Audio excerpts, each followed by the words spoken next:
Game of Theories, June 8. What if Ned Stark confessed the truth about Jon Snow on the steps of King's Landing before his execution? A Game of Thrones /ASOAF. What if fanfiction 10 chapters 299 AC, 302 AC Chapter 1. The steps of Baelor, the black cells, had taught him how to count without numbers. He counted the drip in the corner, 3 slow heartbeats between each fall. And from that he had built a calendar that no jailer could take from him. He counted the breaths of the man 2 cells down who coughed blood, and when the coughing stopped he counted the silence and gave it a name. He counted the times the rats came and the times they did not, and from this he inferred the rhythm of the kitchens above. He counted the steps of the jailer. He counted the steps of Varys, who walked differently, slippered, patient, a man with no hurry and no master and a face for every wall. A man can count anything, Ned Stark thought, if he does not count the thing that is killing him. He did not count the leg. The leg was not his anymore. Somewhere between Jaime Lannister Street and the bottom of the black cells, the leg had become an object in the cell with him, an unhappy lodger, swollen and yellow at the thigh where Jaime's man had broken it and the Maester had set it badly on purpose or by chance. He could no longer tell the difference between malice and incompetence in this city and had ceased trying. The leg lived its own life. It throbbed in iambs. It sang at night. He kept it the way a man keeps a dying dog, with a kind of stoic apology. They came for him before the bells. He heard the iron door at the end of the corridor, and then the boots, and from the cadence he knew it would be 4 guards and the jailer and no one else, which meant they were not yet planning to kill him in the cell. Good, he thought, with the flat satisfaction of a man who has narrowed his fears to a single axis. If they meant to do it here, they would bring 6. The torch came first, a yellow blot against the wet stone. Then the jailer, then a Lannister in a red cloak with a face like a cheese, then 2 more, then the silken man. "Lord Eddard," said Varys, and his voice in the corridor was the same voice he had used at the small council table, which Ned found obscene. "It is the appointed day." He did not answer. He had not spoken in 3 days on principle, and his throat was lined with the dust of his own silence. "I have brought you wine."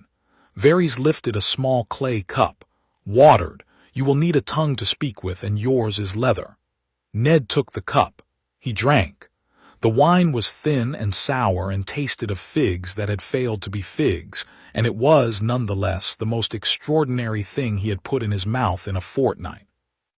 He drank it slowly, because to drink it fast would have been to admit that he was thirsty, and he would not admit that to a eunuch. "Arrangement hold," said Varys very softly as the guards fitted the chain at Ned's wrists. "You will be brought to the Sept of Baelor. The High Septon will hear your confession of treason. You will name King Joffrey true and lawful. You will renounce the false claim you laid against the Queen. You will be sentenced to the wall, and you will take the black, and you will live, my lord, you will live, and your daughters will live." Both, Ned thought, both daughters. He looked Varys in the powdered face. "Where is Arya?" "Safe." "Where?" "My lord, safer than you. Safer than I if I told you where I would unmake the safety. There is a man in the city who knows where she is, and he is not me, and that is the architecture of her continued breathing. Be satisfied." "Yoren," Ned thought and did not say. "It is Yoren. It can only be Yoren. The black brother who sat with me in the throne room and asked for men and looked twice at the small, fierce girl on the step. He has her. He is taking her north. He must have her." The thought did not bring relief so much as a clean place to lay down a worry, the way a man with a broken leg might at last find a wall to lean it against. "And Sansa," he said, "on the king's arm, in white silk, she has been told you will live." He closed his eyes. The guards lifted him. The leg, lodger that it was, complained in its own language. He ignored it. He had practiced ignoring it. They had given him a stick of ashwood and a man's shoulder to lean on, and between them and the stairs he was a kind of animal made of 3 legs in pain, and he climbed. At the top of the stairs, the light hit him like an axe. He had not been in the sun for 19 days. The red keeps white walls leapt at him. He pulled his head down against his shoulder and let the world come back in a series of small and tolerable doses. The smell of the stables, the smell of horse piss baked on cobble, the smell of hot iron from the smithy in the lower bailey, the smell, far off and rising, of the city, fish and shit and bread and rosewater, and the wet brown smoke of cookfires built from green wood and wet straw. The smell of King's Landing in summer. The smell of 17 years ago, the day they had crowned Robert and he had wanted to go home. They put him in a cart. The cart had no roof. The cart had a sigil on the side panel, a stag, not a wolf, and 4 spearmen walked at its corners, and a Septon walked behind it with a small censer that smoked sweetly, and Ned understood that he had been turned into a procession. I am ceremony now, he thought. I am no longer a man. I am the shape a city makes when it has decided what it needs from me. The cart rolled. The streets of King's Landing came at him slowly, because the crowd pressed in on either side and the spearmen had to push, and the smell of the crowd was the smell of a thing he had once commanded and no longer did. They had come to see him. They had come because the criers had cried it through the wards at dawn, Lord Stark of Winterfell, the hand that was, to confess his treasons upon the steps of Baelor, and they had left their work and they had come, fishwives with their hands still scaled, dyers with their forearms blue to the elbow, a one-legged man on a crutch who pointed at Ned's leg and said something Ned did not hear, a child on a father's shoulder who waved at him, who actually waved as if he were a hero coming home. He did not wave back. He did not look away either. He let the city look at him because he understood, somewhere below the place where thinking happened, that the looking was part of what would buy his daughters. Let them see me broken, he thought. Let them see a beaten Northman in a cart. It is a small price. The Sept of Baelor rose out of the city the way certain truths rise out of long arguments, with an air of having been there all along. It was a thing of white marble and gold, raised by Baelor the Blessed in a fit of holy economics that had bankrupted 3 reaches, and pleased the faith for a century.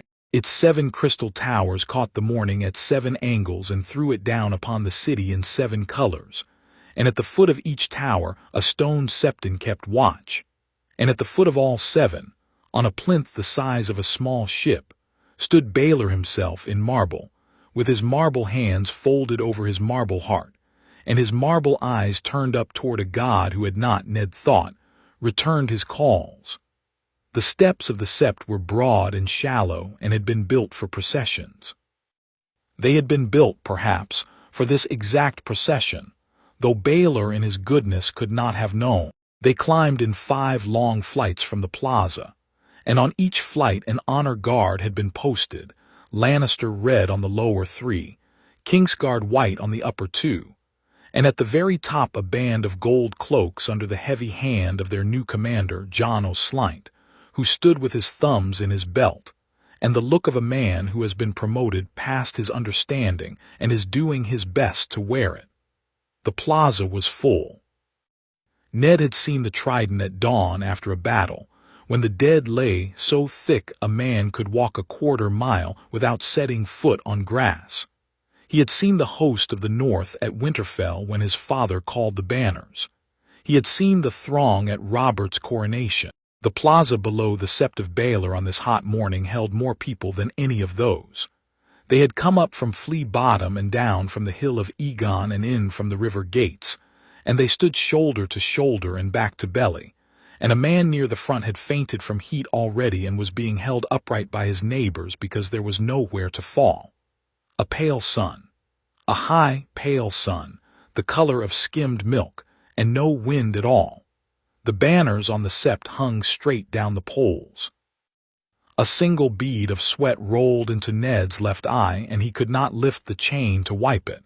They lifted him from the cart. The leg screamed. He locked his teeth on the scream and gave the crowd nothing. Up the steps then, slowly, the stick, the shoulder. The pain was a sound now, a low constant ringing inside the bone. He counted 3 steps and rested, 3 more, rested. The crowd watched. The crowd was silent. A baby cried somewhere and was hushed. At the top of the steps, before the great bronze doors of the Sept, a wooden platform had been built overnight. It was unpainted. The carpenters had not bothered. The wood was raw and pale and smelled of pine, and Ned thought they did not paint it because they did not think anyone would look at the wood. The eye is meant to go past the wood and find me. He went up onto the platform. He saw them now. Joffrey first, because Joffrey had arranged to be seen first, a small golden figure in cloth of gold and crimson. The crown of Ares angled forward on his brow because he had been told once that it made him look older and had believed it. He stood at the edge of the platform under a canopy of cloth of gold held up by 4 squires, and his hand rested on the pommel of a sword he had not earned. Beside him, the queen, in mourning black for the husband she had not mourned, her hair scraped back from a face that was working very hard at composure and very nearly succeeding. Behind them, the small council ranked like crows on a fence, Pycelle with his beard combed, Varys with his hands folded in his sleeves, and Lord Baelish in a doublet of dove gray, off to one side, in a posture so studied in its casualness that it was the most studied posture on the platform. And on the king's arm, Sansa. She was wearing white. Whoever had dressed her in white silk, and they had put pearls in her hair, and they had powdered the bruise that ran along her jaw where someone, Ned could guess who, had struck her at some point in the last fortnight. And she stood with her chin up and her shoulders square because she had been taught to, and because she was 11 years old, and because she had been told somewhere by someone that if she behaved her father would live. Her eyes found his. She did not smile. She did not weep. She did the smallest thing, she nodded. A single small nod. I am here, father, I am being good. They have promised. He nodded back. Sansa, he thought. And the name was a stone in his throat that he could not swallow and could not spit out. Sansa, my dove, my Tully, my child who loved songs. He looked for Arya. He did not expect to find her. He had not, in fact, allowed himself to hope until this moment that he might find her, but the body hopes where the mind does not, and his eyes went of their own accord to the front of the crowd, where small persons might stand. He scanned the line of upturned faces.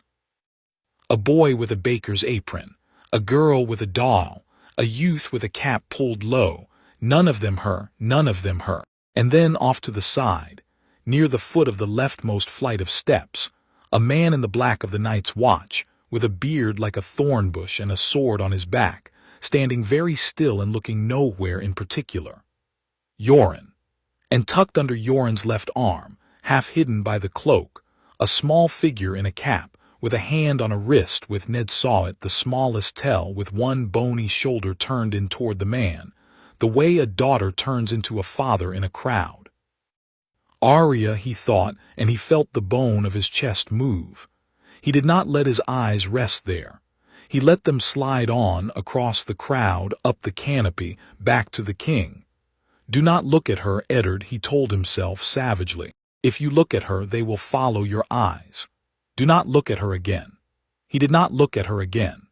The High Septon emerged from the bronze doors with 3 most devout at his shoulder, and the censers swung, and the smoke went up in 7 directions, and a herald who had been hired for his voice raised a scroll and began to read. The herald read in the formal Westerosi of the Targaryen chancery, which had outlived its dynasty and clung to the walls of the red, keep the way ivy clings to ruins. He read the indictment. The charges were many and ornate. Lord Eddard of House Stark, hand of the king, did treasonously conspire against the lawful succession, did slander the queen, did suborn the gold cloaks of the city, did raise his sword against the king's peace, did in his pride and his Northron arrogance set himself above the iron throne. The herald read the charges in a voice trained at the citadel. He rolled the R's. He paused at the colons. He gave each treason the weight of a stanza. Ned listened with the patience of a man being told the weather. When the herald was done, the High Septon stepped forward. He was an old man, fat at the middle and thin in the limbs, with a crystal crown half a foot tall on his head and a chain of 7 hands of silver about his neck. He had been chosen for his teeth, which were excellent, and for his lack of opinions, which were notorious. He held up his hands.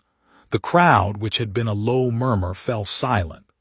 "Lord Eddard," said the High Septon, in a voice meant to carry, "do you, before the Father who judges all, the Mother who shows mercy, the warrior who lifts the sword, the smith who mends what is broken, the maiden who keeps the innocent, the crone who knows what was and what shall be, and the stranger who comes for all of us, here on the steps of his most beloved son Baelor, do you confess your treasons?"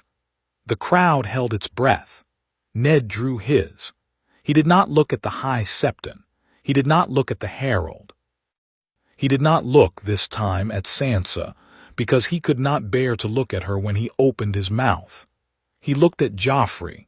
He looked at Joffrey and saw him. It was not, afterward, a thing he could explain to himself, because there was no time afterward in which to explain. It was a hammer stroke. He looked at the boy in cloth of gold under the canopy, the boy with one hand on a sword and the other on his sister's wrist, and he saw the small smile that the boy was working very hard not to wear, and the way the boy's eyes kept flicking to the great greatsword leaning at the platform's edge, his greatsword ice, which Ilan Payne had borrowed for the day with the courtesy a butcher shows another butcher's knife, and Ned saw, with the clarity of a man whose leg has taught him to count silence, 3 things in a single instant. 1. The boy is enjoying this. 2. The boy does not believe in the deal because the boy has no use for the deal. The boy wants the kill, and he is a king, and what he wants is what is. 3. Varys did not lie to me. Varys negotiated the deal in good faith, because Varys believed Cersei could control her son. Cersei cannot control her son. Cersei has never controlled her son. Cersei is in this moment realizing that she has miscalculated, and she is too proud to show it. The Black is a fairy tale, Ned thought, told by a clever man to a desperate father, because the clever man needed the father quiet for 3 weeks. After 3 weeks on the road north under the king's escort in some sept on the King's Road, in some inn yard at Cracklow Point, I die. A fall from a horse, a bad oyster, an assassin from a house I never wronged.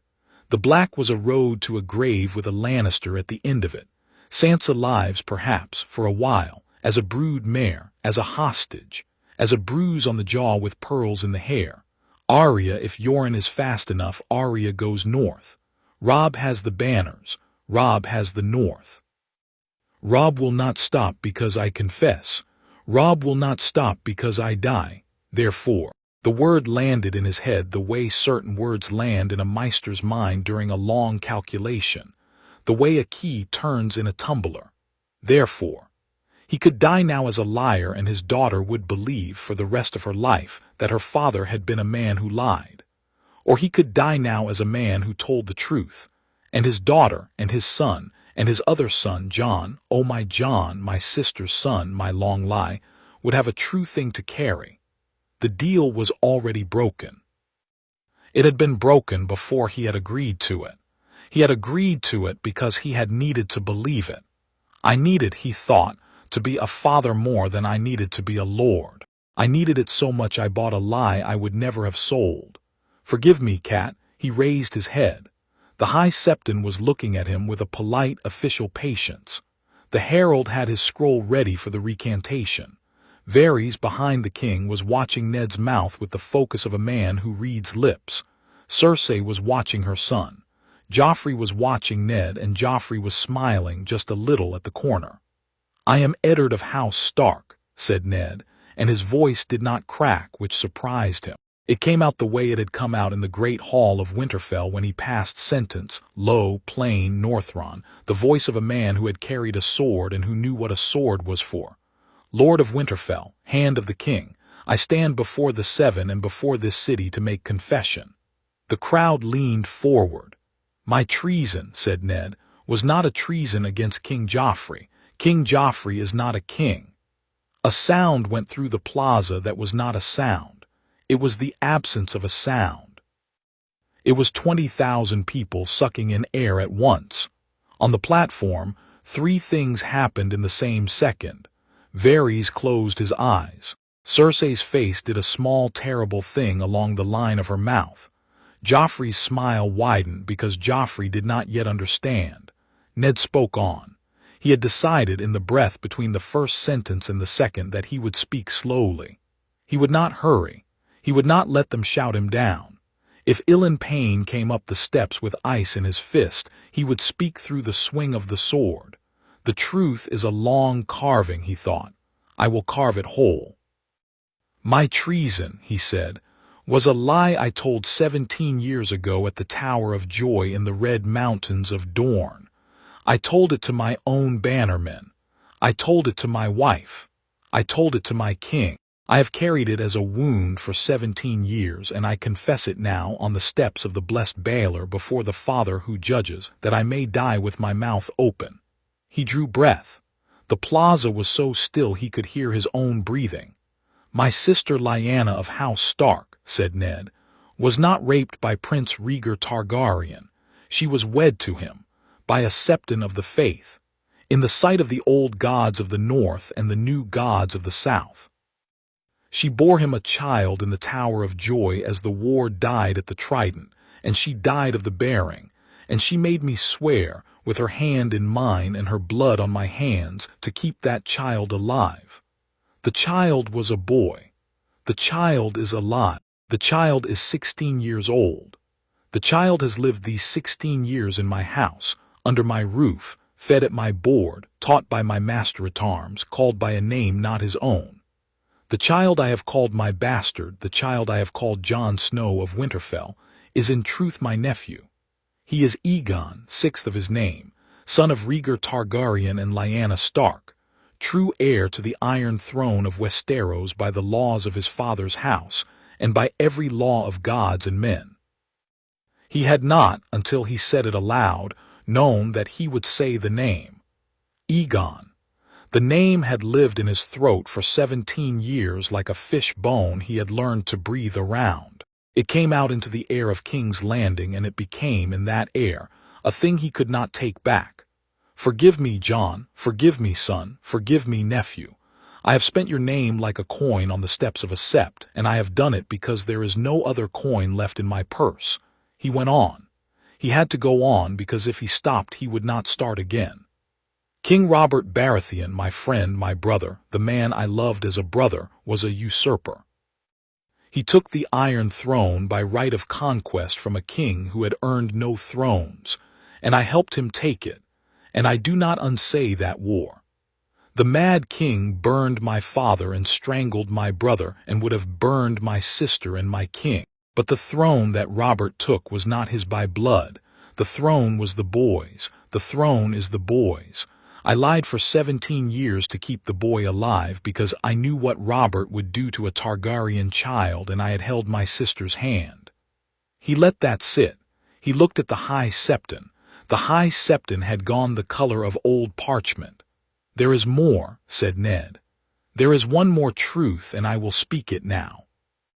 He turned his head very slowly on his stiff neck until he was looking at the Queen. Cersei Lannister met his eyes.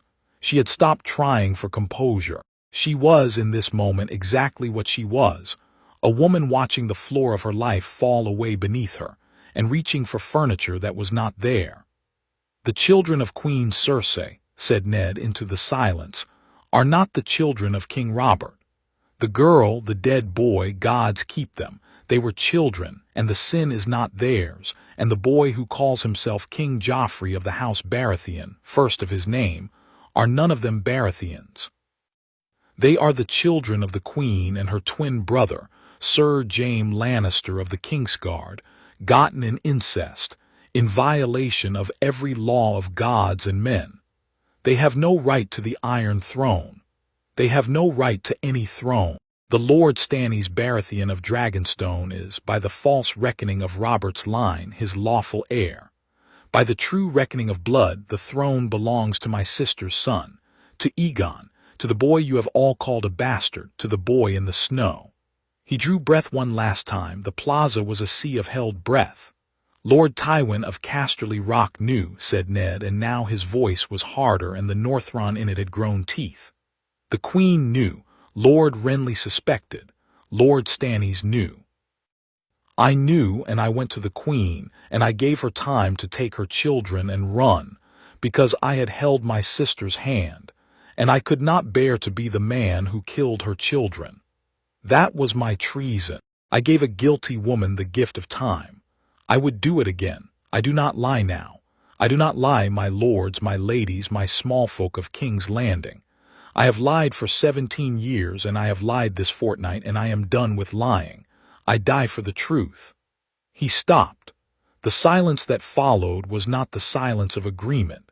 It was not the silence of disagreement. It was the silence of a city which has been asked to swallow something larger than its throat. For 3 heartbeats no one moved. Then a woman in the crowd, somewhere near the front, made a sound. It was not a word. It was a soft and animal "oh." It was the sound a woman makes when she sets a heavy thing down at the end of a long carrying. And then the platform broke. Joffrey moved first because Joffrey could not bear not to move. His face had gone the color of milk and his small mouth was working. He lies, he lies, he lies, he is a traitor. The boy's hand jumped on the sword pommel. Off with his head. Ilyn Payne, off with his head, I command it. I am the king, I command it, off with his head. Cersei's hand came down on her son's wrist like a hawk on a mouse. Joff, listen, not now, my love, not now, not here. We will take him into the Sept, we will. I am the king. The boy shrieked and tore his wrist away. His mother's nails left 4 small red lines on his skin, and his face went the color of his cloak. I am the king. You do not touch me. You do not, Sir Ilyn. Bring me his head. The Kingsguard hesitated. Barrows, Blount, Murren, Trant, Mandan Moore, 3 white cloaks on the platform, looked at Cersei. Cersei opened her mouth, closed it. She knows, Ned thought distantly. She knows that the truth is in the air now and that killing me will not unspeak it. She knows that if Joffrey kills me here, the city will remember a Targaryen prince before the blood has dried. She is going to try once more. My son, said Cersei. My son, the boy is a liar, but he is the king's hand, and the city is watching, and we will. Sir Ilyn Payne, who had no tongue and no master but the king's voice, mounted the steps. He came up slowly because ice was very long and very heavy, and he came up with the sword across his shoulder the way a woodsman carries an axe to a tree he has been paid to fell. His eyes were the color of slate. Ned watched him come, and Ned thought, that is my sword. He is bringing my own sword to take my head. That is a Northron joke. The gods have a Northron sense of humor after all. He sank to his knees. The leg, lodger that it was, did not object. The leg was past objecting. He sank because the leg gave and because, on some level below thought, he wanted to be on his knees for this. He wanted to put his neck where the sword could find it without the headsman having to stoop. He did not want Ilyn Payne to have to work for it. He raised his face one last time. He looked deliberately past Joffrey, past the Queen, past the High Septon who was praying very fast and very privately into the folds of his sleeve, past the canopy, past the bronze doors of the Sept, out over the plaza, and he found Sansa. She had her face buried in the white silk of Joffrey's sleeve. She was not screaming. He could see that she was not screaming because Joffrey had not noticed. If she had been screaming, Joffrey would have struck her. She was making the smallest possible sound a girl can make when her father is about to die 6 feet from her. Her shoulders were a small white earthquake against the king's arm. Sansa, he thought, my dove, I am sorry. I am sorry I am not the father you wanted. I am sorry I am the father you have. Be strong. Be small and strong. Carry it. He let his eyes go past her one more time, to the foot of the leftmost flight of steps, where a black brother stood with a small head pressed into his cloak, and a large brown hand over the small head's eyes. Do not let her watch this, Yoren. Do not let her watch. He thought of Catelyn. He thought of Catelyn in the Godswood at Winterfell on the day they had said their vows, and her hair had been the color of copper in the autumn light, and her hand had been cold in his because she had been frightened of him, of the Northmen she had not asked for, and he had said her name as if it were a small, careful animal he was lifting out of a trap. Cat, he had said. Cat, I will be kind to you. And he had been. Or he had tried. He thought of Robb. Robb has the banners. Robb has the army of the trident. Robb will hear of this within a fortnight. He will not break. He is his mother's son and her steel. He is my son and my patience. He will not break. He will burn this city to its bones. He thought of Jon. He wanted to say a name aloud. He wanted to say Lyanna. The name was in his throat the way her hand had been in his all those years ago, hot and small and slick with her own dying. Promise me, Ned. He had promised. He had kept it.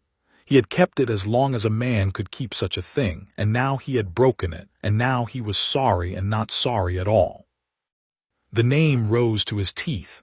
Lya ice fell. The crowd did not roar. This was the thing that was remembered afterward by every man and woman in the plaza who lived to remember anything, that the crowd did not roar. At Robert's coronation they had roared. At the burning of the mummer's boy under Ares they had roared.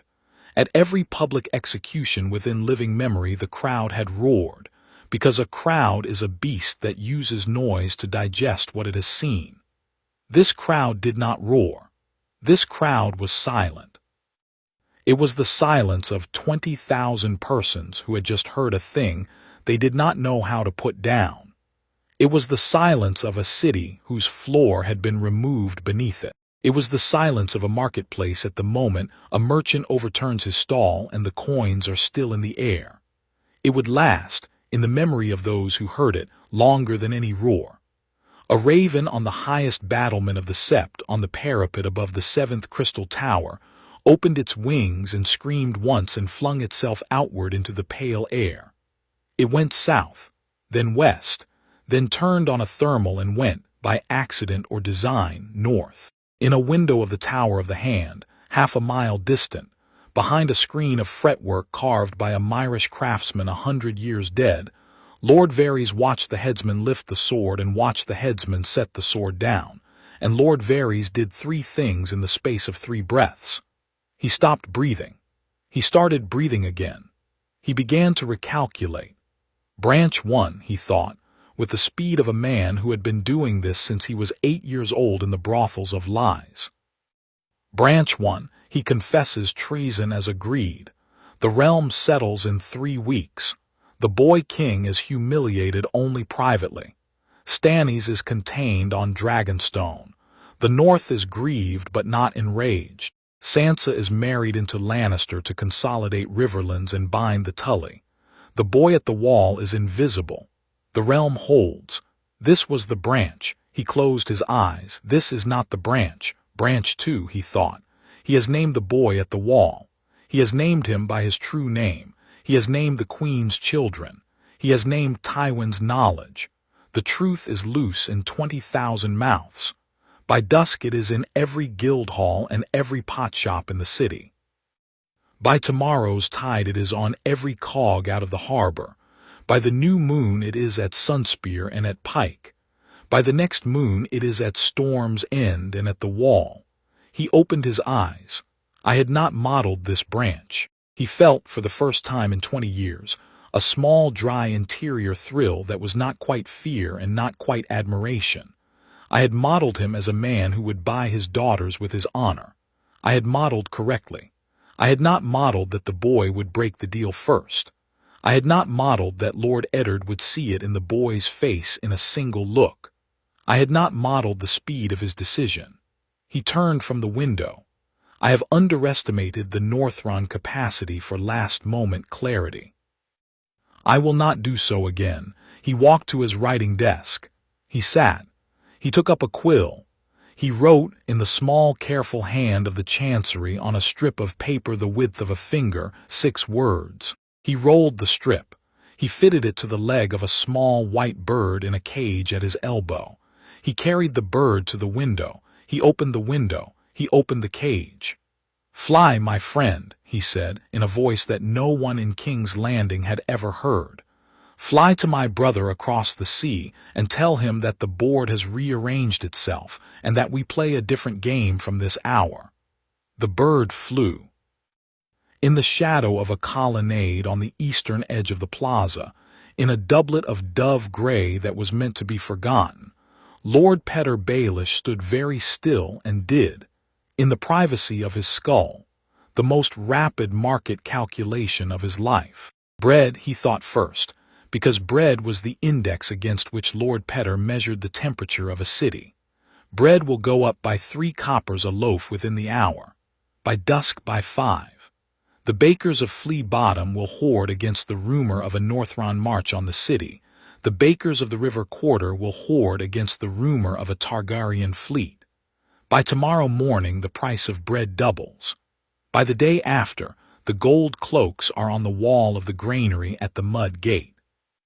By the day after that, riot. Riot is bad for me unless I own the granary. I own 3 of the 7 granaries. I will buy a 4th by sundown through Oswell. The price of the 4th granary will have within the hour because Master Tobho of the goldsmiths will believe the city is finished. He is wrong. The city is not finished. The city is reordering.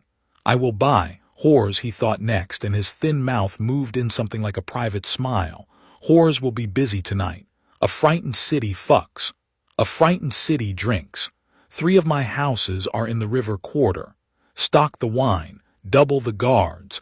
Lift the prices by a quarter. The Tyroshi blend, not the arbor will be missed. The imp, he thought. Tyrion Lannister is at the Eerie with my dear Lysa.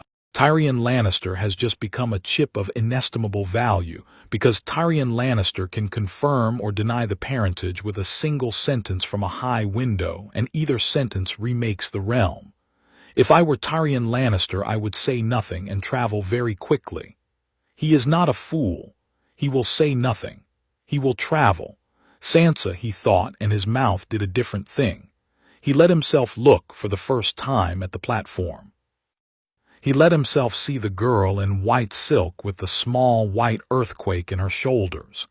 He let himself see what she was, and what she would be, and what she might be made into, and where she might go, and into whose keeping. He did the small private arithmetic of years, and of guardianships, and of marriages, and of the law of the Eerie, and the law of the Vale, and the law, above all, of the Riverlands, where Lysa's son was a sickly heir, and Sansa's mother had been a Tully, and Sansa's mother had once loved a boy in the Godswood at Riverrun who had not been Eddard Stark. The board, he thought, with the calm of a man tightening a noose, has rearranged itself in my favor. He turned. He walked away from the colonnade. He did not look back at the platform. He had what he needed. In the doorway of the sept, in the cool dark beneath the great bronze hinges, the High Septon stood with his hands pressed together as if he were praying and prayed. He did not pray, however, to any of the 7. The High Septon prayed to himself. Most holy, he prayed, with the polite formality he used on his own private inner ear. Most holy, the situation is grave. The situation is unprecedented. The most devout will demand a council by sunset.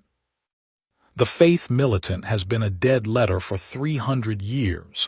The most devout will not raise it, because raising it would require admitting that any of us has the courage to raise it, which we do not.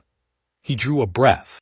The Targaryen claim, if it is true, and one does not in the privacy of one's office dismiss the testimony of a dying lord who has earned his death. The Targaryen claim, if it is true, places me in a position. To bless the Lannister boy as king tomorrow is to bless a thing I have just heard called a bastard born of incest on the steps of my own sept before 20,000 witnesses by a man who died for the saying. To deny him is to die. He swallowed. I will bless him. I will bless him with the smallest possible blessing. I will bless him in a way that may be later forgotten. I will cough at the relevant phrase. I will leave myself a door. He counted, as Lord Eddard had counted the drips in his cell, the men in the city who would now move against him in the small, ferocious politics of the Starry Sept, and he found that he could name 11 of them. He named them in his head. He gave each a small mental tag. He resolved to write to the 7th of them, who was a venal man, by nightfall. The Septon's bell rang above him. He did not move. He stood with his hands pressed together and the smile of a holy man on his fat lips, and behind the smile he counted his enemies and prayed for himself. On the 3rd balcony of the Tower of the Hand, 2 figures stood beside one another, and neither was looking at the other. The first was a maester, with the chain of many metals at his neck and a parchment under his arm. The second was a small man in a leather jerkin, with a half-grown beard and one mismatched eye and the look of a man who had been riding hard for 3 days and had not yet been allowed to sit down. Neither was Tyrion Lannister. Tyrion Lannister was at the Eerie. Neither was meant to be remembered. They were the agents of the absent. The maester held a quill. The man in the jerkin gave him the words. "The hand has been put to the sword on the steps of the Sept," said the man in the jerkin. He spoke a Westerosi flavored at the back of the throat by the free cities. Before he died, he spoke. He named the boy at the wall a Targaryen prince. He named the queen's children bastards. He named the old lion as knowing.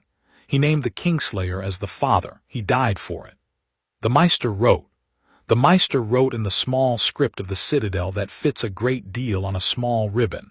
He wrote 3 copies on 3 different ribbons in 3 different inks, and he rolled them, and he fitted them one by one to the legs of 3 birds. 1 bird he sent west. 1 bird he sent north and west, to a small ruined castle in the Westerlands, where a certain lord's brother kept a certain lord's books.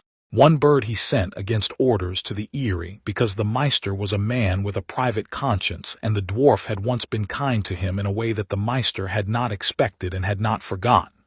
The 3 birds rose. The man in the jerkin watched them rise. "He will know within the week," said the man in the jerkin. "Within the week," said the maester. He did not say who. There was in this city on this day only one he, the little lion at the Eerie, the brother, the mind. The 3rd Lannister, the one Lord Tywin would not name and could not silence. He will reach his own conclusions, the maester thought, and he will reach them quickly, and he will keep them to himself, and he will travel. Gods help the woman who tries to hold him. Gods help us all. In the plaza, the silence held. The silence held longer than the headsman had planned for. It held longer than the king's herald had planned for. It held longer than the Kingsguard had planned for. The body on the platform leaked its small bright pool down the cracks of the unpainted pine, and the head was lifted on its hair and shown to the crowd, and the crowd did not roar.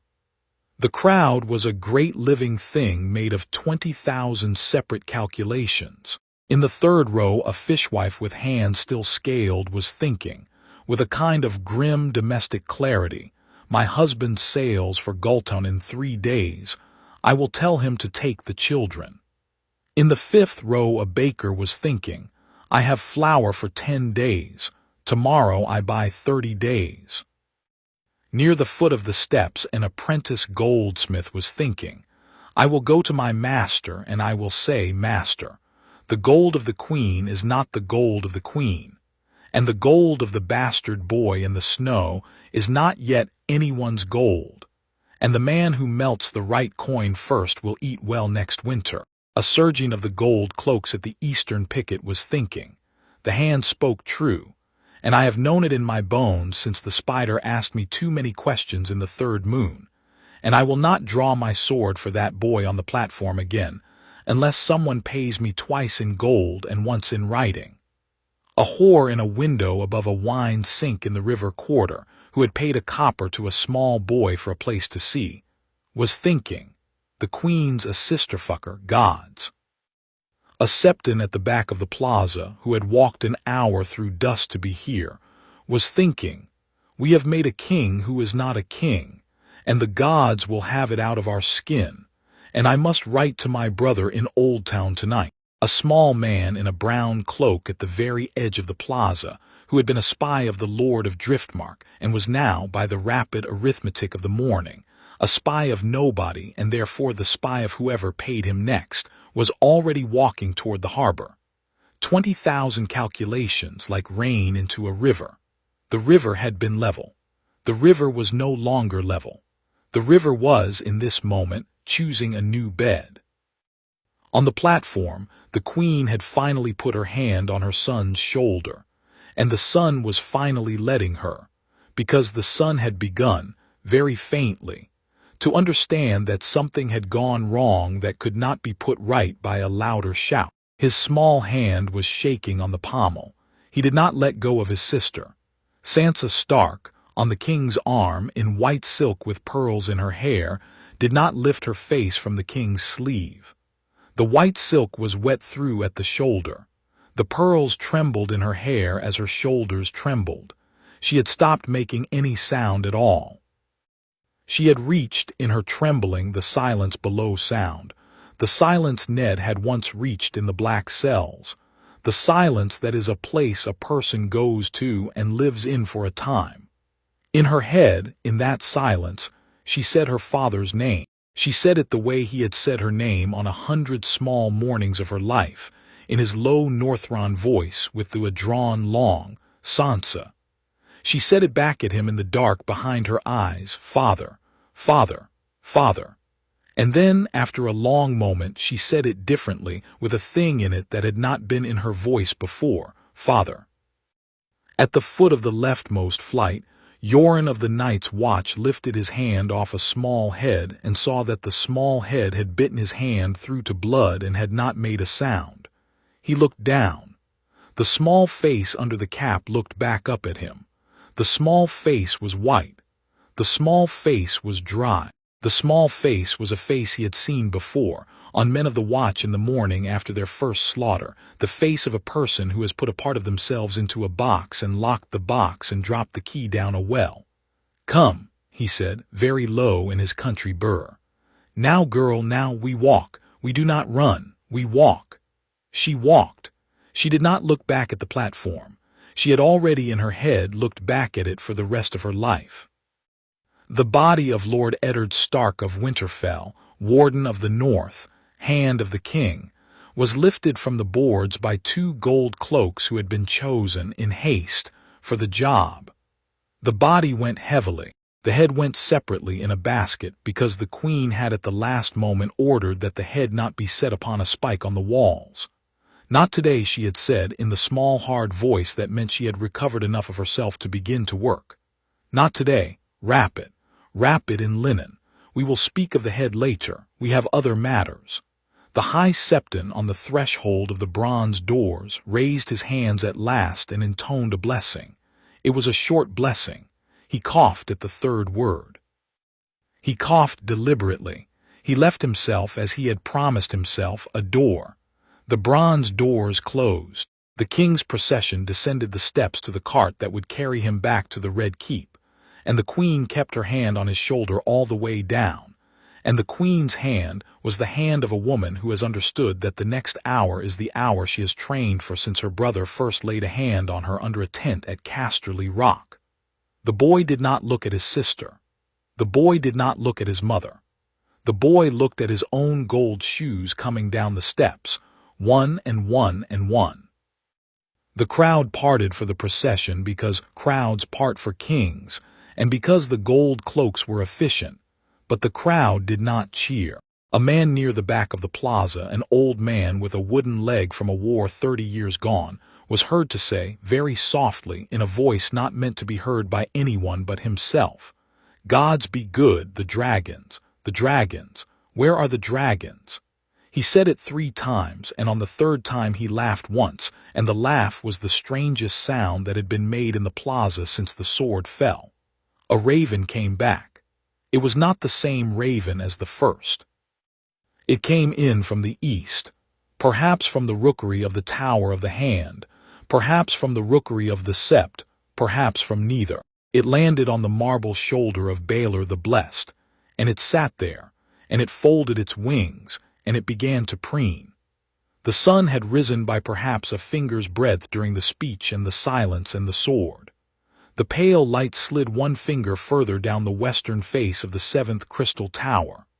A bead of melted wax fell, audibly, from a censer the Septon had forgotten to set down, onto the marble at his feet, and the small tap of it sounded in that silence as loud as a bell. In the black cells beneath the Red Keep, the man 2 cells down from Ned's empty cell had begun coughing again. He coughed and waited and coughed. He had no way of knowing that his counter was gone. He counted his own coughs after a while, because in the dark a man will count anything. A drip fell in the corner of Ned's cell, on no one's calendar but its own. It struck the stone and ran in a slow line toward the drain and did not reach it. The cell smelled of straw and damp, and a particular kind of ash from a torch long since burned out. The chain that had held the Lord's wrist hung from the wall in 2 slack curves, like a sentence with no subject. Above in the city, the silence held a moment longer, and then began in small uneven patches to break. A woman weeping, a child asking a question its mother could not answer, a man at the back of the plaza shouting an oath at no one, a horse stamping, a fishwife saying home, we are going home now, a guard captain calling his line back into formation, the slow scrape of 1,000 pairs of feet beginning to move at last upon the marble of the plaza. The bronze doors of the Sept of Baelor were closed. The body of the hand was gone. The head of the hand was wrapped in linen, in a basket beneath a cloth, and the truth, which had been spoken once and could not be unspoken, lay over the city of King's Landing like a second pale sun, low and cold and visible to everyone who would ever after look up. The raven on Baelor's shoulder finished preening. It stood. It opened its wings. It screamed once, a long, ragged, deliberate sound, the sound of a bird that has been taught a word and has just remembered it, and it flung itself off the marble shoulder and out over the plaza and over the river and away north, north, north, until it was a small black mark against the pale, and then nothing, and then gone. Chapter 2, The Raven and the Road. Cersei stood at the window of the Queen's solar with her hands clasped before her like a scepter at prayer, and watched her son murder the world. She had not been on the steps. She had refused to be. There were proprieties to be maintained, and a queen who was also a mother did not stand in the sun to see a man's neck opened. She received the news in shaded rooms, with wine cool in her hand and a tapestry behind her of some long-dead Targaryen hunting some long-dead stag. The Red Keep was very quiet. The bells had not yet begun. Below her window the gulls were screaming in the way gulls scream when they smell blood on hot stone, and far off and faint as a memory she heard the crowd, not cheering, which would have been bearable, not weeping, which would have been useful but making the low, confused sound of cattle whose pen has been struck by lightning. They believed him, she thought, and the wine in her hand went sour. Gods damn the man, gods damn his honor, gods damn his soft northern voice, they believed him. She had told Joffrey to make Stark take the black.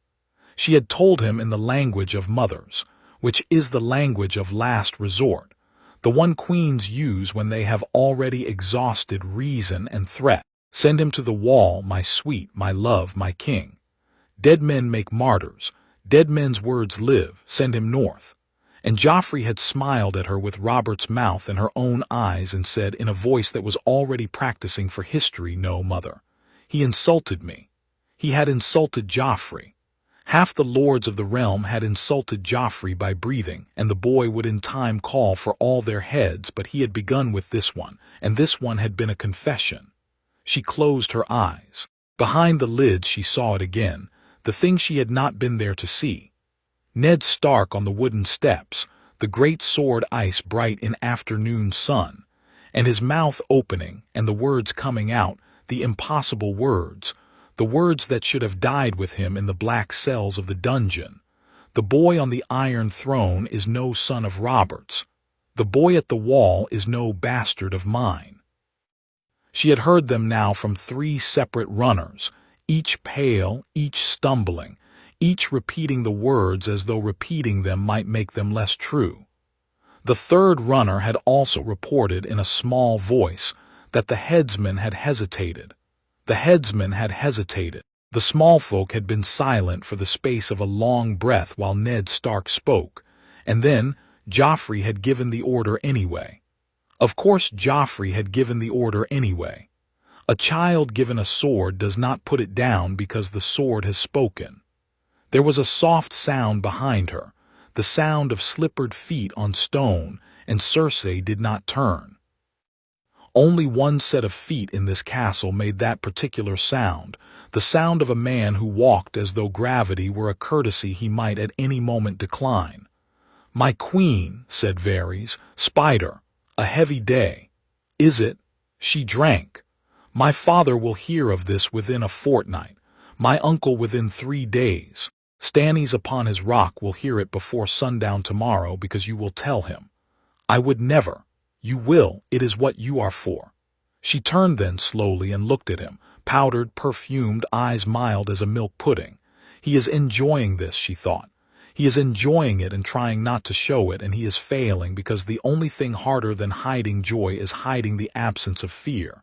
"Tell me, eunuch, in your honest assessment, how bad?" Varys folded his hands inside his sleeves. He seemed to consider the question, with the gravity of a maester weighing herbs. The boy queen, he thought, looking at her, for that was how he had begun to think of Joffrey in the last quarter hour.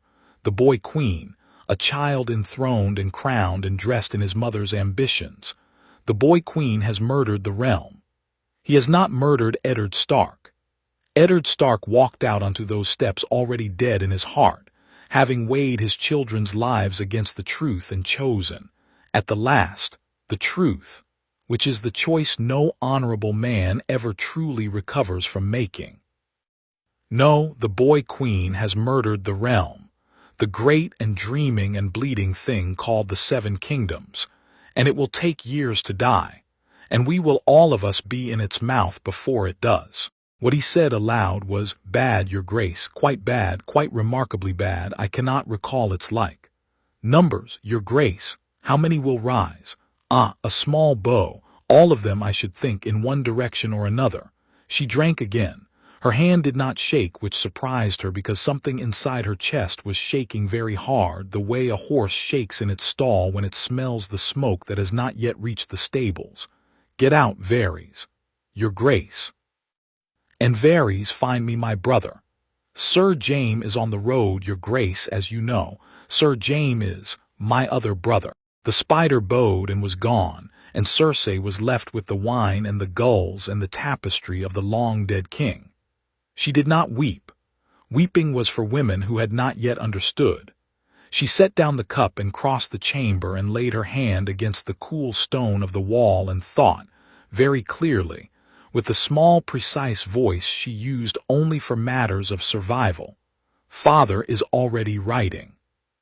Father is already writing, and his letter is already on the road, and it will arrive at every keep in the realm within a moon's turn, and it will say what we will all from this day pretend is true, and it will not be enough. It will not be enough because Eddard Stark spoke the truth on the steps of the Sept of our gods, and you cannot put truth back into a man's mouth once the gods have heard it." She thought Tommen, Miachella, my babies. She thought run. She did not run. Outside in the rookery atop the White Sword Tower, the maesters were already at work. A raven is a small black weight on the wind. It weighs less than a sept bell's clapper, less than a quill, less than a king's promise. It weighs only what is tied to its leg, and what is tied to its leg is sometimes the world. 9 birds rose from the rookery that evening, and a 10th, and an 11th, until the keeper had to send a boy down to the mews for more cages, because letters had begun to arrive into the rookery faster than birds could be loosed to carry them out. Each bird bore the same news, copied in 9 hands by 9 sleepless meisters who copied without reading, or read without believing, or believed and went very quiet at their desks. The message was short. The shortest messages are always the heaviest. On this day at the steps of the Sept of Baelor, Lord Eddard Stark of Winterfell did confess before the gods and the small folk that the Prince Joffrey and his siblings are not the seed of King Robert, but the issue of incest between the queen and her brother, and further that the boy Jon Snow of Winterfell is not his bastard, but the true-born son of Prince Rhaegar Targaryen and Lyanna Stark, named Aegon. Lord Eddard was thereafter beheaded by order of his grace King Joffrey. The small folk witnessed. That was all. The meisters had crafted it after some argument to be a thing of pure observation, a chronicler's note, as though Eddard Stark had merely tripped on the steps and fallen, as though the realm were not catching fire under their writing hands. The small folk witnessed. 3 words to do the work of an apocalypse. The birds went out at the hour of the bat. The first raven flew west and a little north, riding the salt wind off Blackwater Bay, climbing past the long red roofs and the slums and the gibbets and the gull-haunted spires, until King's Landing was only a smear of smoke beneath it. And then it bent itself toward the setting sun and made for the Westerlands, where Tywin Lannister was at that moment dictating a letter that began daughter. Tywin's letter and the Meister's raven would pass each other somewhere over the green hills above the Gold Road, the one going east, the other going west, 2 pieces of paper bearing 2 halves of the same lie, neither aware of the other. The second raven flew south, low along the King's Road, then veered west into the Reach, into the Rose country, into the warm air that always seemed to hang over Highgarden like the breath of some great drowsy beast. It would arrive at Lord Mace Tyrell's solar in the small hours before dawn, and his mother, who slept little and read everything, would receive it first, and Olena Tyrell would read it twice and then a 3rd time, and then she would laugh, a short, hard, barking laugh, and she would say to the empty room, "Well, the Stark fool has knocked the table over after all, and let us see now what rolls." The 3rd raven beat its way east and south, into the rising teeth of an evening squall off Shipbreaker Bay, and was nearly lost above Storm's End, where Renley Baratheon would receive the news at breakfast with a peach in his hand and a young knight at his elbow, and would set the peach down very slowly and say nothing for the length of 100 heartbeats, and then say only, "Oh, Ned. Oh, Ned, you fool." He would not weep. He would think instead of his own claim, and of the way the news did and did not bear on it. He would think of his brother on Dragonstone and of his brother in the grave. He would think of Laura's. He would think of the throne, which was the only thing in the kingdom that he had not yet been able to convince himself he did not want. The 4th raven went out across the black water to Dragonstone, into the wind that smelled always of brimstone and old stone, and beat down at last upon Stannis Baratheon's tower, as Stannis sat at his painted table with the carved figures of the realm before him, moving none of them, having sat in this posture for 3 hours. When the Meister brought him the message, Stannis read it once. He read it twice. He did not move his face. He said, I knew about the Queen. And then, with a slowness that was a kind of pain, I did not know about the boy. And after that he said nothing for a long while, and the Meister withdrew, because Stannis Baratheon in silence was a more dangerous instrument than most kings in shouting.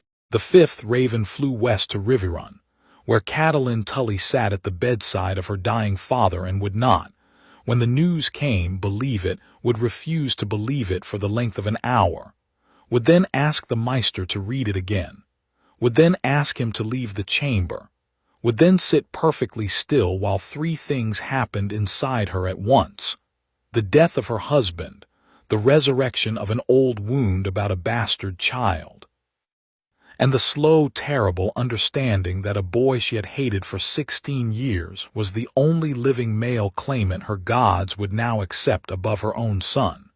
She would, in time, weep. She would not weep yet. The sixth raven flew to Pike, into wind and salt water and the long iron-gray rollers of the sunset sea, and was received in the throne hall of Balon Greyjoy as Balon stood at his window looking at his fleet. He would read it himself, because he did not trust maesters.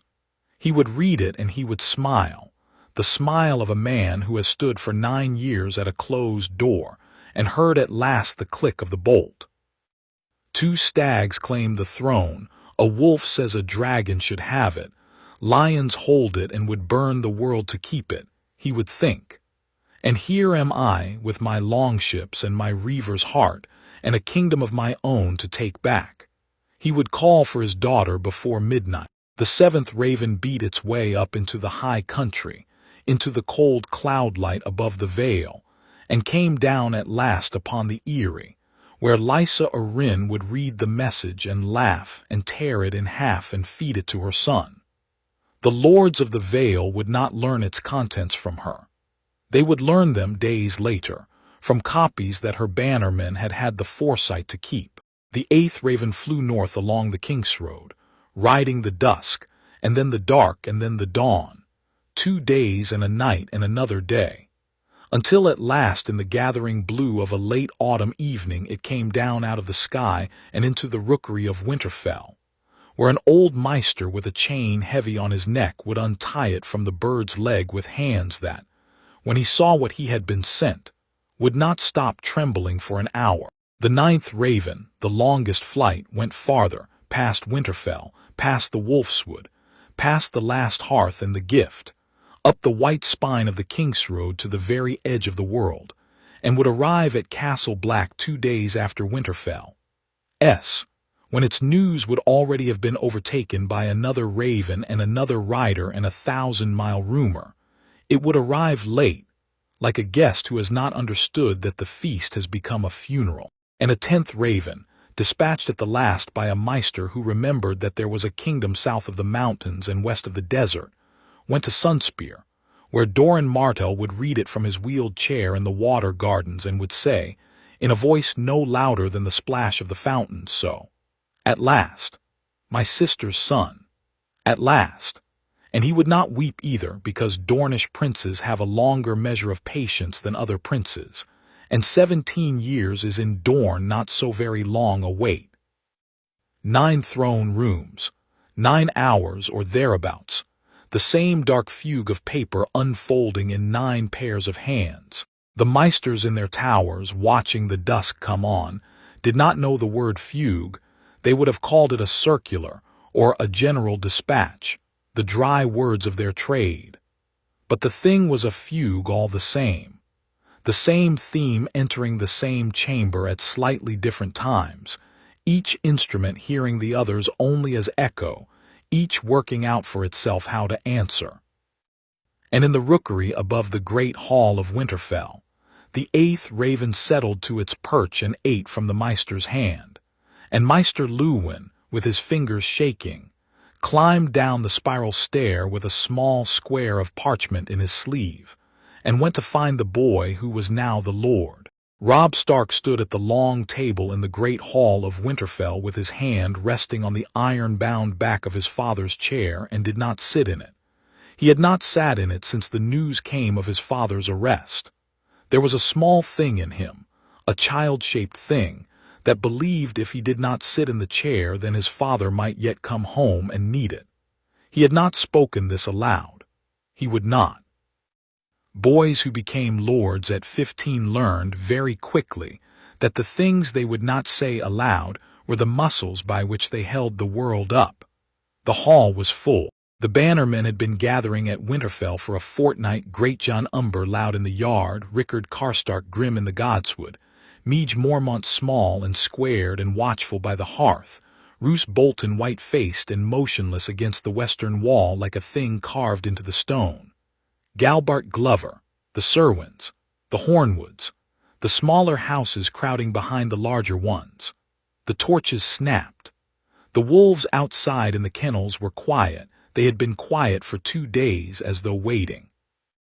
Grey Wind lay at Robb's feet on the cold flags, head up, eyes yellow, ears pricked.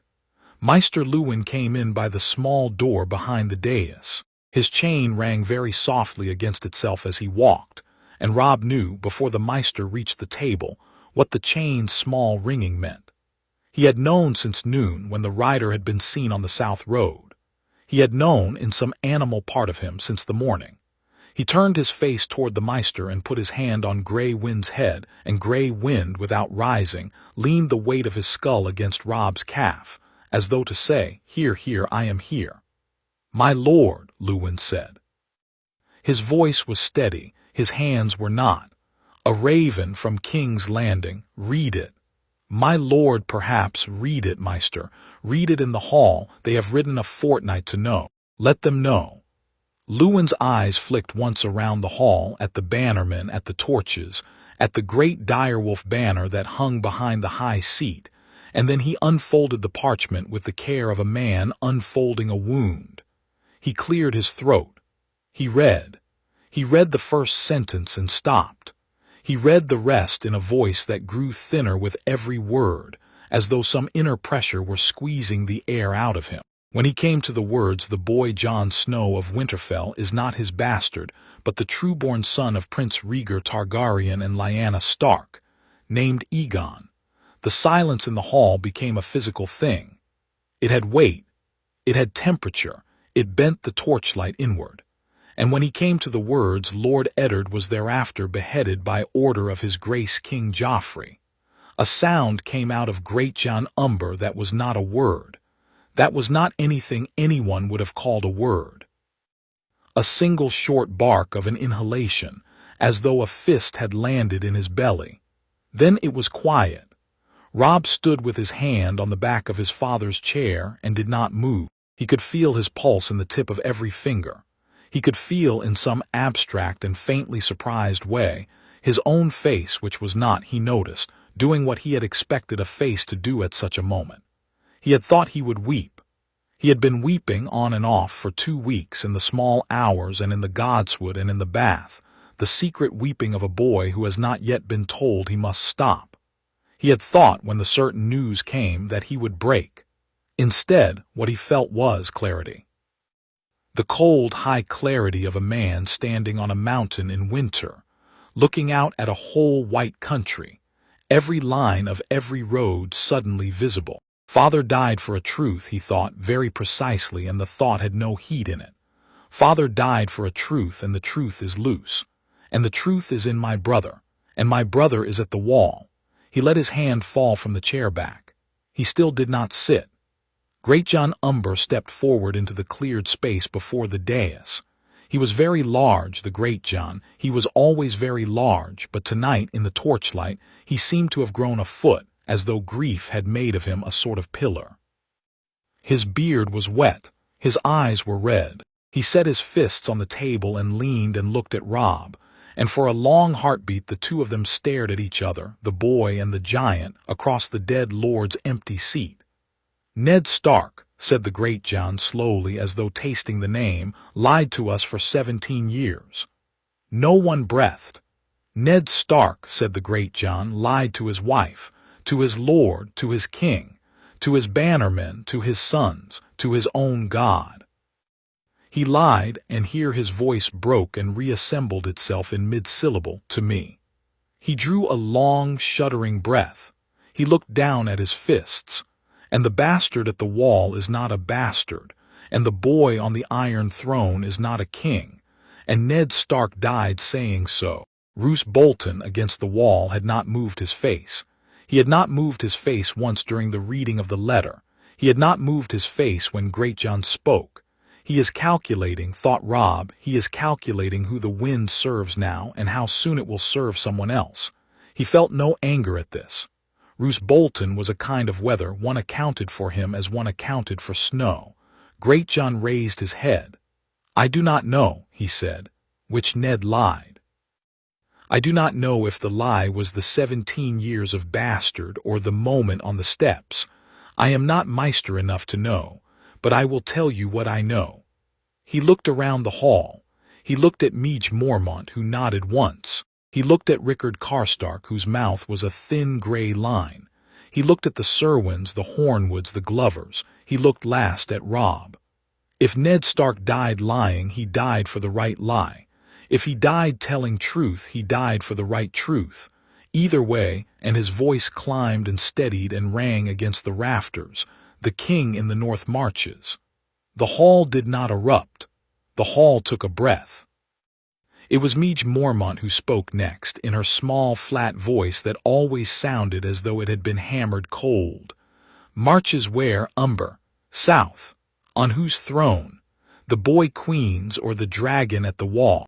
On whichever, said the great Jon, the Lord of Winterfell tells us to march on. And every face in the hall turned, by some old gravity older than any Meister's politics, toward Robb. Robb breathed out. All right, he thought, all right. Rickard Karstark's voice came next, low. He has not been Lord of Winterfell a fortnight, great Jon. Give the boy time to. I am not a boy, said Robb. He did not raise his voice. He did not need to. The hall heard him. My lord, Lord Karstark. He looked at the older man, the long, sad face, the iron-gray beard. Karstark loved my father, he thought. Karstark will love anything that smells of vengeance. Karstark is mine. Thank you. I will take time when there is time. There is not time.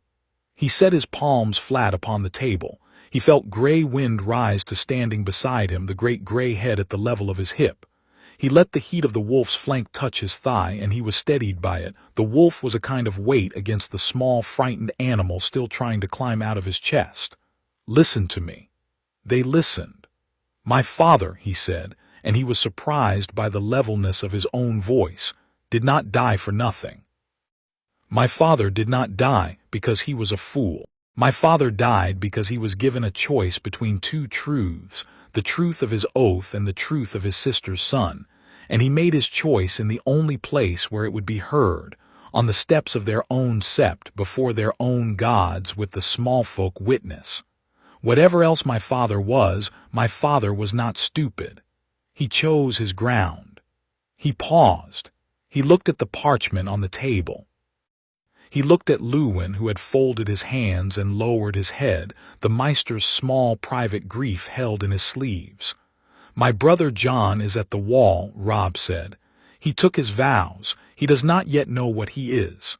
He looked up. I am going to him. A murmur. Great Jon's brow folded. Karstark's mouth opened. Roose Bolton against the wall did not move his face. My lord, said Midge, the banners. We must call the banners. The Lannisters will move within a moon. I will call no banner, said Robb, until I have seen my brother. Then call them now and ride at their head. Number, he shook his head once hard. He had thought this through in the time it had taken Luwin to walk the length of the hall. He realized with an odd, cool surprise, still thinking it through, and the conclusion kept arriving in the same place. If I call the banners and march on the wall, every lord between here and the south will hear that the Starks have called the banners. The Lannisters will hear it. Renley will hear it. Stannis will hear it. And every one of them will assume I march for King's Landing or for Riverrun or for myself. They will move to counter. They will move before I have even seen my brother's face. And when I come to Castle Black at the head of 20,000 men, the Night's Watch will refuse me at the gate, because no Lord Commander has ever opened that gate to an army, and rightly. They will call it war upon the Watch. They will be right to call it that. The great Jon scowled. Then I ride with 20, said Robb. 20 riders, Hally's Malin, Theon Greyjoy, myself. I ride fast and I ride quiet. I reach Castle Black before any banner is called. I see my brother. I look him in the eye. I judge for myself the truth of what my father said. He stopped. He let the next sentence assemble itself in his mouth. He spoke it slowly because he wanted them to remember it. And if my father told true, if my brother is what my father said, I will kneel to him, in the snow, at the gate, before any man here has the chance to call him bastard or king or anything in between. The realm must see two Stark sons together, the Lord and the King. The realm must see the kneeling. Then we call the banners. Silence again, a long silence. Even the torches seemed to hold their breath. "You'd kneel," said the great Jon, half a question. "I would kneel," said Robb, "to my brother Jon, who I have known since the cradle, and who is, by the gods of my mother and the gods of my father both, the only man left in this realm with a clean claim. Yes, I'd kneel, wouldn't you?" The great Jon's mouth worked. He looked at the rafters, he looked at the floor, he looked at Robb. He gave a single short bark of a laugh, the laugh of a man surprised in his own grief. "Ned Stark's son," he said, "in Ned Stark's chair, talking like Ned Stark. Aye, boy, aye, I'd kneel after you. After me." Robb nodded. "After me, and not before. None of you bend the knee until I have. None of you speak his name as king until I have spoken it. He is a brother of the Watch. He has taken vows. There is much to be undone, and only the High Septon and the realm's lords assembled can undo it, and the realm is not yet assembled. Until it is, my brother is a man in black, and we will treat him so, quietly." He looked at each of them in turn. Karstark, Mormont, Glover, Serwyn, Hornwood. He came at last to Roose Bolton. Roose Bolton, against the wall, met his eyes. The pale eyes were like two stones at the bottom of a clear, shallow pool. "He is wondering," thought Robb, "whether to murder me on the road or in the bath. He is wondering it without malice, the way a smith wonders which hammer to use. He is wondering whether the dragon boy will be a stronger horse than the lion boy, and whether the wolf boy is a horse at all, or merely a colt that will throw its rider in the first hard ride." He did not look away. Neither did Bolton. "My Lord of Bolton," said Robb, evenly. "My Lord of Winterfell," said Roose, and bowed his head a fraction of an inch, the smallest courtesy a man could offer and still be said to have offered one. "Wait and see," his face said, although his face did not move. "Wait and see. The wind has not yet picked its quarter." Robb let him be. There would be other days for Roose Bolton. "Maester," he said, "my lord, send no raven from this castle tonight, not one, not even to my mother at Riverrun, especially not to my mother at Riverrun. The news will reach her by another bird, let it. From Winterfell tonight no word goes south, not a syllable. My lord, none. If a bird flies, I want to know whose hand loosed it." His eyes moved very briefly to Roose Bolton and then away. 20 riders, provisions for a fortnight. We leave at first light, Hallie's. Hallie's Malin, captain of the guard, stepped forward and inclined his head. "Bran," said Robb. He had been waiting to say the name, dreading it. The small child shape in him flinched. He shoved it down. "Bran remains here in the Maester's care. The keep is his while I am gone. If I do not return, if anything, the keep is Bran's and the regency Luwin's until my mother comes home or Bran comes of age. Write it down, have me sign it tonight." He took a breath. "Rickon is too small to know any of this. He is to be told nothing. Old Nan will tell him a story about wolves, and that will do for a week. Aye, my lord. My lords." He looked again at the hall. "Go to your beds. Or do not. Drink if you must. Pray if you can. Tell your stewards what you have heard tonight, and tell them, at peril of their lives, to speak it to no man until I return. The truth is loose in the south. We will not let it run wild in the north. We will walk it home on a chain." He paused. "Good night." They did not all move at once. Great Jon Umber did not move at all for a long moment. He stood there with his fist still on the table, staring at Robb, and then quite suddenly he bent forward and kissed the wood of the table, kissed it as though it were the foot of a saint, and straightened and turned and walked out of the hall without a word. Midge Mormont followed him. Karstark followed her.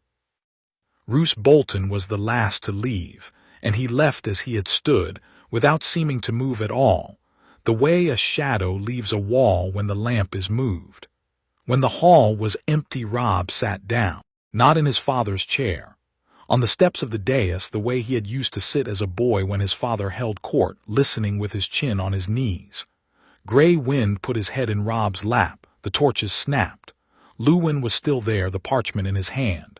"My lord," said Luwin very softly, "if I may, that was well done." Robb closed his eyes. "No, it wasn't," he said. "It was the only thing." He opened them. He looked at the old man, the kind face, the chain. Meister, the map. Bring me the map, the whole realm. I want it on this table tonight. He did not sleep. He sat on the dais steps with the great map unrolled across the table stones above him. Weights at its corners, a candlestick, a wolf-headed inkwell, a wine cup full of nothing, his father's seal, and he ran it through, one piece at a time, the way Luwin had once made him run through a Sivas board with his eyes closed.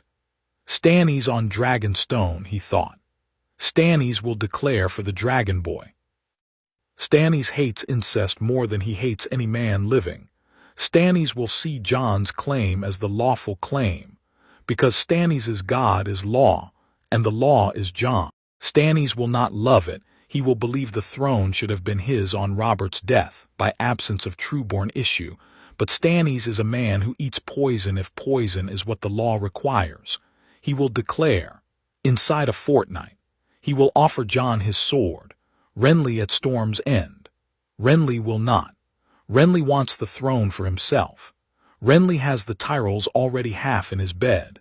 Renley will say nothing of the Dragon Boy and march south as though the Dragon Boy did not exist.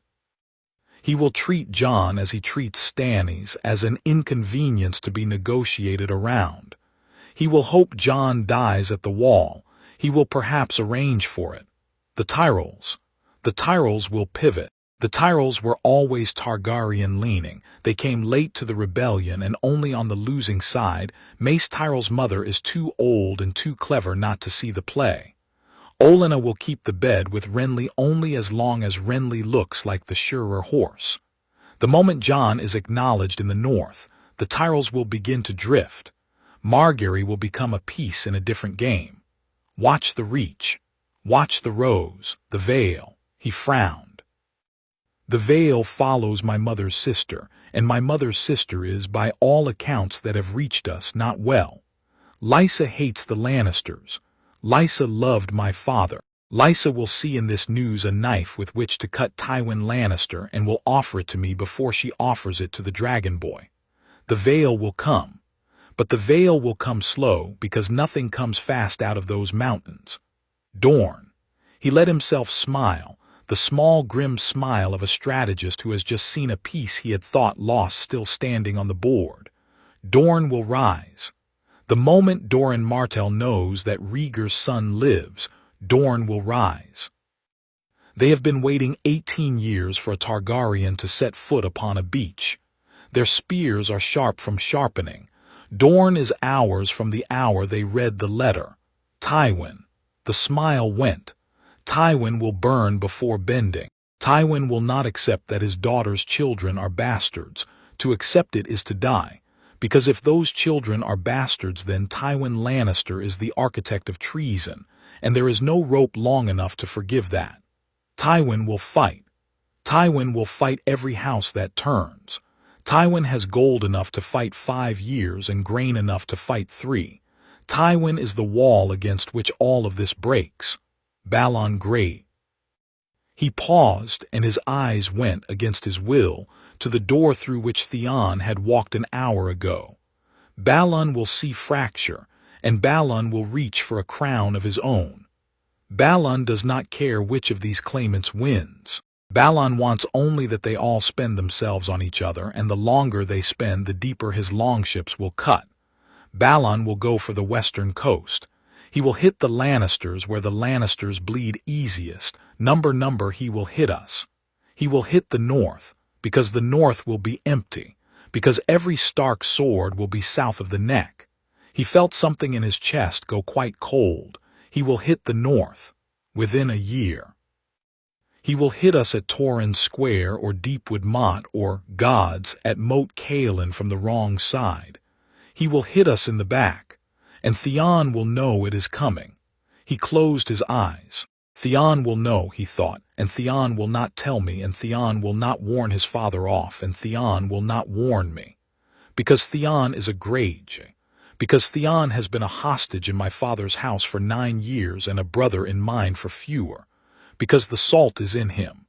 Because no amount of Stark bread fills a man who has been weaned on the sea. He opened his eyes. He looked at the map. And yet he thought Theon laughed today in the yard when Grey Wind knocked him over. And Theon clapped me on the back when the news came of my father's arrest and said, "Brother, brother, we will get him home, brother. And Theon will ride at my right hand tomorrow because there is no one I trust more to ride at my right hand. And I do not know whether I am a fool for that or whether the fool would be the Lord who looked at his hostage of 9 years and saw only the hostage." He pressed his palms against his eyes. The map blurred. The little carved wolves and lions and stags swam. Father, he thought, father, tell me. His father did not tell him. His father was ahead in a sack in King's Landing. Grey Wind beside him made a small low sound, not quite a whine, more the sound a wolf makes in its throat when it is listening to something a man cannot hear. Robb breathed out. 20 riders, he thought, 20 riders, north, to Jon. After that we will see. He rolled up the map. They rode out at dawn. Snow had not yet fallen in earnest at Winterfell, but the cold had come down hard in the night, and the breath of the horses stood in the air like smoke from 20 small fires. The yard was almost empty. Robb had ordered the bannermen to their halls. He had wanted no procession, no farewell. Bran had been carried down by Hodor to see him off, and Robb had knelt on the stones in his riding leathers and put his forehead against his brother's forehead and said nothing at all for a long moment, and then said, "Be good, little lord, mind your maester," and gone before the boy could answer. Rickon had not been wakened. Old Nan had a story ready. Hallie's Malin rode at his left. Theon rode at his right. The 20 riders were the best of the household guard, hard men with gray beards or hard young men with no beards at all. They rode in pairs, in silence, their cloaks dark gray over chain. Grey Wind ran ahead, and then beside, and then ahead again, a long gray shape against the road's edge, dipping into the trees and out again as though scouting for an army nobody could see. The Kingsroad in late autumn is a thing of bone. The trees on either side had given up their gold a fortnight before, and now they stood naked, the high pale birches and the iron-colored oaks, their branches a fretwork against a sky the color of pewter. The road itself was a long pale ribbon laid down through the country, rutted and frost-hardened and silver in places where last night's rain had not yet thawed. Crows kept pace with them in the high air. Sometimes a wind would come down out of the north and lift the dead leaves from the ditches and turn them once slowly in the road as though the road itself were thinking. Watching, thought Robb. The country is watching us go. He had grown up on this road. He had ridden it with his father as a child north and south on errands and to feasts and once very memorably all the way to White Harbor. He had thought he knew it. He had not. He had known a road that was a road. The road today was something else, a long gray artery in the body of a country whose heart had been opened, and along which a small clot of horsemen was now moving, very carefully, hoping not to be noticed by the wound. Grey Wind ran ahead. Theon, beside him, said nothing for the first hour. This was not Theon's way. Theon's way was to fill silences with smirks, with stories, with thinly veiled questions about the camp followers ahead. Today Theon rode with his hands light on his reins and his eyes on the road, and his mouth set in a small flat line that Robb did not recognize. Once when Grey Wind cut across the road in front of them and made the horses snort, Theon laughed, a short, surprised laugh, almost relieved, and then was quiet again. He is afraid, thought Robb, glancing at him. He is afraid, and he does not know which thing he is afraid of. Theon, beside him, was running in his own head the same map. The Targaryen claim, Theon thought, changes everything. Everything. If Robb bends the knee to the bastard, if Robb bends the knee to the snow at the wall, then the north is Targaryen, and the Targaryen will move south, and they will need ships. They will need ships, because every Targaryen who ever wore the crown crossed water to keep it, and there are only 2 fleets in the Sunset Sea, and one is Lannister and the other is mine. and my father will see it before they do. My father will see it before sunset on the day the letter arrives at Pike. My father will see two stags brawling for a stolen throne and a dragon boy and a wolf boy and a lion girl, and my father will see that no one is watching the back door, and my father will come through it, with me on his deck or without me." He glanced sideways at Robb. The young lord rode straight in his saddle, his face set into a kind of stillness that had not been there a fortnight ago. "He is my brother," Theon thought, with a small twist of something hot and uncomfortable. "He is my brother. He has been my brother for 9 years. He gave me Smiler when my own father would not have given me a hairpin. He clapped me on the shoulder this morning before he mounted up and called me Theon, not Greyjoy. He said, 'Ride with me, brother.' He said brother. And then, because Theon was Theon, and because the sea was in him as the salt is in a man who has lain too long upon a beach, the next thought came unbidden and would not be unthought. And what is brother against blood?" He looked away. They rode through the day and through the next and through the next. The country changed slowly. The trees grew thinner, more crooked. The villages began to be farther apart and meaner, and to look at 20 riders out of the south with the wide, flat eyes of folk who had nothing left to lose and were taking inventory of what little remained. They passed a hanged man on a crossroads gibbet and did not slow. They passed a woman walking south with a child on her hip and a bundle on her back, and Robb gave her a silver stag, and she stared at the coin as though it were a star fallen out of the sky, and then she ran. They passed a burnt steading whose owner had clearly burnt it himself before leaving, so that nothing of his would feed any man coming after. The realm is already moving, Robb thought, watching her run. The realm is already moving, and we are slower than the news. At night they camped off the road in the lee of dry stone walls or in the ruins of holdfasts that had stood since before the conquest.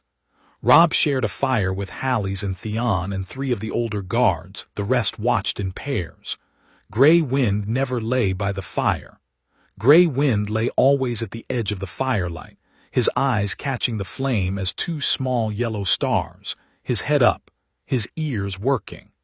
On the 3rd night a wolf howled out of the wolf's wood. It was not Grey Wind. Grey Wind was at the edge of the firelight, head lifted, very still. The wolf howled again and again, a long single voice from somewhere far off in the trees, and then was answered much closer by another and then by a third, somewhere behind them on the road. Robb sat up. The men sat up. Theon put his hand to his sword. Grey Wind did not move. Grey Wind lifted his throat to the sky and answered once with a sound that went out of the camp and into the trees and seemed to leave a space behind it that nothing else came to fill. The wolves in the trees went quiet. Robb lay back down. He did not sleep. Father, he thought in the dark, looking up at the black ribs of branches against the slightly less black sky. Father, I wish you could see this. I wish you could see this road. I wish you could see Grey Wind. I wish you could see what I have to do. I wish he had not until that moment fully understood that his father was dead. The understanding came in the dark, in the middle of a thought about Grey Wind, and it came not as a flood but as a small precise click, as of a key turning. He is dead. The man who would have ridden this road with me. The man who would have known whether to kneel. He is dead. There is no one to ask. He turned his face to the cloak he was using as a pillow, and bit the inside of his cheek until he tasted iron. And the small child-shaped thing inside him wept, briefly, silently. And then it stopped, because boys who became lords at 15 learned very quickly that the things they would not say aloud were the muscles by which they held the world up.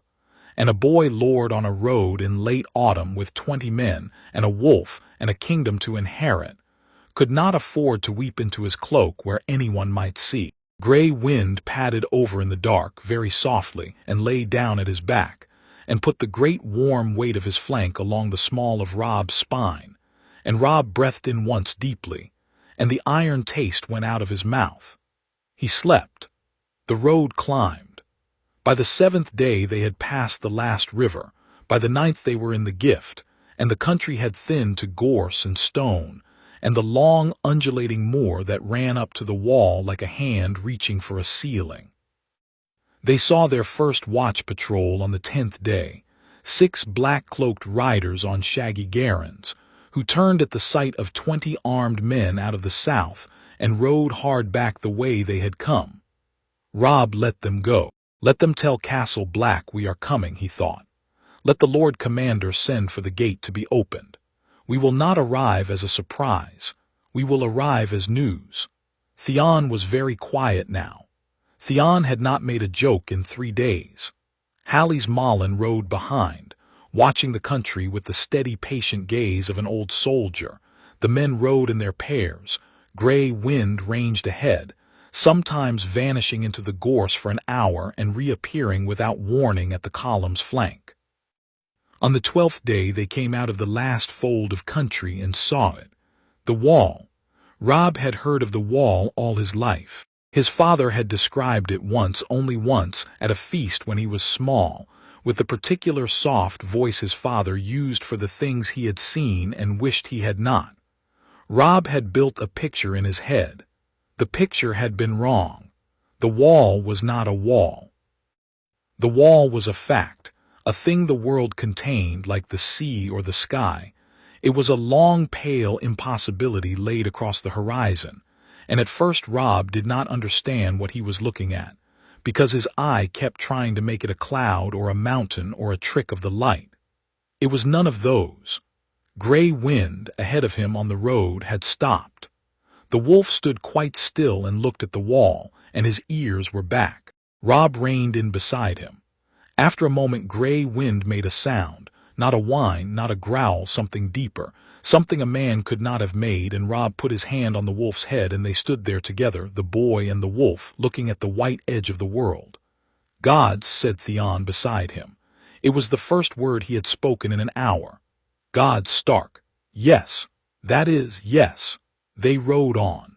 The first flakes of snow came down out of the high gray sky as they approached Castle Black. They came down slowly, very large, very soft, the kind of snow that does not seem to fall so much as appear, drifting sideways out of the air as though the world had decided casually to begin a thing it had been putting off.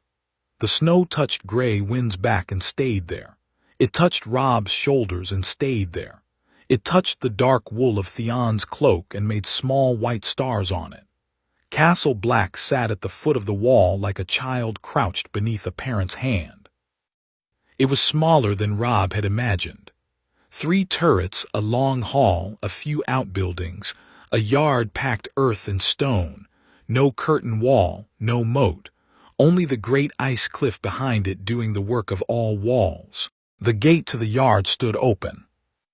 Black-cloaked figures had gathered there, perhaps 20, perhaps 30, and at their front stood a tall, stooped man in a long black cloak with silver thread sigils on the breast, and behind him a one-handed man with a face like a hatchet, and behind him, a little to the side, half a step apart from the others, stood a slim figure in a black cloak still new enough to bear no rain stains, and at the figure's heel was a white shape, a low white shape that even at this distance Robb knew.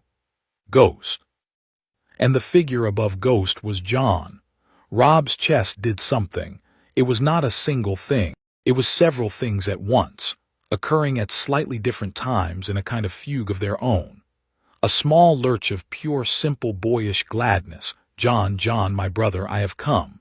And beneath it a long, cold understanding. That is the only man in the realm with a clean claim, and he does not know it yet, and I have come to tell him. And beneath that, deeper still, a thing that was almost a prayer. "Father, Father, look, look.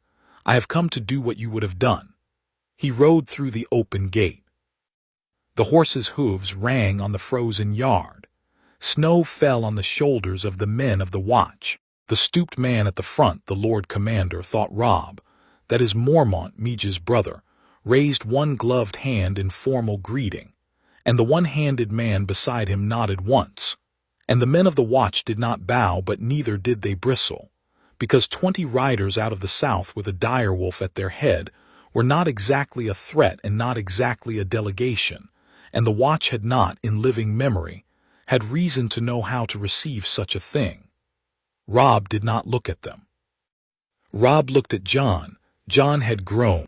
That was the first thing. Jon had grown in the few months he had been gone, in the way boys grow when they have been pulled out of childhood by the scruff of the neck, a half-inch in the shoulders, a hardness in the line of the jaw. His hair was longer. His cheekbones had come forward. His eyes were the same. The dark eyes, Lyanna's eyes, thought Robb, with the small shock of having a new word for an old color.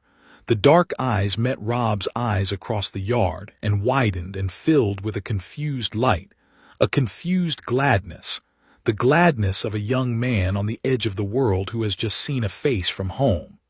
Robb swung down from his horse. Snow fell between them. Gray wind padded forward across the yard, and Ghost rose from his haunches and padded forward to meet him, and the two wolves came nose to nose in the falling snow and stood there for a long moment, breath plating in the cold air, with no sound between them. The men of the watch shifted uneasily. Robb walked past them. He did not look at the Lord Commander. He did not look at the one-handed man. He walked toward his brother across the snow-pricked yard, and his brother walked toward him, and they met under the open sky a few paces from where the wolves were standing. Robb opened his mouth. Every word he had composed on the road, and there had been many. He had been composing them for 12 days. He had a speech for the kneeling, and a speech for the standing, and a speech for the embrace, and a speech for the refusal. Every word he had composed was suddenly, completely gone. He stood with his mouth open, and the snow falling between them and his brother's face. His brother's face, his brother's, Jon's, looking at him with a kind of slow dawning that was not yet, not quite, knowledge. Jon spoke first. Jon, who had no news yet, who had taken his vows 3 days before, and stood now in the new black of his new life, who saw only that his brother had ridden 2,000 miles out of the south in late autumn with a small escort and a great direwolf, and a face like a man who had not slept. Jon said, quietly, in the voice Robb remembered from 100 mornings in the practice yard, "You're here." Chapter 3. A man cannot serve the watch while a kingdom calls. The snow had begun before dawn and had not stopped. It was the slow kind, the kind that fell straight, the kind that did not need wind to convince it. By the time the horn sounded from the watchtower above the gate of Castle Black, the yard was already white to the ankle, and the tracks of the morning's wood haulers had been filled in twice. Robb Stark rode at the head of a small company, 12 riders, no banners. He had left the banners with his army at the Twins. He had told his bannermen he was riding to take counsel with his uncle Benjen, which was almost true, and then he had ridden past the appointed meeting and gone on north alone with the 12. They had argued with him about that. He had let them argue and then ridden on. He was tired in a way he had not known a body could be tired. He had been a king for 31 days. He had not slept a whole night in any of them. He had a wife now, in a sense. He had a betrothal contracted in his name to a Frey girl he had not yet seen, and he had a father in the ground in King's Landing whom he could not yet bury, and he had a brother at the top of the world who was not his brother, and he was 20 days from 16 years old. I do not know how to begin, Robb thought, looking up at the wall. The wall did not look like a thing built by men. He had been told this all his life and had not understood it. He understood it now. It was not a wall. It was a fact, an enormous patient fact, an answer the world had given to a question men had not been clever enough to ask. The face of it was streaked with running water that had frozen into running water that had frozen, and it caught the gray dawn light and gave it back gray and blue and gray. Snow drifted along its base. He could not see the top of it. He could not look at it for very long. Then the gate opened, the small inner gate, the one men used, and Jon came out. Robb almost did not know him. It was Jon, of course. The long face, the gray eyes, the dark hair grown out a little ragged, the way he stood with one shoulder forward as if always half ready to flinch sideways from a blow. It was Jon. But he was wearing the black of the watch, all of it, and the black ate him.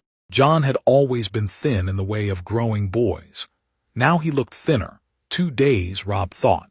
He has been a sworn brother of the Watch for 2 days. He does not yet know. At Jon's heel walked the direwolf, white as the snow and almost invisible against it but for the eyes. The eyes were red. Robb swung down from his horse.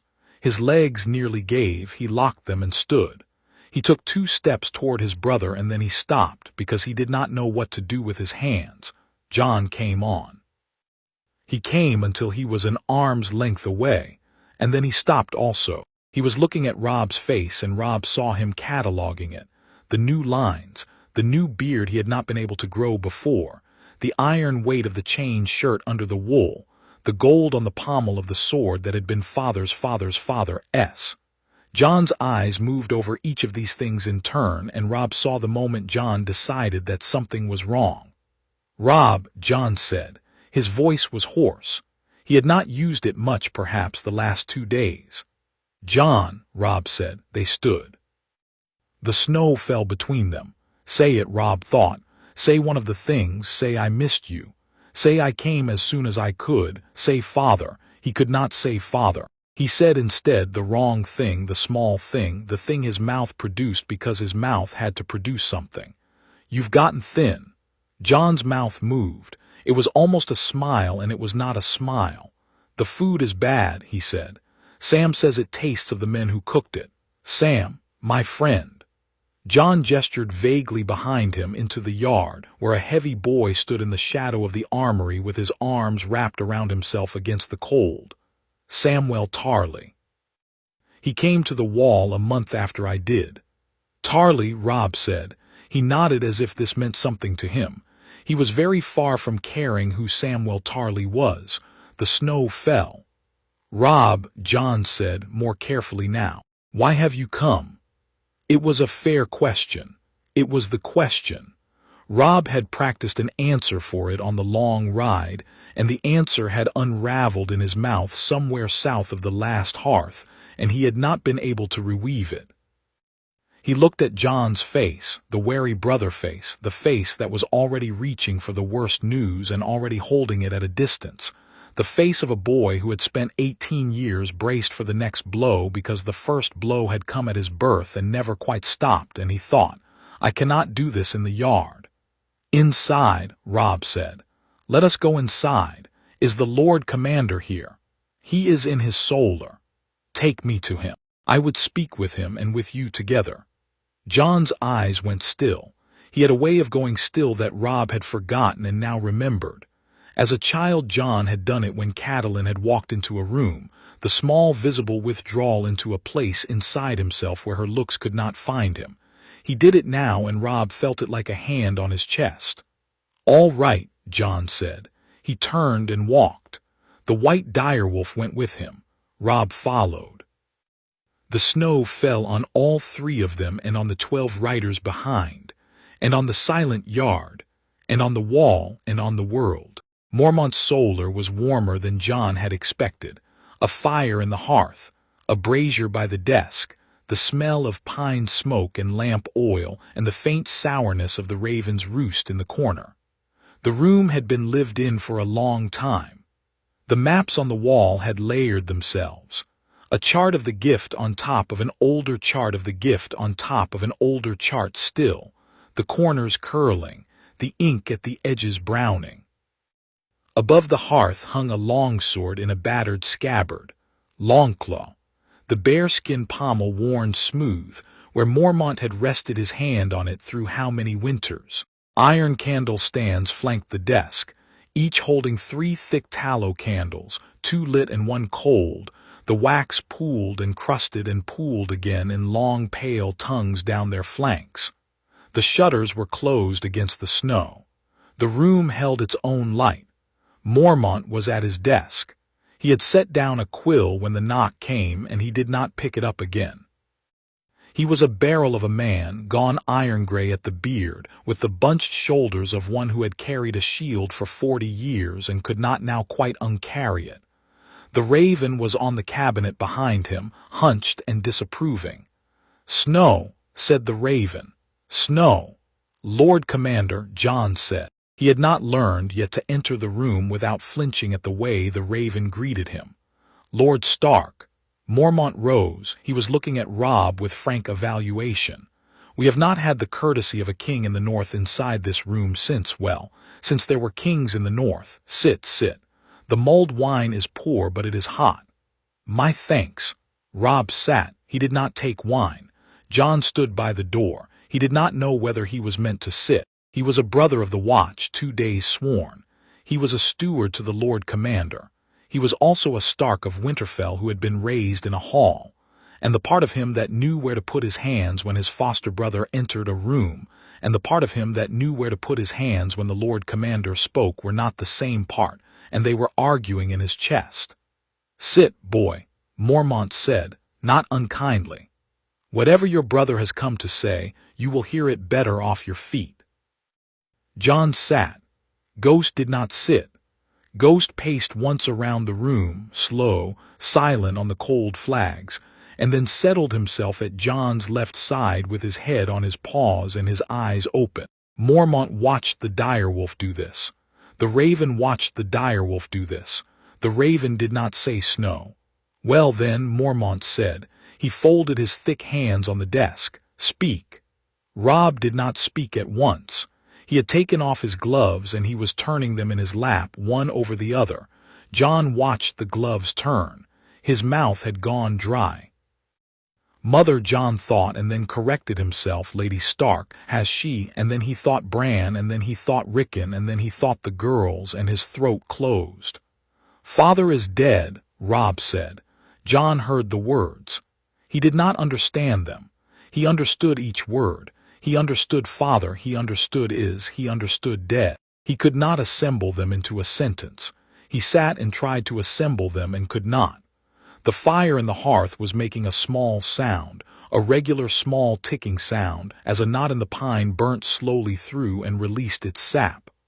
What? Jon said. It was not a question. It was a noise his mouth made because his mouth had to make some noise. Father is dead, Robb said again.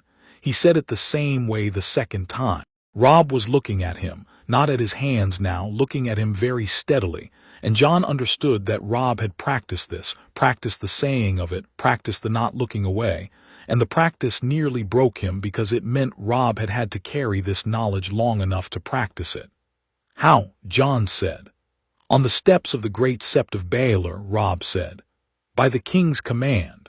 By Sir Ilan Payne's sword. 12 days ago, or 13 by now, the ravens are slow this far north, and I am slower.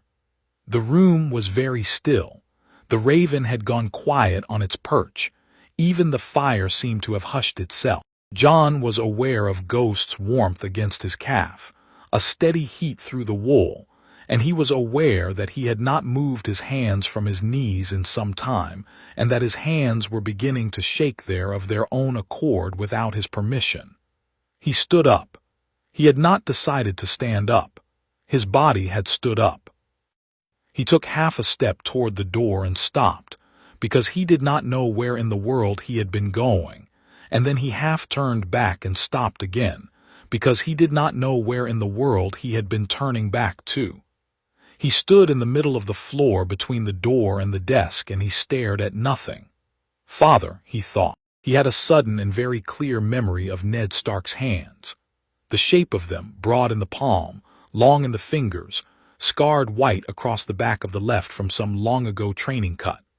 The way Ned had laid one of those hands on the crown of Jon's head, just once, when Jon was perhaps 7, and crying about something he could no longer recall, and how the weight of it had silenced him better than any word. The hand had been warm. The hand had smelled faintly of the oil men used on swords. Ned Stark's hands were in the ground in a southern city, or not in the ground. Did they bury traitors? Did they let the crows have them? Father. He did not weep. The weeping was somewhere behind a wall in him, and he could feel it standing there patient, but it did not come through. His face stayed as it was. He felt his face stay as it was, and he hated his face for it. Sit down, Jon, Mormont said quietly. Sit down, lad. Jon sat down. He did not remember crossing the floor. "There is more," Robb said. "More," Jon said. "There is more, and I have to tell you all of it, and I cannot do it gently. I have tried to think of a way to do it gently on the ride, and I could not, so I am going to do it badly. I am sorry." "Tell it," Jon said. His own voice was strange to him. It had gone flat. It had gone very flat. Robb looked down at the gloves in his lap. He took a breath that was visibly a breath, a gathering of the chest, a slow letting out. "On the steps," he said, "before the sword fell, Father spoke. Joffrey had told the crowd that he would show mercy. That Father would be allowed to confess his treason and take the black and go to the wall. Father went to the steps to confess, as had been arranged. He confessed nothing. He spoke instead about you." Jon's hands were still on his knees. They were not shaking now. They were not anything now. "He said," Robb went on, "that you were not his son. He said that you were the son of his sister Lyanna and of Prince Rhaegar Targaryen. He said that Lyanna had not been taken, that she had gone, and that she had borne a son at a place called the Tower of Joy in the Red Mountains of Dorne, and had died of the birth, and that he had carried the child north and named him Jon and called him his bastard, and had kept that lie for 17 years to keep the child alive from Robert. He said your true name.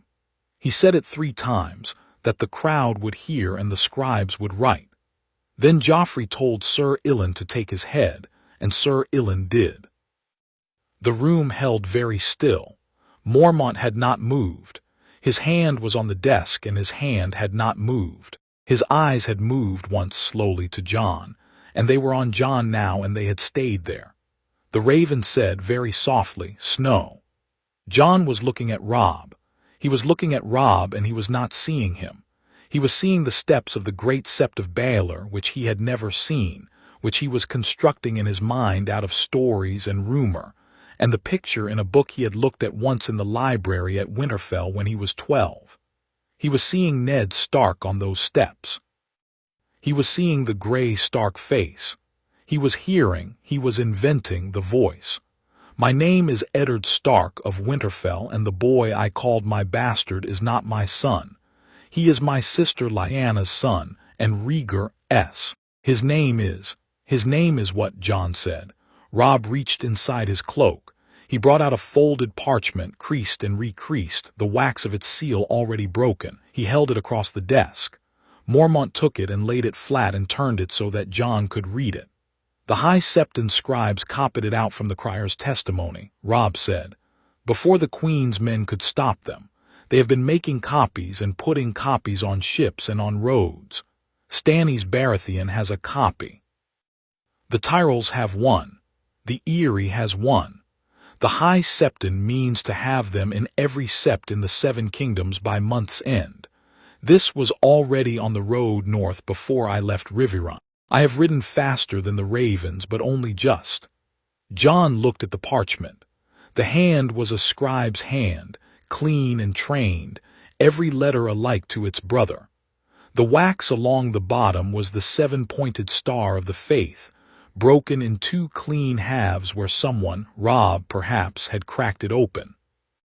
The words at the top were here the words of Eddard, of House Stark, sometime Lord of Winterfell and Warden of the North, spoken upon the steps of the great Sept of Baelor on the day of his death, in the hearing of the City of King's Landing, and before the gods of the Fate. Below that there was a great deal of the scribe's formal preamble that Jon's eyes skipped past, and then there was Ned. "I confess no treason. I have done no treason. I die a traitor only by the word of a boy who is no king. But before I die, I will speak a truth I have kept for 17 years, and I will speak it because there is now no other tongue alive that can speak it, and because the gods of my fathers may forgive me for the keeping, but will not forgive me for the carrying of it into the grave. The boy who has been called Jon Snow, who serves now upon the wall, who has been called my bastard son and has borne that name and shame in my house, is not my son. He is the son of my sister, Lyanna Stark, who did not go willing into King's Landing and did not lie willing in the bed of Robert Baratheon, but did go willing to the Prince Rhaegar Targaryen, whom she loved and was loved by, and was wed to him under the heart tree of a place I will not name, and was got with child by him, and bore him a son at the Tower of Joy in the red mountains of Dorne, and died of the bearing, and put the child in my arms with her last breath, and bid me keep him from the wrath of Robert, and I did keep him, and I gave him my name because my name was the only shield I had, and a poor one, and because the truth would have killed him in his cradle. His name is Aegon, of House Targaryen, sixth of that name, son of Rhaegar Targaryen and Lyanna Stark, and the last living blood of the dragon by the true line. This I swear before the gods old and new. This I have set my hand to in writing also, and the writing is held by a man I trust and will come forth in its time.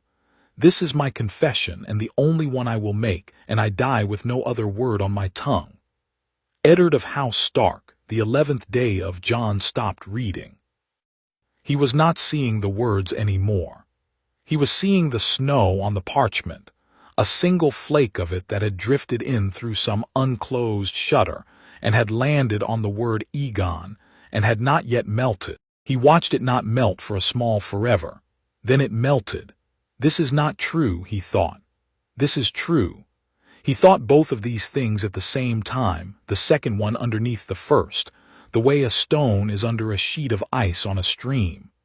The first thought was loud and the second thought was very quiet, and the first thought lasted a heartbeat and the second thought had been there always.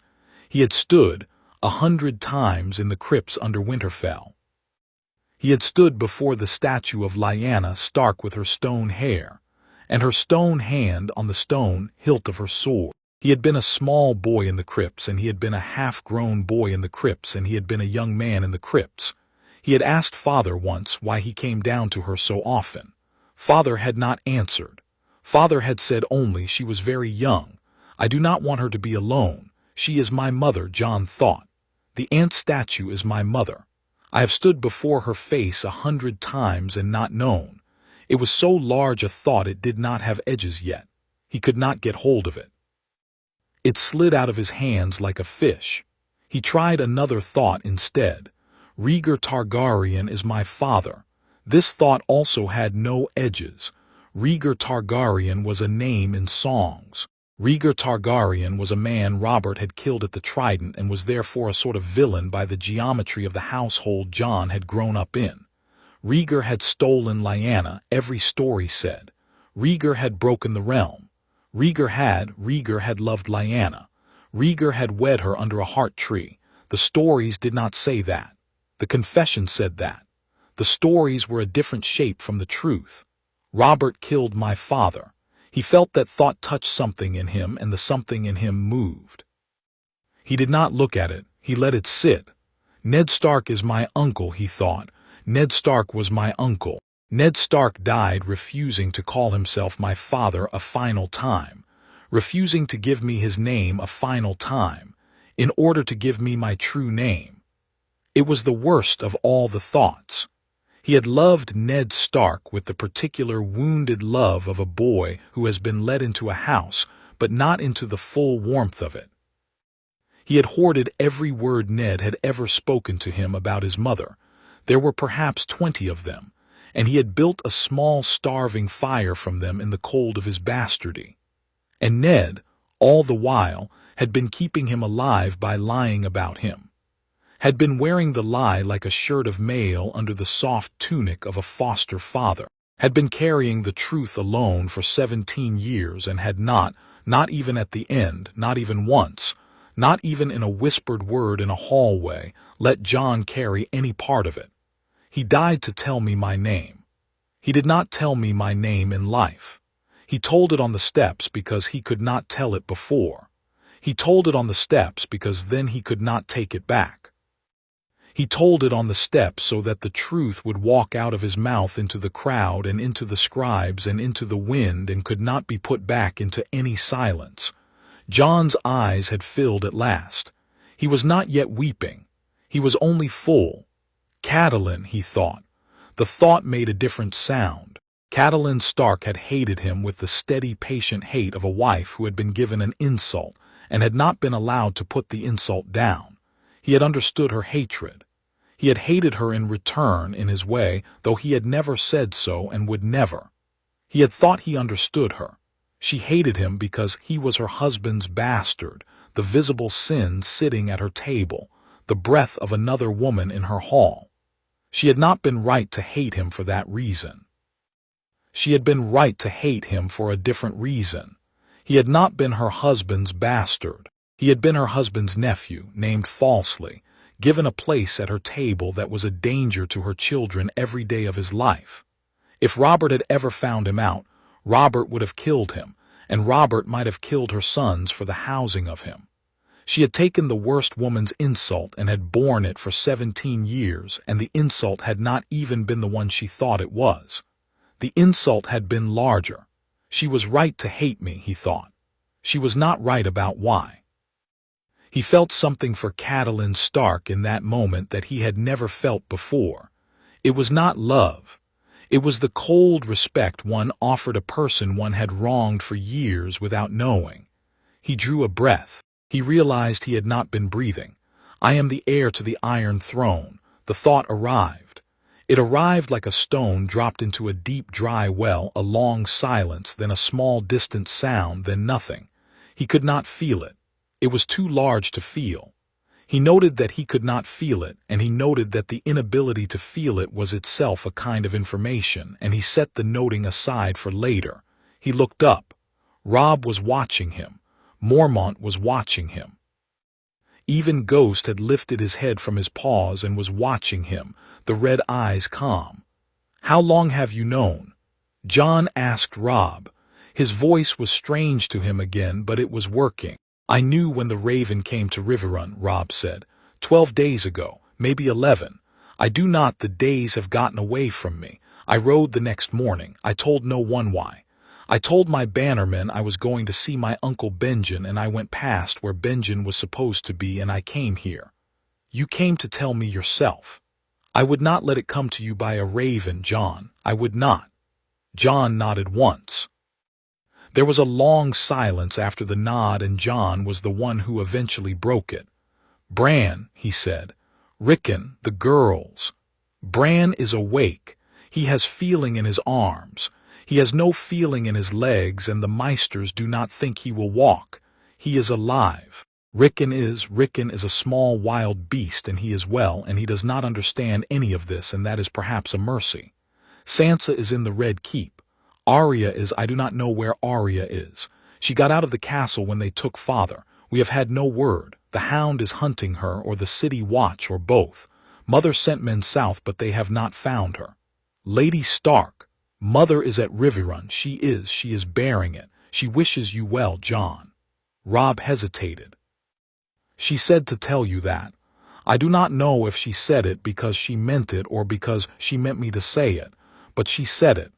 Jon nodded again. He understood, with a cool, clear stranger's understanding, that Catelyn Stark had said it because she had understood, faster than perhaps anyone else in the realm, that the boy she had not been able to love was now a king with the power to remember. "And the war," Jon said. "The war goes," Robb said. "I have won my battles. The Lannisters hold the south of the Trident, we hold the north. The River Lords have called me king in the north. The Northern Lords too.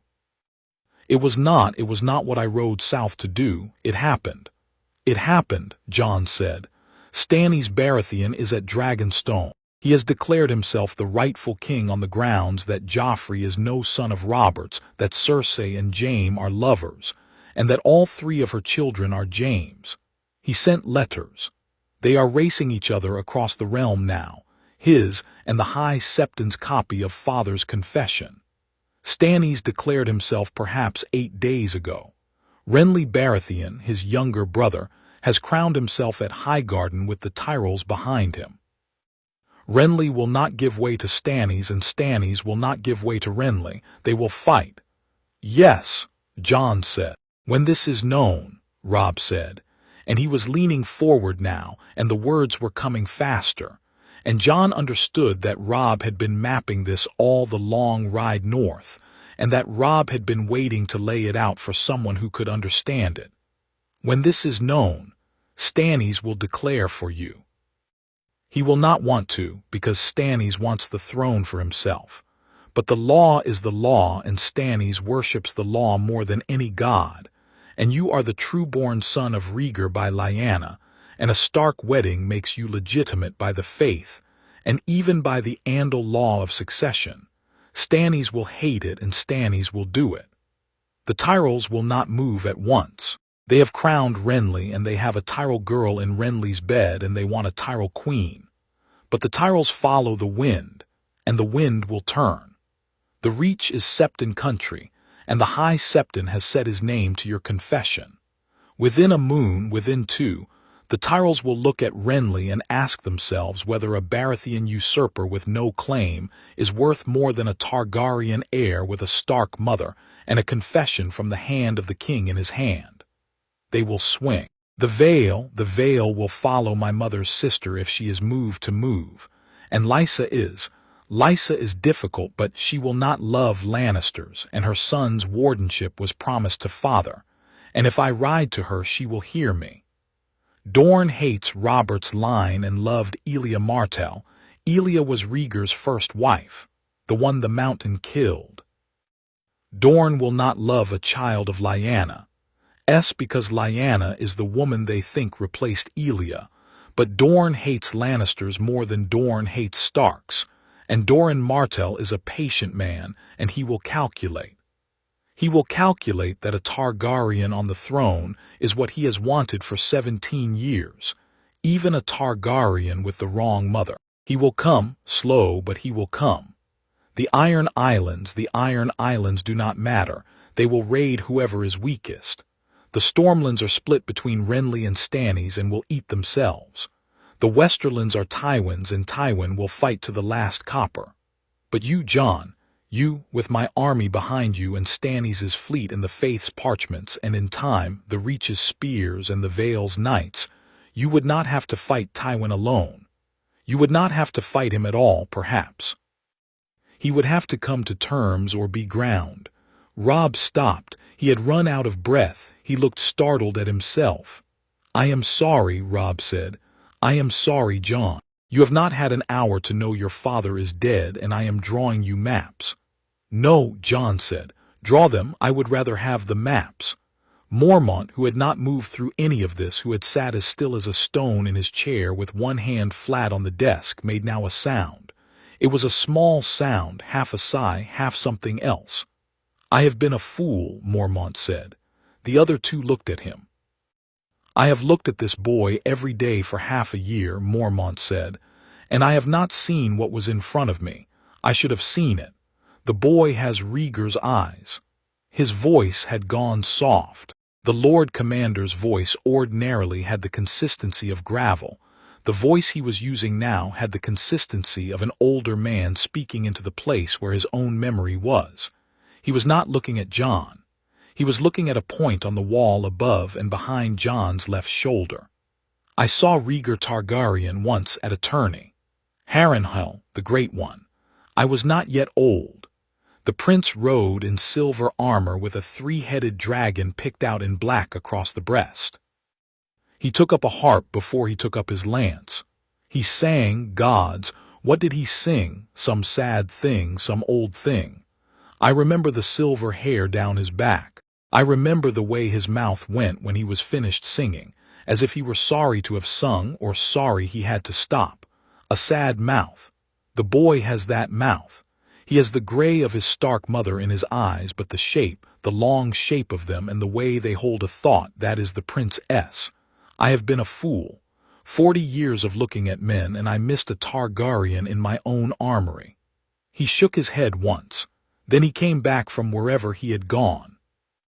His hand, which had been flat on the desk, lifted, and he ran the back of it over his beard, and he was the Lord Commander again. "Well," Mormont said. "Well, well." "There is the matter of the vows," Robb said. "There is the matter of the vows," Mormont agreed. Jon had not thought of the vows. He thought of them now. He had taken his vows 2 evenings before, in the snow before a heart tree in the haunted wood half a league north of the wall, he and Sam together, kneeling, the words of the oath stiff on his tongue because he had been rehearsing them for weeks and they had still come out stiff.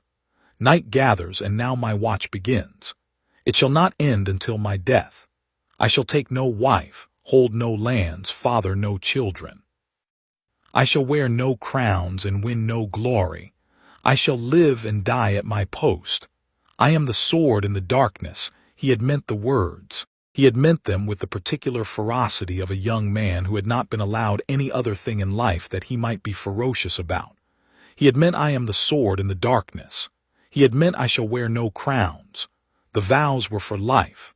The vows were a wall around a man's life that the man built himself, and once built they did not come down. He felt their weight in him now, and he felt the new weight in him also, and he felt the two weights begin to argue. "He is sworn," Jon said. Robb was looking at him. He was speaking to neither of them in particular. "I am sworn, 2 nights ago, before a heart tree."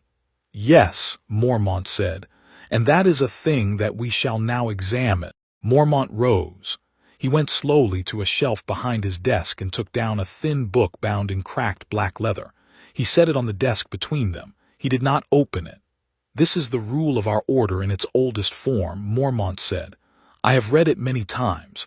I have read it more carefully in the last hour than I have read it in many years." His mouth twitched. "Forgive an old man his vanity. I have an excellent memory, and I have been reading it inside my head while your brother spoke." He sat down. He laid one heavy hand on the book. "The watch is a sworn order," Mormont said. "Its vow is for life. There is no precedent, there is almost no precedent for the release of a sworn brother. The watch released Maester Aemon Targaryen from no vow when his nephew the Mad King sent for him. Aemon stayed. The watch released no man when the realm called in any war I know. Once sworn, sworn. This is the law as it has been kept." He paused. His hand stayed on the book. "But the watch's vow," he said, "is not a vow to the watch. The watch's vow is a vow to the realms of men. I am the shield that guards the realms of men. You spoke those words, lad. You spoke them 2 nights past at a heart tree. The vow is not a vow to me, nor to my office, nor to this castle, nor to this wall. It is a vow to the realms, to all of them, to keep them from the dark." He let the words sit. "A man," Mormont said slowly, "cannot serve the watch while a kingdom calls him. If the realms of men in their need call a sworn brother to a service that the watch cannot supply, and if that service is itself a service to the realms, then the vow is not broken by the going, the vow is fulfilled by the going. This is a reading. I know it is a reading. The High Septon, were he asked, might say differently.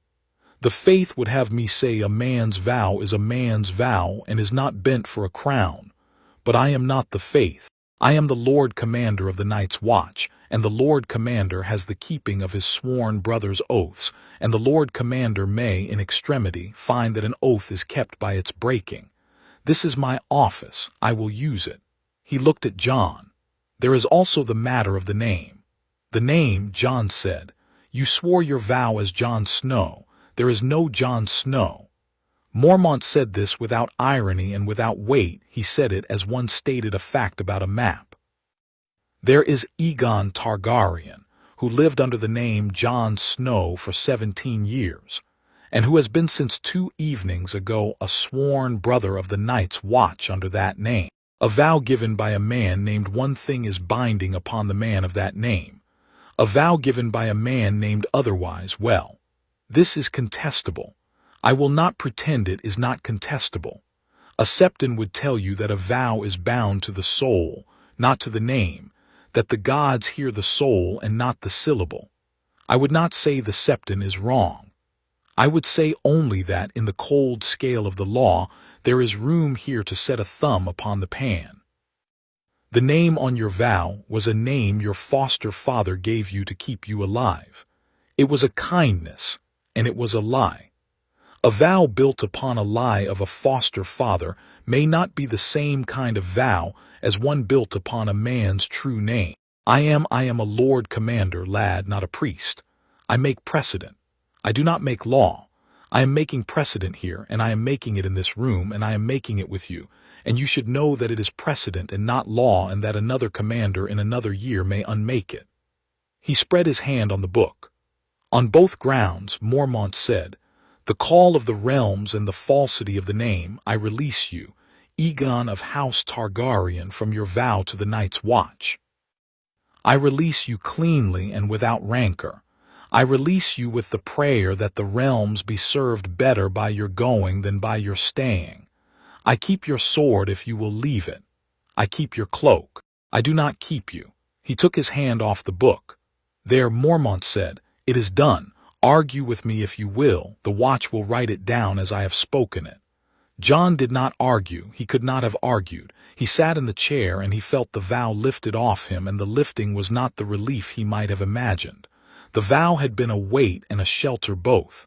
To have it off him was to be cold in a place he had not known he had been warm. Lord Commander, he said. His voice would not come up out of his chest. I do not know what to say. Do not say anything. Say it later when you know what to say. The hour is too thin for words. Mormont's eyes had softened. He looked suddenly like a grandfather, which he was not and had never been. I will tell you a thing, lad, that may help and may not. I have buried many men. I have buried friends, and I have buried sons of friends, and I have buried 2 men I loved more than I have ever loved a woman. I have never buried a father, because mine died at sea and there was nothing to bury. But I have watched men bury fathers. The thing about it is that you do not bury him at the burying. You bury him for years after, a piece each year. Some men never finish. Your father was a good man. I did not know him well. I knew his brother Benjen, who is mine, and through Benjen I knew the shape of the family that made him. He was a good man. He died well. He died telling a truth. There are worse ways to go. Jon nodded. He did not trust his voice. In the corner by the door, the heavy boy Sam had moved. Jon had forgotten Sam was there. Sam had come in behind them, silent. Sam had a gift for being silent when his betters were speaking, a gift he had developed in his father's hall, and had stood in the shadow of the doorway through all of it, hearing everything. Jon looked at him now. Sam's round face was wet. He had been weeping quietly and continuously for some time, and he had not made a sound, and his hands had been pressed against his mouth. Sam, Jon said. Jon, Sam whispered. He took his hands from his mouth. Jon, I am leaving, Jon said. The words came out and Jon listened to them. I am leaving. I am leaving the watch. I am leaving the wall. I am leaving the place I came to be free of all the houses of men, and I am going back into the houses of men. Take me with you. Jon blinked. Sam, take me with you. I cannot stay here without you. I am useless here. Pip and Gren are kind to me, but they are kind to me because you are kind to me. I am not a brother of the watch in any way that matters.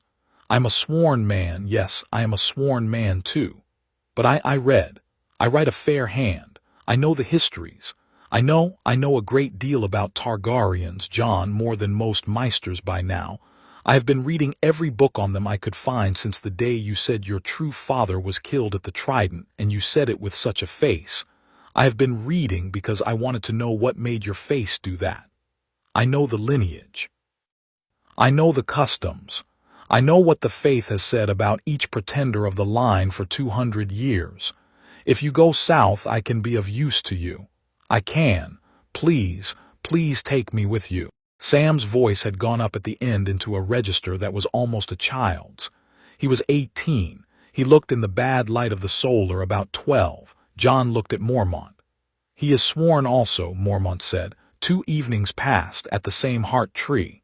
He considered, he looked at Sam, he looked back at Jon. The same grounds will release him if he chooses to be released. The realms have need of clerks as much as kings, lad. Go with your friend if you will. I will not keep you. I will go, Sam said.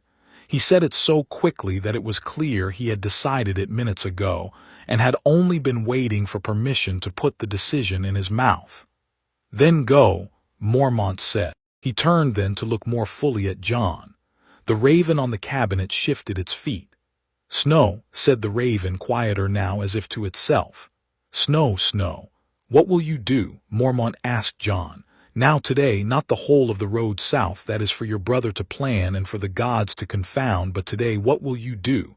You have an hour and then you have horses to find. I would have your answer, lad. I would have something to write down." Jon thought. The thinking was slow. It came up through cold water. The room held him. The fire ticked. Ghost's flank was warm against his calf. He felt the white wolf's ribs rise and fall. "I am the heir to the Iron Throne," he thought again. And again the thought made the same small, distant sound, and again he set it aside. It was not a thought he was going to use today. He thought instead about what he could do. He could ride south with Robb. He could not today do more than that. He could not today claim a name he had had for an hour. He could not today take a crown that no living man had offered him. The High Septon's parchment was not an offer of a crown. It was the publication of a fact. And the fact and the crown were two different things, and the distance between them was the distance a man would have to walk on the road south. He could not today declare for himself or against any of the 3 or 4 or 5 other men who were declaring themselves kings. He did not know enough about any of them. He had not even seen Stannis, who was the one with the law on his side. And Stannis with the law was not necessarily Stannis a man would want at his back. He could not today do anything but ride. He could, however, choose how he rode. He could ride as a boy in a fog, or he could ride as a man with a question. The question would be, what kind of man am I now that I am told what kind of man I have been? He did not know the answer. He would not pretend to know it. But the not knowing was itself a thing he could carry. He could carry it south with him. He could let it grow as he listened to Stannis Baratheon and to the High Septon and to Robb's bannermen and to whatever was left of his father's friends, and to his sister Sansa if he could get her out of the Red Keep, and to his sister Arya if she was found, and to Bran in his bed at Winterfell, and to Catelyn Stark whom he had wronged by being a Stark in her hall. He could listen for a long time. He could decide after. He drew a breath. "I will go south with my brother," Jon said. He heard the words. He felt them sit in the air. They were small words. They were the words he could afford. "I will see my father's grave," he said, "when it is safe to see it, whatever grave there is, whatever ground he is in, I will stand at it. I owe him that much. I owe him more, but I will start with that." Mormont nodded once. "I will hear," Jon said, "what Stannis Baratheon wishes to say. I will hear what the High Septon wishes to say. I will hear what my brother's bannermen wish to say. I will hear what is left of my father's friends." He paused. "I will hear, if I can be brought to where he can be heard, what Doran Martell of Dorne wishes to say, because of Elia. I will hear my Aunt Lysa in the Vale if she will speak. I will hear, if it comes to that, the words of Daenerys Targaryen across the sea, who is my father's sister and who is therefore my aunt also, and who has, I am told, some claim of her own." Robb's eyebrows had lifted slightly at that. Jon did not look at him. "I will hear them all," Jon said, "and then I will decide what kind of man I am. I will not decide before. I have been a man named one thing for 18 years. I will not be a man named another thing in an hour. I will take the road. I will take the listening.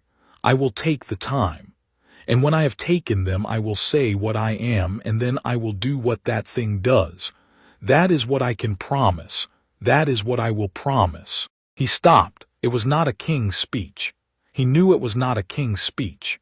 It was a clerk's speech, almost a careful clerk's speech, a speech in which a man listed the things he would do in the order he would do them and made no boast about the doing. He had not raised his voice. He had not invoked any god. He had not laid claim to any throne or any crown or any sword. He saw Robb look at him. He saw Mormont look at him. He saw both of them register. In a way he did not yet himself fully register, that the boy in the chair had just made his first political choice, and that the choice was restraint. The careful man is more dangerous than the bold one, Mormont thought in his own head where Jon could not hear it. I had not thought he would know it this young. I am not sure he knows that he knows it. He may only be cold from the news. But he has said the thing a careful man would say, and I will write it down as I have heard it, and the writing of it will be the first line of a long chronicle, and I do not envy the man who must read that chronicle to its end. Mormont said only aloud, "Good." He pushed himself up from the desk. "Then we have an hour to find horses and pack what little a brother of the watch owns. Lessen your case, lad. You are not a brother of the watch any longer, and what you have is yours to take. The cloak, the boots, the dagger, take them. The longsword, that was yours from the day I gave it to you, and it does not stop being yours for any change of your name. Take Longclaw." He paused. "I had given it to Jon Snow. I would have given it to Aegon Targaryen had I known. Take it." Jon stood. His knees almost did not hold him. They held him. "My lord," he said. The word lord came out wrong. It came out a steward's word, not a prince's. He let it. "My lord, I thank you. There is no word for this thing. I will find one later. For now I have only this one." "It is enough," Mormont said. "Go." Jon went. Ghost rose from the flags and went with him, white shoulder against Jon's black thigh, silent as a thought. Sam followed, half a step behind, his face still wet, his hands clasped in front of him like a boy at his first audience. Robb came after with the parchment folded back into his cloak. In the doorway Jon paused. He looked back. Mormont stood at his desk with one hand on the cracked black book, and the candles flickering at his shoulders, and the raven hunched on the cabinet behind. The Lord Commander looked older in that moment than Jon had ever seen him. He looked, Jon thought, like a man who had just signed a thing he was not certain he had the right to sign, and who had signed it anyway because no one else in the room had the office. "Lord Commander," Jon said. "Go, lad," Mormont said again, more gently. Jon went. They rode out at first light. The snow had not stopped in the night. It had thinned a little before dawn and then thickened again, and the yard of Castle Black was nearly knee-deep where the wind had piled it against the wall of the armory. The horses' breath stood in the air in long white plumes. The torches at the gate hissed and sputtered where the falling flakes touched them. Jon was on a stocky northern Garin Mormont had given him out of the watch's stables. He wore a black cloak still. There had been no other cloak to give him, but the cloak was an old one of Mormont's, fur-lined, and was not the cloak of his vows. Longclaw was at his hip. The bearskin pommel rested under his hand. Robb was beside him on a tall bay gelding, the same gelding he had ridden up to the gate the morning before. Robb had not slept. Robb did not look like a man who had not slept. Robb looked like a king. Jon noted this and was glad and was a little bit afraid of it. Behind them, on a slow brown pony that was already too small for him, came Sam, with a pack so badly tied that 2 books were poking out of it, and a third was wedged sideways under the strap. Sam had not slept either. Sam looked, in the gray dawn light, like a man who had been given his life back and did not yet know what to do with it. Ghost ran. The white wolf ran out ahead of the horses, then circled back, then ran out again, his paws sinking deep in the new snow, his coat all but invisible against it, only the dark eyes and the dark nose and the long red tongue marking him for a living thing. He was happy. Jon felt it through whatever thread ran between them. The wolf was happy to be moving, happy to be away from the wall, happy to be going south where the smells were richer and the prey ran in bigger packs. Jon let the wolf's happiness sit in him. He had no happiness of his own to put there yet. At the gate Mormont stood with his hands at his belt, the wind taking the gray of his beard sideways. He did not raise a hand. He did not say a word as they passed. He only looked. He looked at Jon, and his eyes were the eyes of a man committing a face to memory, the way a man does at the burial of someone he might have known better had time allowed. Jon raised a gloved hand to him as he passed under the arch. Mormont nodded once. That was all. They rode out onto the King's Road and turned south. When they had gone perhaps 200 yards, when the gate was a black square in a white field behind them, and the wall above the gate was a vast blue-white nothing rising into a sky of falling snow, Jon turned his head and looked back. The figure of Mormont was still there in the gate. The figure was small and gray. The raven was on his shoulder. Mormont watched them go until they were a single dark line on the King's Road. Then he stood a while longer, watching the place where the line had been, after the line itself was lost in the snow. He spoke at last, not to anyone, only to the cold morning air. "Snow at the wall," he said. "Snow at King's Landing. The whole realm will be snow before it is done." The raven on his shoulder said, very softly, "Snow." Mormont turned and went back inside. In the Red Keep that same morning it was raining. Sansa Stark stood at the window of the room she had been given since her father's death, a smaller room than the one she had had before, with a door that locked from the outside as well as the inside, with a single narrow window high in the wall that she had to stand on the chest to see out of. She was standing on the chest now. She had been standing on it for some time. The rain in King's Landing was not like the snow at home. It came down hard and warm, and it smelled of the city, of the sea, of the smoke of cook fares, of the privies of poor wards, of the orange trees in the gardens of rich ones. It struck the lead of the rooftops and ran in dirty rivers along the gutters. It did not quiet the city. The city was never quiet. Even in the rain the criers cried, and the cartwheels ground over the cobbles, and somewhere always, a bell was ringing for some Sept's morning prayer. Sansa stood and she watched the rain. She had been told nothing. She had been told only that her father was dead, which she knew because she had seen him die. She had been told that her brother Robb was a traitor and would soon be brought to justice, which she repeated when she was asked to repeat it, and did not believe even as her mouth made the shapes. She had been told that the king her betrothed was merciful and that she should be grateful, which she repeated also. She had been told nothing else. The queen had given orders, she suspected, that she be told nothing else. But she had heard, 2 days past, 2 of the laundresses whispering in the corridor outside her door. They had not known she was on the other side of it. They had whispered about a parchment that the faith was passing from hand to hand. They had whispered about something Lord Stark had said on the steps before he died. They had whispered a name they had said quietly, a name Sansa had not quite caught, Egon perhaps, Enys something. The laundresses had moved away before she could press her ear closer. She did not know what they had meant. She had a feeling about it, a feeling like a hand at the back of her neck, but she did not know. She was thinking this morning of her father's face. She had been thinking of it every morning. It came to her in the gray time between sleep and waking, and it would not leave. It was not the face on the steps, which she had refused to remember, and which she remembered anyway. It was the face from before, the face she had known all her life, the long, stark face with the careful gray eyes that had always looked at her as though they were trying to memorize her, as though the looking were a kind of work he did. He had loved her. She had not understood it before. She had thought he loved her because fathers loved daughters, the way mothers loved sons, the way the sun rose in the east, the way the song said. She understood now that he had loved her by deciding to, every day, the way a man bails out a boat.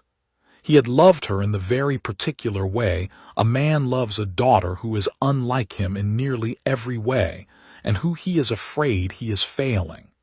She was 11. She had been 11 all year and would be 12 in winter. She felt older than 11 and she felt younger. She felt, this morning, perhaps 9 and perhaps 100. She thought, without meaning to, of Jon. She had not thought of Jon in months. She had not thought of Jon, really, since they had left Winterfell. There had been so many other people to think of, and Jon was at the Wall, and the Wall was a place in a story to her, not a real place.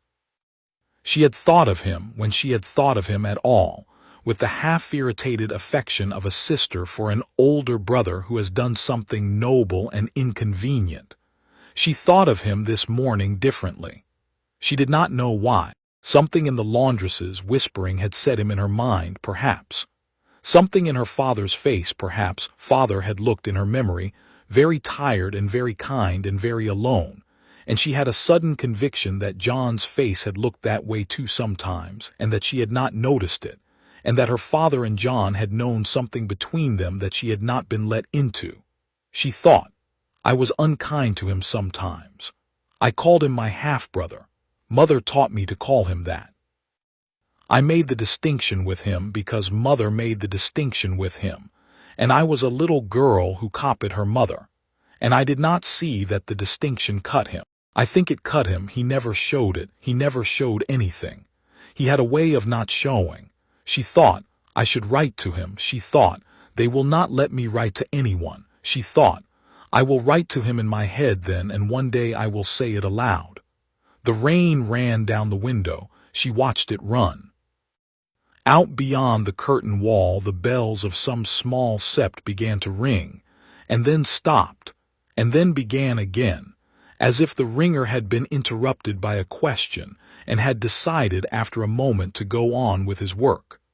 Sansa stood on her chest. She watched the gray rain over the gray city, and she thought of her father's face, and she thought of her brother at the Wall, and she did not know yet. She did not know that on a road 500 leagues to the north a dark-haired boy was riding south at first light with a white wolf running at his stirrup and a kingdom rearranging itself around him like snow. She did not know yet that the realm had heard. She would know soon. The bells rang on. Chapter 4. The realm hears itself within 2 weeks. Every great house in Westeros had heard the words spoken on the steps of the Sept of Baelor, and every great house had been forced to do arithmetic. A raven is a small thing, a bone hollowed for flight, a slip of paper rolled tight as a finger joint, a wax seal no larger than a thumbprint, and yet a raven is the instrument by which kingdoms learn what they have become. The ravens went out from King's Landing in a black tide on the morning after Ned Stark's head left his shoulders, and they went out from Winterfell a day later in a second tide, and the 2 tides met in the middle of the realm and made a confusion of dark wings over every keep between the Wall and Dorne. Lords woke to the sound of beating feathers. Maesters climbed down from their towers with the scrolls still warm in their hands. Stewards put boys on horses, and the boys rode the news up from the rookeries to the solars, and the solars went still, and then the solars began to move. What follows is a record of how 5 of those rooms moved. Riverrun, the rain at Riverrun was the rain of the trident in spring, fine, steady, falling in vertical lines, as if the gods had drawn it on the air with a ruler. It struck the moat and made no sound. It struck the moss on the river stair and made no sound. It struck the leaded glass of Hoster Tully's bedchamber, and made the soft, small ticking of a clock that has been running for too long. Catelyn Stark sat at her father's bedside in a chair her own mother had once sat in, and she watched the rain, and she watched the rise and fall of the old man's chest, and she counted the breaths the way she had learned to count breaths in childbed, when each one is a small coin spent against the next. Her father had been dying for some weeks now. The maesters at Riverrun spoke of milk of the poppy and of the comforts of a clean linen, and of how the Lord had been at peace these last days, and Catelyn smiled at them and thanked them and did not believe them. Her father was not at peace. Her father was a man who had once held the Riverlands together with his fist closed around the throats of 3 rivals, and a man like that does not die at peace. He dies the way a great oak dies, slow and noisy, with branches falling one at a time. Tully. Family, duty, honor. In that order. She had been at his side 3 days when the raven came. The Maester was a thin man with hands that shook from cold even in summer, and he came into the chamber with his head bowed, and the small paper held in front of him as though it were a sacrament he had not wanted to be given. "My lady," he said, "from King's Landing," and another behind it from Winterfell. Catelyn took the first paper before he could give it to her. She broke the seal and read it standing. She read it twice. The rain went on ticking against the glass. Eddard Stark, attainted of treason, beheaded upon the steps of the Sept of Baelor, having there confessed. She did not read the rest of that sentence at once. Her eyes leapt over the words having there confessed in her mind. The part of her mind that did not want to know sent the eyes back over the sentence again, and a third time, and a fourth, until the words having there confessed were a small stone in her mouth that she could neither swallow nor spit out. And then, at last, she allowed herself to read what he had confessed. She read it. She set the paper down on the small table by her father's hand. She sat back in the chair her mother had sat in. She did not weep yet. She did not move. She closed her eyes. It came in 3 waves.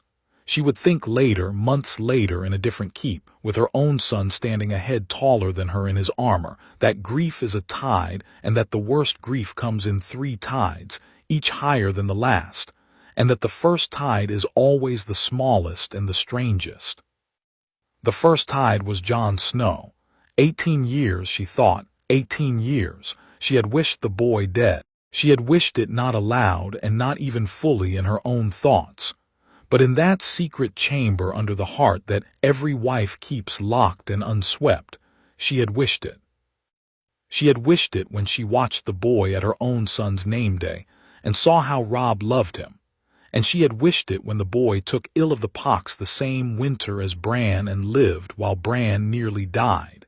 And she had wished it in the small dark hours after her milk had come in for Sansa, and she had walked past the nursery and heard another woman's bastard crying for a wet nurse in the very next room. She had wished him not cruelly. She had wished him distantly, the way one wishes a stone out of one's shoe. She had thought if only he had died of the pox, my husband and I would be lighter. He was not her husband's bastard. He was Lyanna's son. He was Ned's sister's son. Her husband had not broken his marriage vow. Her husband had ridden home from a war with his dead sister's child wrapped in his cloak, and had eaten 18 years of her cold looks rather than tell her the truth, because the truth would have killed the boy, and a Stark does not let a Targaryen child die when the child has been put into his hands. Ned had carried that load. Ned had carried it past her shoulder every morning of their marriage. Ned had let her think him a man who had fathered a bastard on a camp follower, because the alternative was a knife in a cradle. I hated an innocent child, she thought, and the thought was so clean that she did not feel it as pain at first. She felt it as a kind of cold clarity, the clarity one has on the morning of a long journey when one realizes one has packed the wrong cloak. She had hated an innocent child for 18 years. She had let him sit at the low end of the table, and she had passed him the salt with a stiff arm, and she had not once, kissed the top of his head as he went past her to the godswood. She had not even let her own children kiss him in front of her, because to permit it would have been to permit the insult against herself. The insult was never there. She opened her eyes. The rain still ticked at the glass. Her father still breathed. The second tide was Ned. It came up behind the first tide, and it was higher, as the second tide always is, and it came with a roar she could hear inside her skull. Ned was dead. Ned had been killed on the steps of a sept by a boy king with a sword too big for him. Ned had been promised the wall, she knew this. The news had come, and Ned had refused the wall because the wall would have required him to keep silent, and Ned had spoken instead. He had spoken the truth. He chose the truth over our daughters, she thought, and the second tide became, for a moment, a black thing she did not recognize. Sansa is in their hands. Arya is God's nowhere. He stood on those steps with 2 of our children inside the walls of that city, and he opened his mouth, and he told the realm a thing he had hidden for 18 years. And he must have known, that the moment he opened his mouth our daughters became less safe than they had been the breath before. For a moment she hated him. She hated him as cleanly and as wholly as she had ever hated anyone in her life, hated him with a hatred that was bright and that fit perfectly into her chest as if it had been made there. He had taken her daughter's safety, and he had spent it on a truth.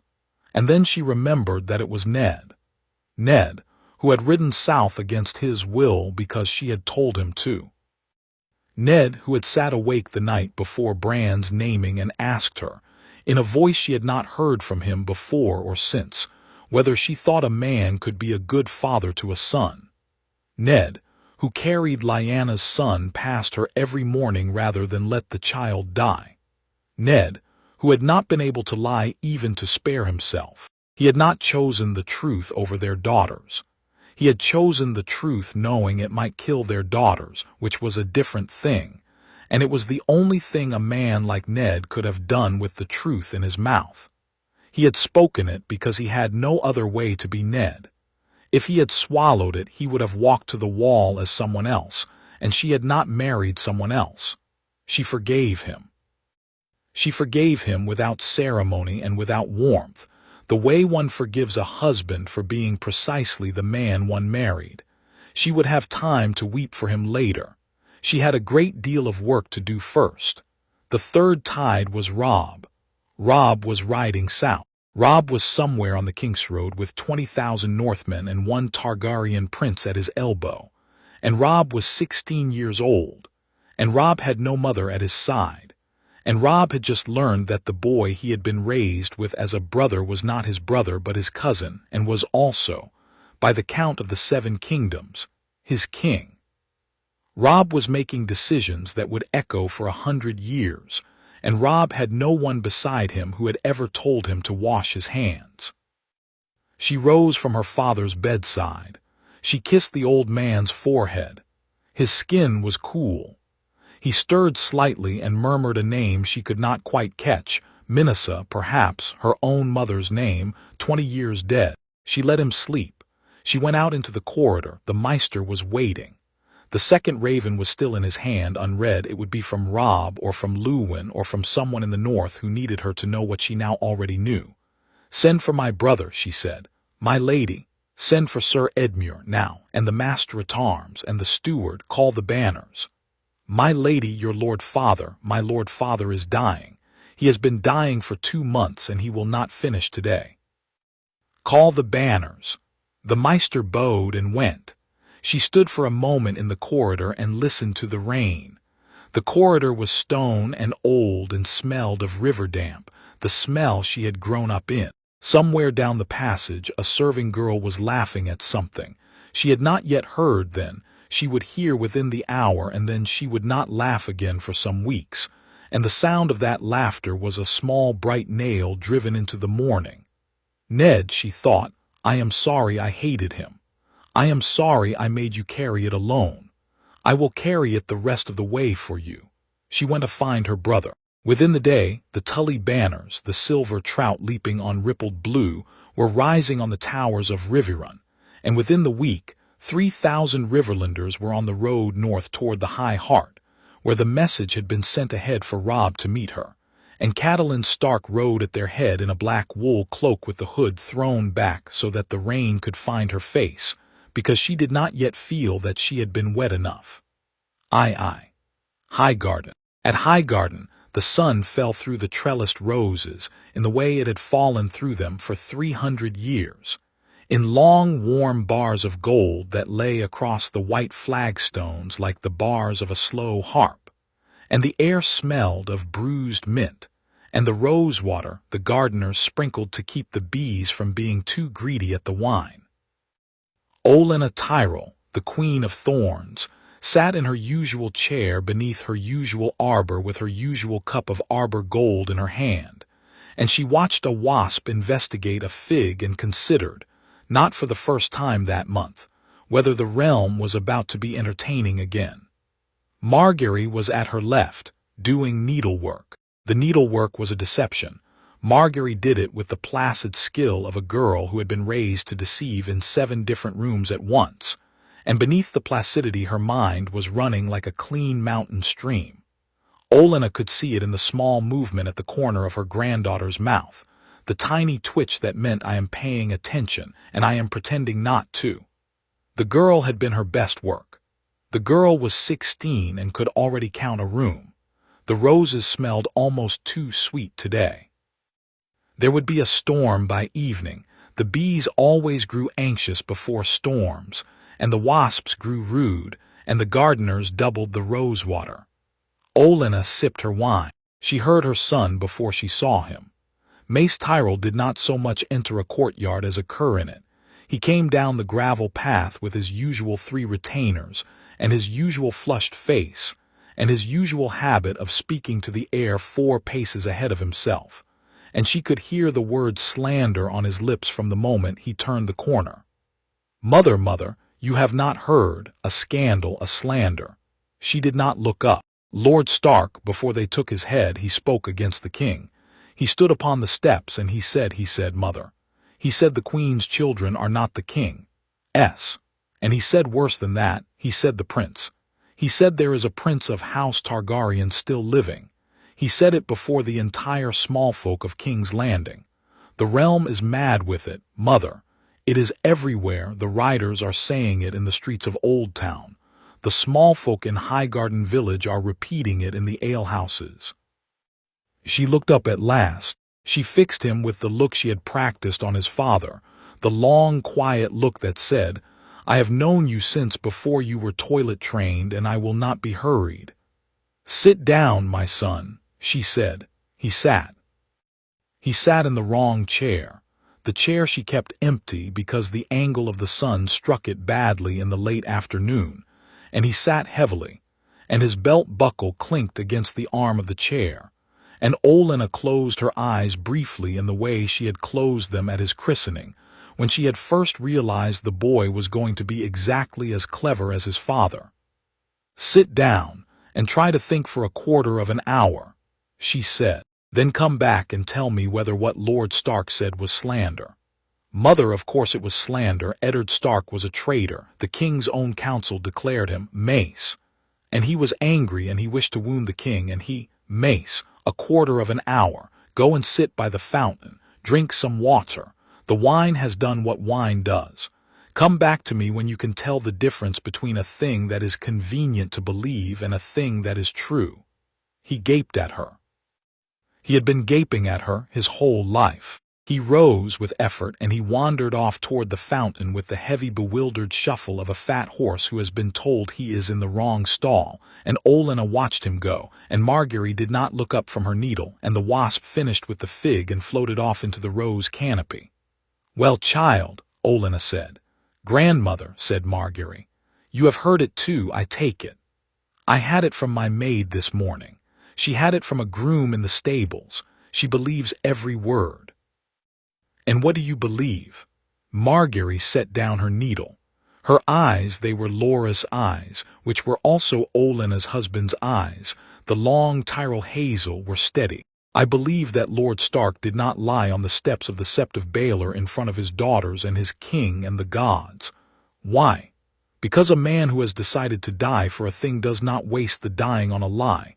He could have died for any number of things. He chose to die for that one." Olena nodded slowly. "Yes," she thought. "Yes. That is why I kept you.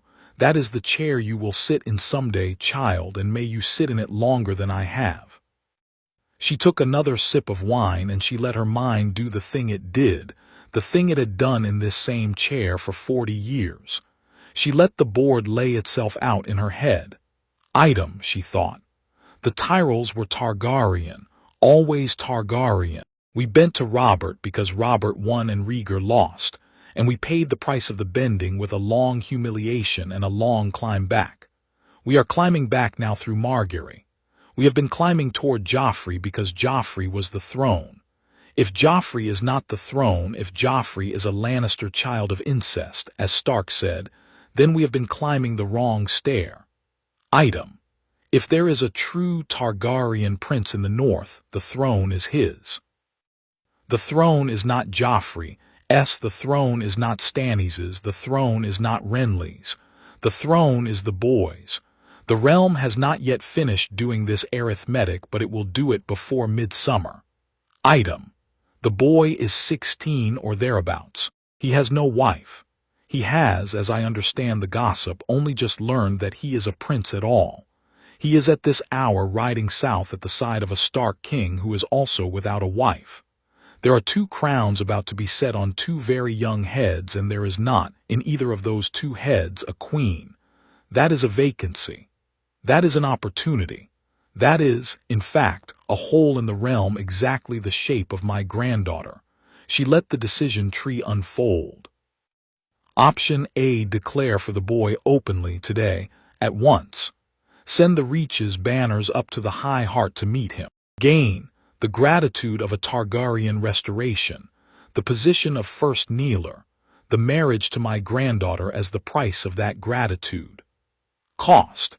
If the boy loses, if the Lannisters break him, if the Iron Throne grinds him down, if the realm decides Stark was lying after all, then the Reach is on the wrong side of a war that ends with Lannisters in Highgarden and my head in a basket.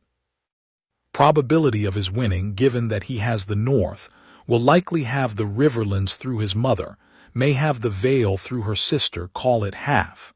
Half is too low to commit on the first day. The cost of being wrong on the first day is everything. Option B. Wait. Watch. Let other houses commit first. Gain. Safety, optionality, the ability to step in at the last moment and tip the balance. Cost. Lose first mover advantage. The boy's gratitude goes to whoever knelt first. Margaery is not the price of his crown if his crown is already paid for, and the realm remembers for centuries who came late. Cost of being late. A daughter married to a lesser man, and the Tyrells a great house for another generation, but never the great house. Unacceptable. Option C. Send a private envoy. Tonight. A small party, plain cloaks, a single signed letter under my own seal, not the Lord's seal, not Mace's, my own. The envoy carries the offer. When you are crowned, marry my granddaughter, and the Reach is yours from the first day. Until that hour we do not declare. Until that hour we sit at Highgarden and we look bewildered. If you win, we are the first who reached you, and we are also the only ones who reached you in writing in private, before the realm had even chosen its sides. If you lose, the letter never existed, the envoy never rode. We mourn you and we kneel to whoever it is who killed you. Gain, optionality plus first mover advantage.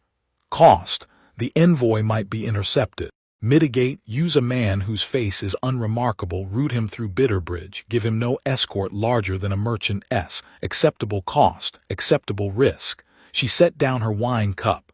Margaery, grandmother, how would you feel about being a queen of a different sort than we had planned? Margaery did not blink. I have always thought, she said, that the surname of the king was less important than the shape of the crown. Olena laughed. It was a short laugh and it was warm. Yes. Yes, that is the chair. Sit in it. She turned slightly in her own seat and called, in the voice she used for stewards, Sira. A woman appeared from behind the arbor as though she had been folded into the trellis. Send for Lord Garland, quietly, through the kitchen passage, and bring me my writing case, the small one, the rosewood one with my own seal, not my son's seal, mine. At once, my lady. And Sira, my lady, my son is by the fountain trying to think. Do not let anyone disturb him, he may yet succeed. She wrote the letter herself, with her own hand, in a script that was small and dry and economical, in a chair under the trellis, while the sun moved its bars of gold one slow finger-width to the west. Margaery watched her write and did not speak. When the letter was finished, Olena folded it 3 times and sealed it with green wax and stamped the wax with a rose she had carried at her own girdle since the day she had come to Highgarden as a bride. The envoy rode at moonrise. He went out through the kitchen gate dressed as a wine merchant from the arbor, with a single mule and a single pack saddle, and the letter inside the lining of his right boot. He was not seen leaving. He would not be seen on the road. He would ride for the High Heart where the Stark host would be camped, and he would put the letter into the hand of the boy from Winterfell and into no one else's. And Olena Tyrell would sit at Highgarden under her arbor for a fortnight and look bewildered by the news from King's Landing and tell anyone who asked her that her son was thinking about it. Mace returned from the fountain. "Mother," he said, "I have thought about it, and I am not certain it was slander." "Very good, dear. Have some wine. We shall talk about it tomorrow." The storm came that night as she had known it would. It rolled in off the sunset sea and broke against the mander, and Olena lay in her bed and listened to the rain on her roof and thought, with great satisfaction, that the boy in the north did not yet know how much had moved for him in this small garden by the wine cups, and that this was the proper order of things. A king should always be informed of his good fortune some weeks after he has received it. The Eerie was always cold. The Eerie was built on a stone tooth 700 feet above the floor of the Vale, and the wind came up through the moon door in a permanent thin moan, and the great hall was so high above the world that the clouds drifted into it on damp afternoons and made a kind of weather inside the keep. It was a place that had been built by a man who wanted to be left alone, and it had been inherited by people who could not be left alone, and the contradiction was the kind of contradiction that drives families slowly mad. Lysa Arryn sat upon her late husband's high seat with her son at her breast. Robin was 8 years old. He was a thin, twitching child with a damp mouth and pale eyes, and he was suckling from his mother in the great hall in front of 3 knights and a maester and a man in a mockingbird pin. Petyr Baelish stood at her right shoulder. He was looking at the moon door. He was looking very fixedly at the moon door, in fact, and at the wall behind the moon door, and at his own boots, and at the small pattern of damp on the flagstones, and at any object in the hall that was not the small wet sound of an 8-year-old boy at his mother's nipple.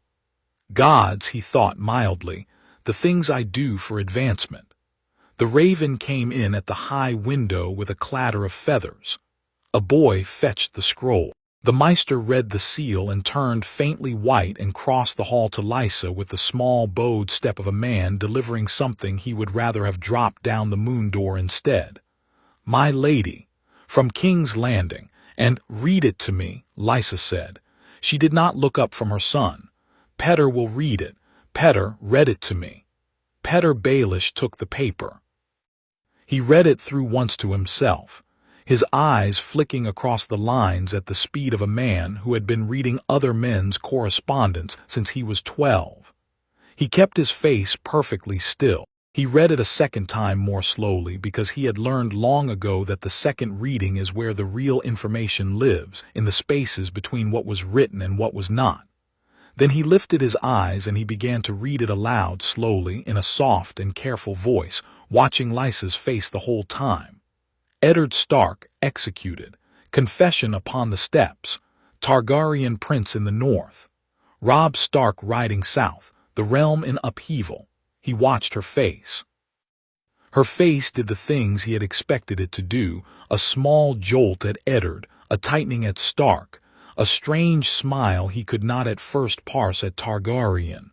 Robin went on suckling. Petyr did not look at Robin. Petyr looked at Lysa. And while his lips read the letter aloud, his mind, the part of his mind that was always running, the part of his mind that was the engine of him, ran the board. "Let me count the boards I am playing," he thought. Board 1, King's Landing. Ned is dead. I wanted Ned dead. Ned dead is a gain. But Ned dead in this manner, Ned dead having spoken, is a loss against the gain. Because Ned dead and silent leaves Cersei in command of a boy king, and the realm convinced of the Lannister line, which is the board I had been setting up for 2 years.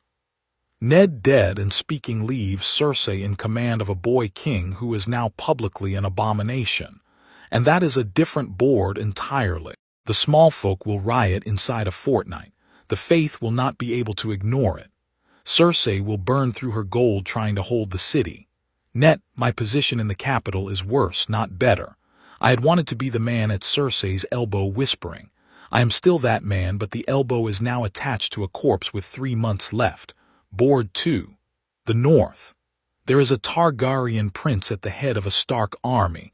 I do not know this boy. I have never met this boy. I have no leverage over this boy. He has no debts to me, no secrets I hold, no women I know that he loves. He is, from my position, a wall, a blank wall. That is the worst possible card to be dealt, a major piece on the board over which I have zero control. I must acquire control. I cannot acquire it directly. I must acquire it through a relation. Board 3. Sansa. Sansa is in the Red Keep. Sansa is the eldest true-born Stark girl with a claim to the north after Robb and the prince. Sansa is, I had been preparing to extract her. I am still preparing to extract her. Sansa is now also the woman the new king's cousin and brother companion would marry her off to in order to bind the realm. Sansa is therefore extremely valuable and extremely watched. The extraction is harder by a factor of 3. The reward is larger by a factor of 10. Acceptable trade. Board 4. The Veil. The Veil has not moved. The Veil will not move unless Lysa moves. Lysa will move only if I tell her to. The question is not whether I can move the Veil, the question is which way to move it. Subcalculation. If the Veil declares for the Lannisters, I am on the losing side within a year. The Lannisters cannot survive a Stark Targaryen Tyrell coalition, and the Tyrells will declare for the boy by midsummer if they have any sense, and the Tyrells have sense in at least one chair under that rose roof of theirs. Rejected. If the Veil stays neutral, I gain nothing. The Veil is wasted as a card and I am wasted as a player. Rejected. If the Veil declares for the boy in the north, the Veil joins the winning coalition early, and Lysa, as the boy's aunt by marriage, is suddenly a figure of consequence, and I, as her counsel, am a figure of consequence at her elbow. I become useful to the boy through her. I become useful to Catelyn through her sister. I become useful to Sansa through her aunt. 3 threads, 1 move. Selected. Refinement. The wording matters. Lysa must declare not for the Targaryen prince but for her sister and her sister's son. The Tully bond, not the dragon claim. This positions us as family rather than as ideology, which is a softer surface for later betrayal. Selected. Refinement. The declaration must come from Lysa's mouth in front of these knights, with my hand visible at her shoulder but my voice not on the record. The knights must believe she chose. Selected. He finished reading the letter aloud. He folded it. He set it on the small table. Lysa was crying. She wept easily, she always had. The tears were already running down the soft fold of her cheek and into Robin's hair. Robin had stopped suckling and was making a small, uncertain whimpering, sensing the tension in his mother's body. Petter bent close to her ear. He did it gently. He did it as a lover would. He spoke very softly in the voice he used for the moments that mattered. "Cat," he murmured. "Cat will need the Veil." She looked up at him. Her eyes were already half lost. "Her son rides south with the prince," he said. "He has no army of the south. He has the north, he has perhaps the rivers, but he has no spears from the great Vale of Arryn. If you do not give them to him, Lysa, the Lannisters will close around him at the Trident, and your sister's son will die there, the way your husband died, the way Eddard died. You can stop that. You alone can stop that. You are a Tully, and the Tullys do not abandon kin. Petter, declare for Tully and for Stark, my love. Declare it now in front of these men. Catelyn will love you for it. She will love you the rest of her life. You will be the sister who saved her son." Lysa wept harder, she wept openly, she clutched Robin to her and she rocked. "Yes," she said. "Yes, I will, Petter, I will. Tell them, my love, tell the knights. Tell the Maester, let it be witnessed. She told them. She told them in a high, cracked voice, with her son still half at her breast. And the knights looked uncomfortable, and the Maester looked relieved, and Petter Baelish looked at the wall behind the moon door, with the small private satisfaction of a man who has, with 3 sentences whispered in a damp ear, moved a major piece 3 squares across the board without himself appearing to have touched it. The veil would rise for Robb. The riders went out that very night.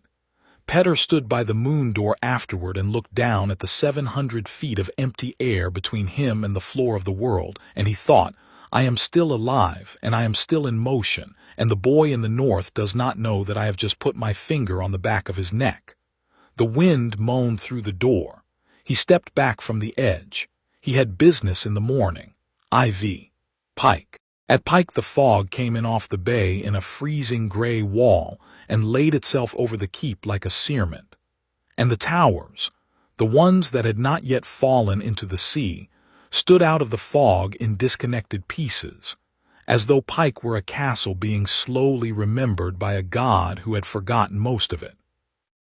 The seastone chair had been carved, the singer said, from a single black stone that had been spat up by the drowned god himself, and it sat at the head of the great hall of the kings of the Iron Islands like a piece of the sea floor that had been brought indoors and refused to forget where it came from. It was cold to sit on. It was cold to look at. It had been built for cold men. Balon Greyjoy sat on it. He was a thin gray man with iron teeth in his belt buckle and a face that had not smiled, his daughter sometimes thought, since the year his sons had died on Fair Isle. A Shah stood at his right shoulder in mail. The great hall was full of captains and reavers and salt wives, and one tired ravenkeeper still holding the small bone scroll case from which the message had come. The message was from Theon. Theon was riding south with the Stark host. Theon had written in a hurried hand, and a hand that was, even at this distance, a little drunk with the news. The parchment told of Ned Stark's death and of the Targaryen prince and of the rising of the north and of the Riverlanders gathering at the High Heart. And at the bottom Theon had written, Father, the south is breaking. I will write again when I know more. Balon read it once. He did not read it twice. He let the parchment fall onto the arm of the seastone chair where the wind from the sea window worried at it like a small wet dog. He thought. A Stark king, he thought. A Targaryen prince. A Lannister queen with no husband. A Baratheon brother on Dragonstone and another at Storm's End. A Tyrell Rose that has not yet chosen. A Martell son that does not love Lannisters and has not forgotten Elia. 5 claims. 6, 7, every great house with a finger on a sword. He had seen this once before. He had seen it when the mad king's son ran off with the Stark girl and the realm had cracked open like a clam in a fire. He had been a younger man then, and he had not had his crown ready, and Robert Baratheon had won too quickly for the Iron Islands to take advantage. He had vowed, on Fair Isle, with his sons cold on the rocks beside him, that the next time the green lands cracked open he would not be slow. The green lands were cracking open. When a man is offered a crown by the chaos of his enemies, he thought, he picks up the crown. He does not ask the chaos for permission. He does not consult the drowned god. The drowned god put the chaos there for him. He picks up the crown. He looked up. Asha, father, the longships. How many? All of them. She did not even pause, and the target. The north. A small intake of breath from one of the captains. Asha did not breathe in. Asha looked at him with the long, flat, assessing look that he had taught her to use on him as on any other man. The north is the boy you wanted us friendly with. The north is empty of men. The north is one moon's march behind a 16-year-old Stark and his bastard cousin. The north has taken its spears south. The north has women in its keeps and old men in its halls. The north is a coast with no defenders and a harvest still in the field. He paused. We are not friends with the north. We are the Iron Islands. We have never been friends with anyone. we pay the iron price. The Stark boy will hate you for it. The Stark boy will be dead at the trident or crowned in King's Landing by the time we have taken Deepwood Motte. Either way, he will not be in the north to defend the north. Either way, the north is ours to take. If he wins, he will be too busy ruling 7 kingdoms to take it back from us. If he loses, we have it free. He almost smiled then, almost. Either way, I am a king. I have not been a king for 10 years. I will be one again before the year is out. Asha said nothing for a long moment, then she nodded once. As my king commands. Balon Greyjoy rose from the seastone chair. He spoke the words. He spoke them in front of the captains and the salt wives and the raven keeper and the cold dripping stone of his ancestral hall. And the words went out across the fog and across the bay and into the longships at anchor. And within 3 days the longships were moving, black and low and silent across grey water, northward up the coast toward Deepwood Motte and Torrens Square and the unguarded harbors of the stony shore. He did not write to his son. He let his son ride south with the Stark king and learn his father's choice in the way sons usually learn such things, which is by a messenger arriving at an awkward moment. The fog stayed on Pike for a week. Dragonstone. The storm at Dragonstone was a Dragonstone storm, a black-bellied thing that climbed up over the island from the southeast and broke against the western cliffs in long roaring sheets. And the wind in the stone drum was the wind of every storm that had ever broken on that island for 300 years compressed into one cold room. The painted table stood in the center of that room. It had been carved by Aegon the Conqueror himself. The singer said, before the conquest, as a kind of plan, the 7 kingdoms were laid out on its surface in raised wooden hills and valleys and inlaid rivers of silver, and the candles burned in iron sconces above it, so that the small wooden castles cast small wooden shadows in the directions one would expect of an evening sun. Stannis Baratheon stood at the head of the table with his hands flat on the wooden surface and his eyes on the painted city of King's Landing, and he did not move. Davos Seaworth stood 3 paces behind him, with his hat in his hand and the 4-fingered hand at his side, and Davos did not move either, because Davos had been the king's man long enough to know that when Stannis went still it was the kind of stillness that came before a long, terrible motion. And Davos's part in such moments was to be a fixed object Stannis could orient himself against. Melisandre stood at the brazier in the far corner of the room. The brazier was full of red coals and a low blue flame at the center, and her shadow on the wall behind her was tall and slim, and seemed to belong to a different woman than the woman casting it. She was looking into the flame. She had been looking into the flame since the raven came. The raven had come an hour ago. Stannis had read the scroll standing. He had read it once very carefully, and he had put it down on the painted city of King's Landing, and he had not moved since. His jaw worked. That was the only motion. The muscle at the hinge of his jaw, the one Davos had learned to watch, worked once, twice, again, and stopped and worked again. Stannis Baratheon thinking was not a comfortable thing to watch. It looked like a man trying to chew through a problem with the bones of his face. Incest, he thought. I suspected. I have suspected for 2 years. I told no one because I had no proof, and I am not the kind of man who speaks without proof. I told Jon Arryn because Jon Arryn was the hand, and the hand was the man who ought to know. Jon Arryn began to investigate. Jon Arryn died. I knew then that I had been right. I went to Dragonstone because the Red Keep was not safe for a man who had been right.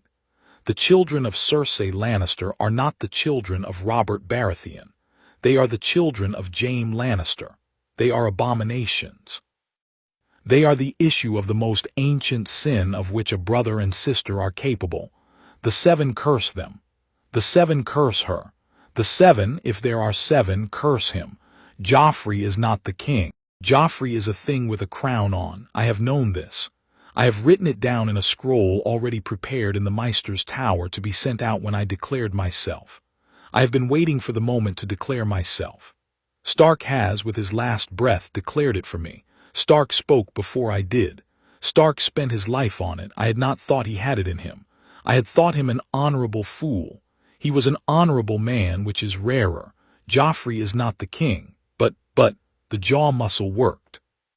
But Stark spoke a second thing. Stark spoke a thing I had not known. Stark spoke of a son of Rhaegar Targaryen, born of Lyanna Stark his sister, raised by Stark for 18 years as his own bastard.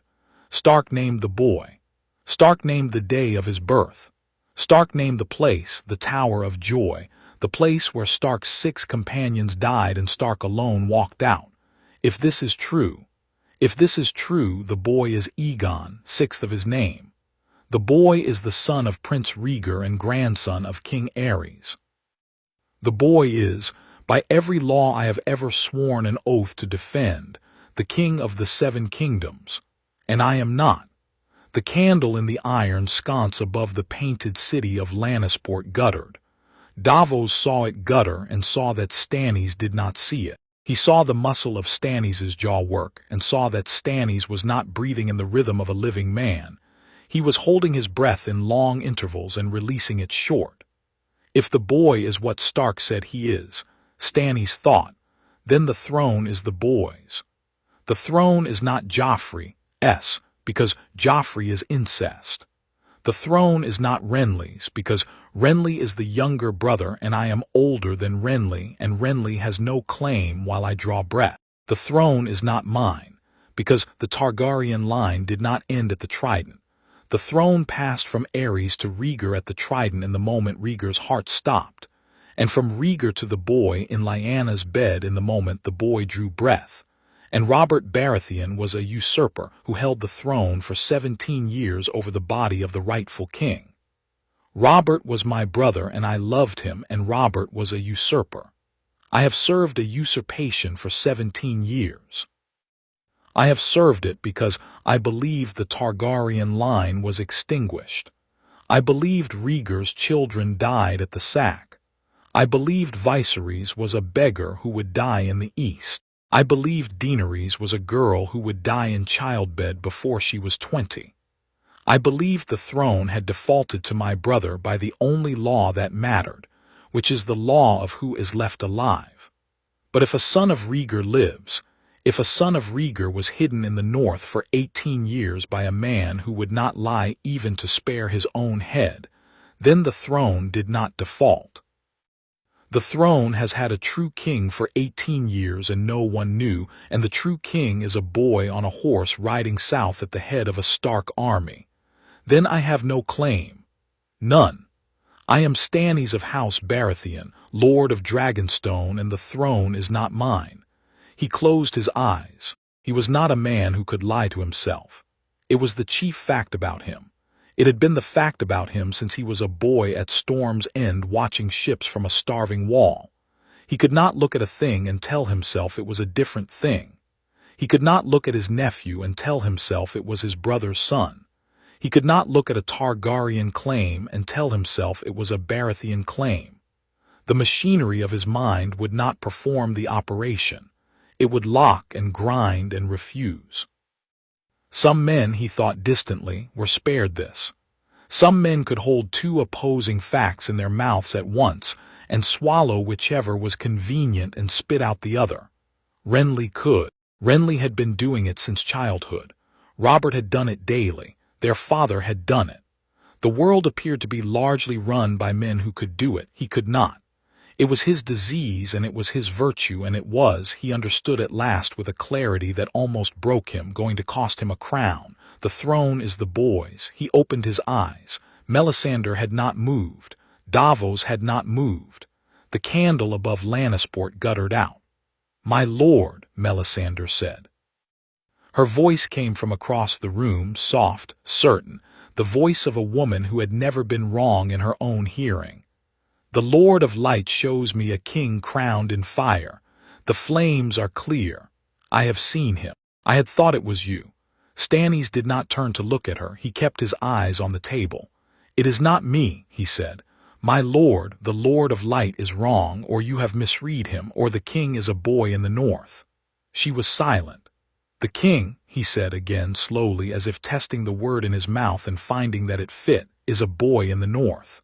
Davos drew a small breath and let it out. Stannis stood at the table a long while. Davos watched the shoulders.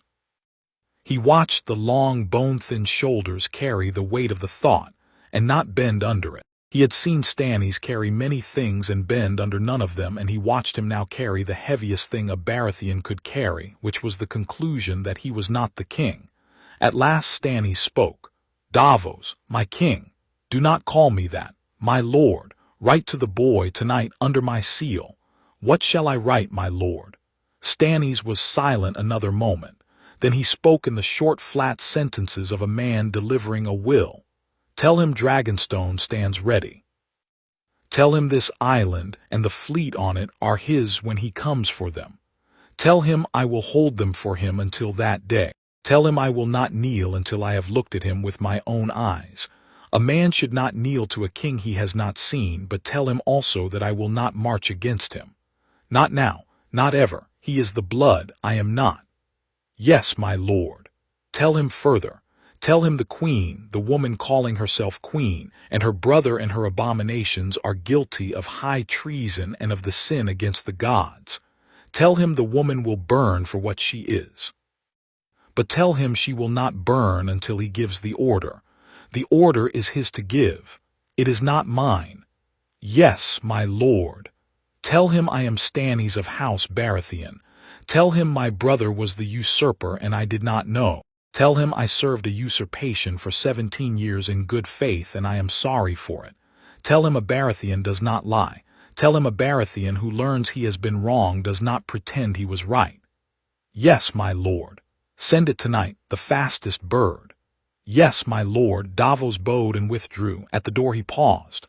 "My lord," he said, "forgive me. The queen, Cersei, and her children, they are still in the Red Keep with the boy. If we do not move, she may yet kill the Stark girls." Stannis looked at him for the first time. "Then we move on King's Landing," he said. "Not as kings, as bannermen. We move under the boy's banner. We sail when he sends word. Until then I hold Dragonstone for him."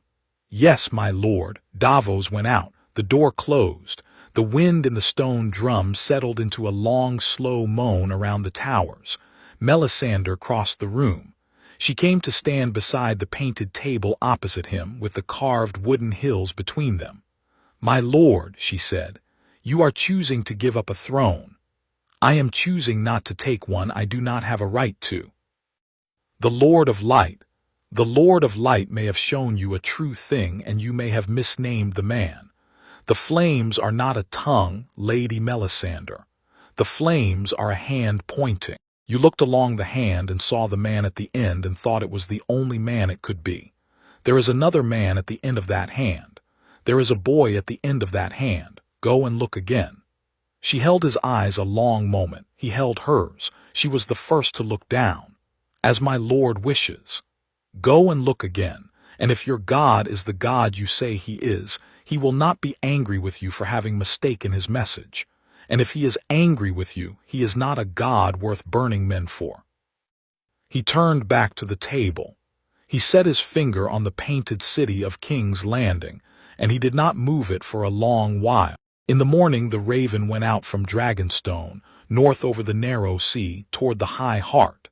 It carried Davos's letter sealed with the crowned stag of House Baratheon, and it carried a single private line at the bottom in Stannis' own hand. "The throne is yours. Take it. V.I. Interlude. Renley at Storm's End. Renley Baratheon laughed when he heard. He was in the small hall at Storm's End with Loras at his side, and a half-eaten plate of figs between them and a cup of summer wine in his hand. And a messenger came in with the news from King's Landing, and a second messenger came in behind him with the news from the Reach, and a third was already on his way up from the harbor with the news from Highgarden. And Renley heard the King's Landing news first and laughed out loud. "A Targaryen prince," he said, "in the north, with the Stark boy." Ned Stark went mad on the steps of the Sept and named a Targaryen prince in the north, and he died for it. He laughed again. Oh, the gods are not without humor. The laugh died about 2 breaths later. The laugh died when Renly Baratheon, who was charming, who was beautiful, who was beloved, who was vain, who was not stupid, finished the sentence in his head that the news had opened. A Targaryen prince in the north, he thought, means the Tyrells will not back me. He set down the cup. Loras, my love, the Tyrells, your grandmother. I know, said Loras quietly. I know. Margaery, I know. He looked at Loras. Loras looked back. There was a small silence, and in the silence Renly did, with the speed of a man who had been raised at his brother's court, and who had been told from the age of 9 that he had to make himself useful, or he would be married off to a cousin in Highgarden, the arithmetic. Item. My claim was always weak. My claim was younger brother. My claim was charm. My claim was the Tyrell sword behind me and Margaery on my arm and the strength of the reach, and the smile that the small folk would warm to. My claim was a queen engine. It was Margaery and Margaery's brothers and Margaery's grandmother, and the 80,000 spears that come with Margaery. Without Margaery, I am a younger brother with a stag on a yellow field and very nice teeth. Item. Margaery will not marry me now. Margaery will marry a Targaryen. The Tyrells are Targaryen and have always been Targaryen, and now they have a Targaryen to be Targaryen for. The marriage I had been quietly negotiating for 2 years is dead in the cradle. Item. Stannis. Stannis is older than me. Stannis has a stronger claim than mine even without the Targaryen. With the Targaryen, Stannis has no claim either, but Stannis has Dragonstone and the royal fleet and a man's mind. And Stannis will choose a side faster than I will, and his choice will count for more than mine. Item. I cannot, by any arithmetic I can do at this table, become king. Item. I can become a man who declares for the boy and is rewarded for declaring early. The reach will reward me. My beloved will reward me. The boy will reward me. He is 16 and frightened and will need friends who smile, and I am a man whose smile has been my chief instrument since I was 11. Item. Or I can declare for myself and lose. He picked up a pen. He drew a fresh sheet of parchment toward him. He began, almost from habit, to draft a letter declaring himself king. The words came easily. He had practiced them in his head for 2 years. He wrote 3 lines, then 4, then 5. Loras reached over and took the parchment out from under his hand and held it to the candle. The flame caught the corner. Loras, my grandmother has already chosen, brother. We chose the boy in the north. What boy in the north? He's been at the wall a fortnight. He's been a Targaryen prince his whole life, and we didn't know. Now we do. The parchment curled and blackened in Loras' fingers. He held it until the flame nearly reached his thumb, and then he dropped it into a wine cup, and the small fire hissed out in the dregs of the summer wine. Renly looked at the cup. He looked at Loras. He looked at the cup again. He did not, in the end, write the letter. He did not declare himself. He sat at Storm's End with his beautiful knight and his half-eaten figs and his very nice teeth, and he was, for the first time in his life, a man without a plan. The chair was the same chair. The wine was the same wine. The light coming through the eastern window was the same Stormland's light. But the man was different. The man had been deleted by a single raven and had not yet been written back in. He sent no banners. He raised no men. He sent no envoys. He sat at Storm's End and he waited, and the wait would be the longest 2 months of his short life. VII. Closing, a letter arrives at Winterfell. Winterfell was cold even in summer, and the great hall at Winterfell on the evening the 3 letters were read aloud was lit only by the long hearths and the candles in the iron stands behind the high seat, and the candles guttered in the small draughts that the keep had always had, and the rushes on the floor were the rushes that had been laid down a week before Robb had ridden south, and that no one had thought yet to change. Bran Stark sat in the high seat. He had been carried to it by Hodor. He had been arranged in it by Maester Luwin, with a cushion beneath his thin legs that did not work and a fur over his shoulders that was too large for him. He was 10 years old. He was the Lord of Winterfell because there was no other Stark in Winterfell to be the Lord of it. Rickon was 3 and asleep. Robb was on the King's Road. Sansa and Arya were in the south. Jon was the king. Bran turned that fact over in his mind the way he had turned over, that summer before the fall, the small smooth stones at the bottom of the Godswood pool. He turned it over carefully, examining it from every side. Jon is the king. It did not at first feel like a true fact. It felt like a fact someone had told him for a jape. Jon had given him his first wooden sword. Jon had carried him on his shoulders along the wall walk when he was 4. Jon had cried in the courtyard the morning before he left for the wall, and Jon had thought no one had seen him cry, and Bran had seen. Jon is the king, Bran thought, and I knew him when he was just my brother. Maester Luwin stood at the foot of the dais with 3 small scrolls in his hand. "My lord," he said gently. He had not yet quite stopped saying "my little lord" in private, but in the great hall in front of the steward and the captain of the guards, he said "my lord." 3 letters have come this day. Read them. From your lady mother. From the Tyrells of Highgarden, under the seal of the Dowager Lady Olena, privately delivered, my lord, and to your brother, not to you.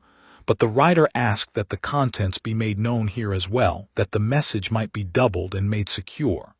From Lord Stannis of Dragonstone. Read them, Bran said again. He had heard that summer the way his father said read them, and he tried for the same flatness of voice. He almost reached it. Luwin read. His mother's letter was short. I ride to meet your brother at the High Heart. The Tully banners are with me.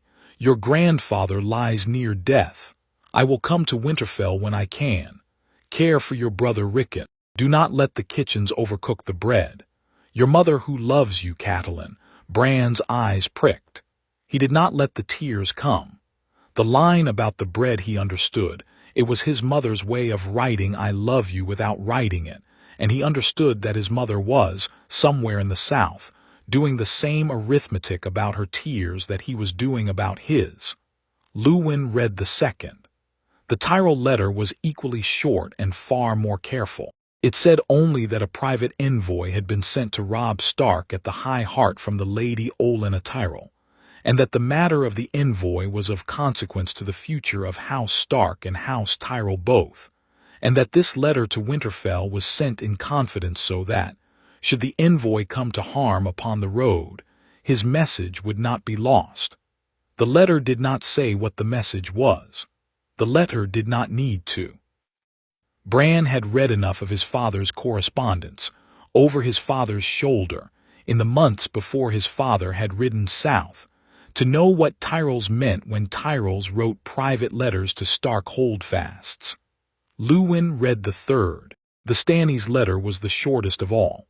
Dragonstone stands ready for the king when the king comes. Until then it is held in his name, Stannis of House Baratheon. The hall was silent. The fires popped. Somewhere a hound shifted in the rushes.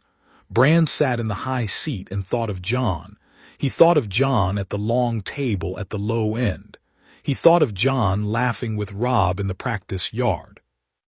He thought of Jon teaching him how to draw a bow and saying, "Don't pull with your arm, pull with your back, pull with your whole self." He thought of Jon at his bedside that day after the fall, before they had decided whether Bran would live. He had been only half awake, and he had heard Jon's voice, and he had known he would live by the sound of it.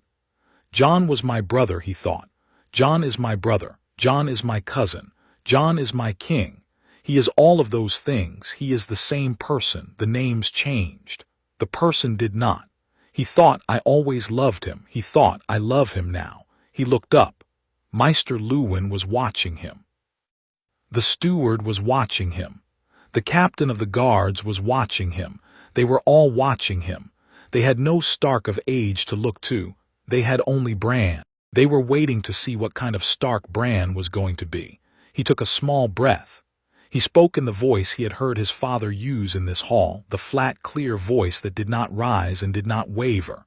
"Write back, Meister, to all three, to my mother, to the Tyrells, to Lord Stannis." "Yes, my lord, what shall I write?" Bran thought. He thought for a moment longer than he needed to, because he wanted to be sure of the words. When he spoke them, they came out in one piece. "Say that the Starks are with my brother. Say it in those words, not with Robb, not with the prince. Say the Starks are with my brother. Write it to all three. Sign it with my name." "My lord." "Write it, Meister, please." Meister Lewin looked at him a long moment. Something moved in the old man's face, a kind of grief and a kind of pride and a kind of recognition all at once, and then he bowed his head. "At once, my lord." He went. The hall emptied slowly. Bran sat in the high seat alone with the fires. Outside, beyond the wall walks and the Wolfswood and the Kingsroad, the realm was moving. The Tully banners were on the road north. The Vale knights were riding down out of the bloody gate. A small envoy in a wine merchant's cloak was riding hard for the High Heart, with a folded green-sealed letter inside the lining of his boot. A black raven from Dragonstone was beating north over the narrow sea. A line of longships was moving up the western coast under a freezing fog. A young king in a yellow Stormlands hall was sitting with his hands empty. And at the center of all that motion, though he did not know it, though he would not know it for 2 more days, though he was at this hour eating cold mutton at a campfire on the Kingsroad, and laughing at something Theon Greyjoy had said and trying not to think about his father, was a boy named Jon. Bran in the high seat sat very still. He looked older than he had at breakfast. He looked, in the firelight, almost like a small gray man. The hall around him was the hall of his fathers, and the seat beneath him was the seat of his fathers, and the realm beyond the walls was the realm his brother would, before the year was out, have to decide whether to take. The fires burned down. The hall grew colder. Bran did not call for more wood. He sat in the seat of his fathers and he waited, the way Stannis at Dragonstone was waiting, the way Renley at Storm's End was waiting, the way Olena under her arbor was waiting, the way the whole continent was now waiting, for the boy on the Kingsroad to look up and understand what he had become. The candles guttered. The wind in the courtyard moved. The realm had heard itself. Now it was the king's turn to hear. Chapter 5. 4 crowns, 1 realm. The Red Keep, the mud gate opened for him at noon, and Tyrion Lannister rode through it on a garron that was too tall for him and too short for the men around him, and he thought, as he passed beneath the iron teeth of the portcullis, that he had never wanted less to be home. His escort was 12. 12 was the wrong number, too many to be discreet, too few to mean anything if discretion failed, and he had chosen it deliberately, because the wrong number was sometimes the only honest one. He had ridden up the Kingsroad in 11 days from the inn at the crossroads, sleeping 6 hours a night and not well, and somewhere in the 3rd night the hedge knight had told him the story, and he had not slept since. The hedge knight's name had been Sir Creighton Longbow, and he had been drunk enough to tell it twice. The first telling had been in the common room with the fire roaring, and Tyrion had listened with one ear, because he listened to drunkards with one ear as a matter of professional habit, and the story had been the kind of thing one expected from a drunkard. The Stark stood on the steps and called the king a bastard, and named the boy on the Dragonstone hill a king, and the headsman took his head and the city wept. And Tyrion had paid the man a copper for the entertainment and gone to his bed. The second telling had come an hour later when Tyrion had stopped on the stair, halfway up, and turned around and come back down and sat by the man and bought him another cup and said, "Tell it to me once more slowly, and tell me everything Lord Stark said about the boy." The second telling had been longer. The hedge knight had been there. "On the square, my lord, packed in like fish in the salt, I saw it with these eyes, and my eyes are the only thing my mother left me that still works." The hedge knight had reported the confession in something close to verbatim. the way men do when a thing has frightened them into memory. The Queen's son is no son of King Robert. The Queen's son is the Queen's brother S. The boy I called my bastard is the true-born son of Rhaegar Targaryen and my sister Lyanna Stark, who was his wife. His name is Aegon. The Iron Throne is his. And then the headsman, the hedge knight, had said. And then the silence, the hedge knight, had said. And then a child screaming, somewhere in the crowd, the hedge knight had said, and that had been the only sound for 100 heartbeats, until a woman near me started keening, not the king's name, my lord the Starks. She was keening for the Stark. Tyrion had given the man a silver stag and had gone upstairs and had not gone to bed. He had sat on the edge of the straw mattress in a posture that was not quite sitting, with his short legs not quite reaching the floor, and he had begun the calculation. Joffrey is blonde. That was the first stone in the wall, and he placed it carefully. Robert had black hair. Cersei had gold hair. The Baratheon seed was strong. Every bastard the king had ever spilled across the realm had come back wearing the black of Storm's End. Every barmaid's brat in flea bottom with the king's coal dark mop and the king's heavy jaw. There were no blonde Baratheon bastards. There were no blonde true-born Baratheons either, going back 4 generations on the Maester's rolls. Tyrion knew this because he had once, drunk, looked it up for amusement, the way other men sought out maps of imaginary continents. Joffrey is blonde. Tommen is blonde. Miachella is blonde, 3 for 3.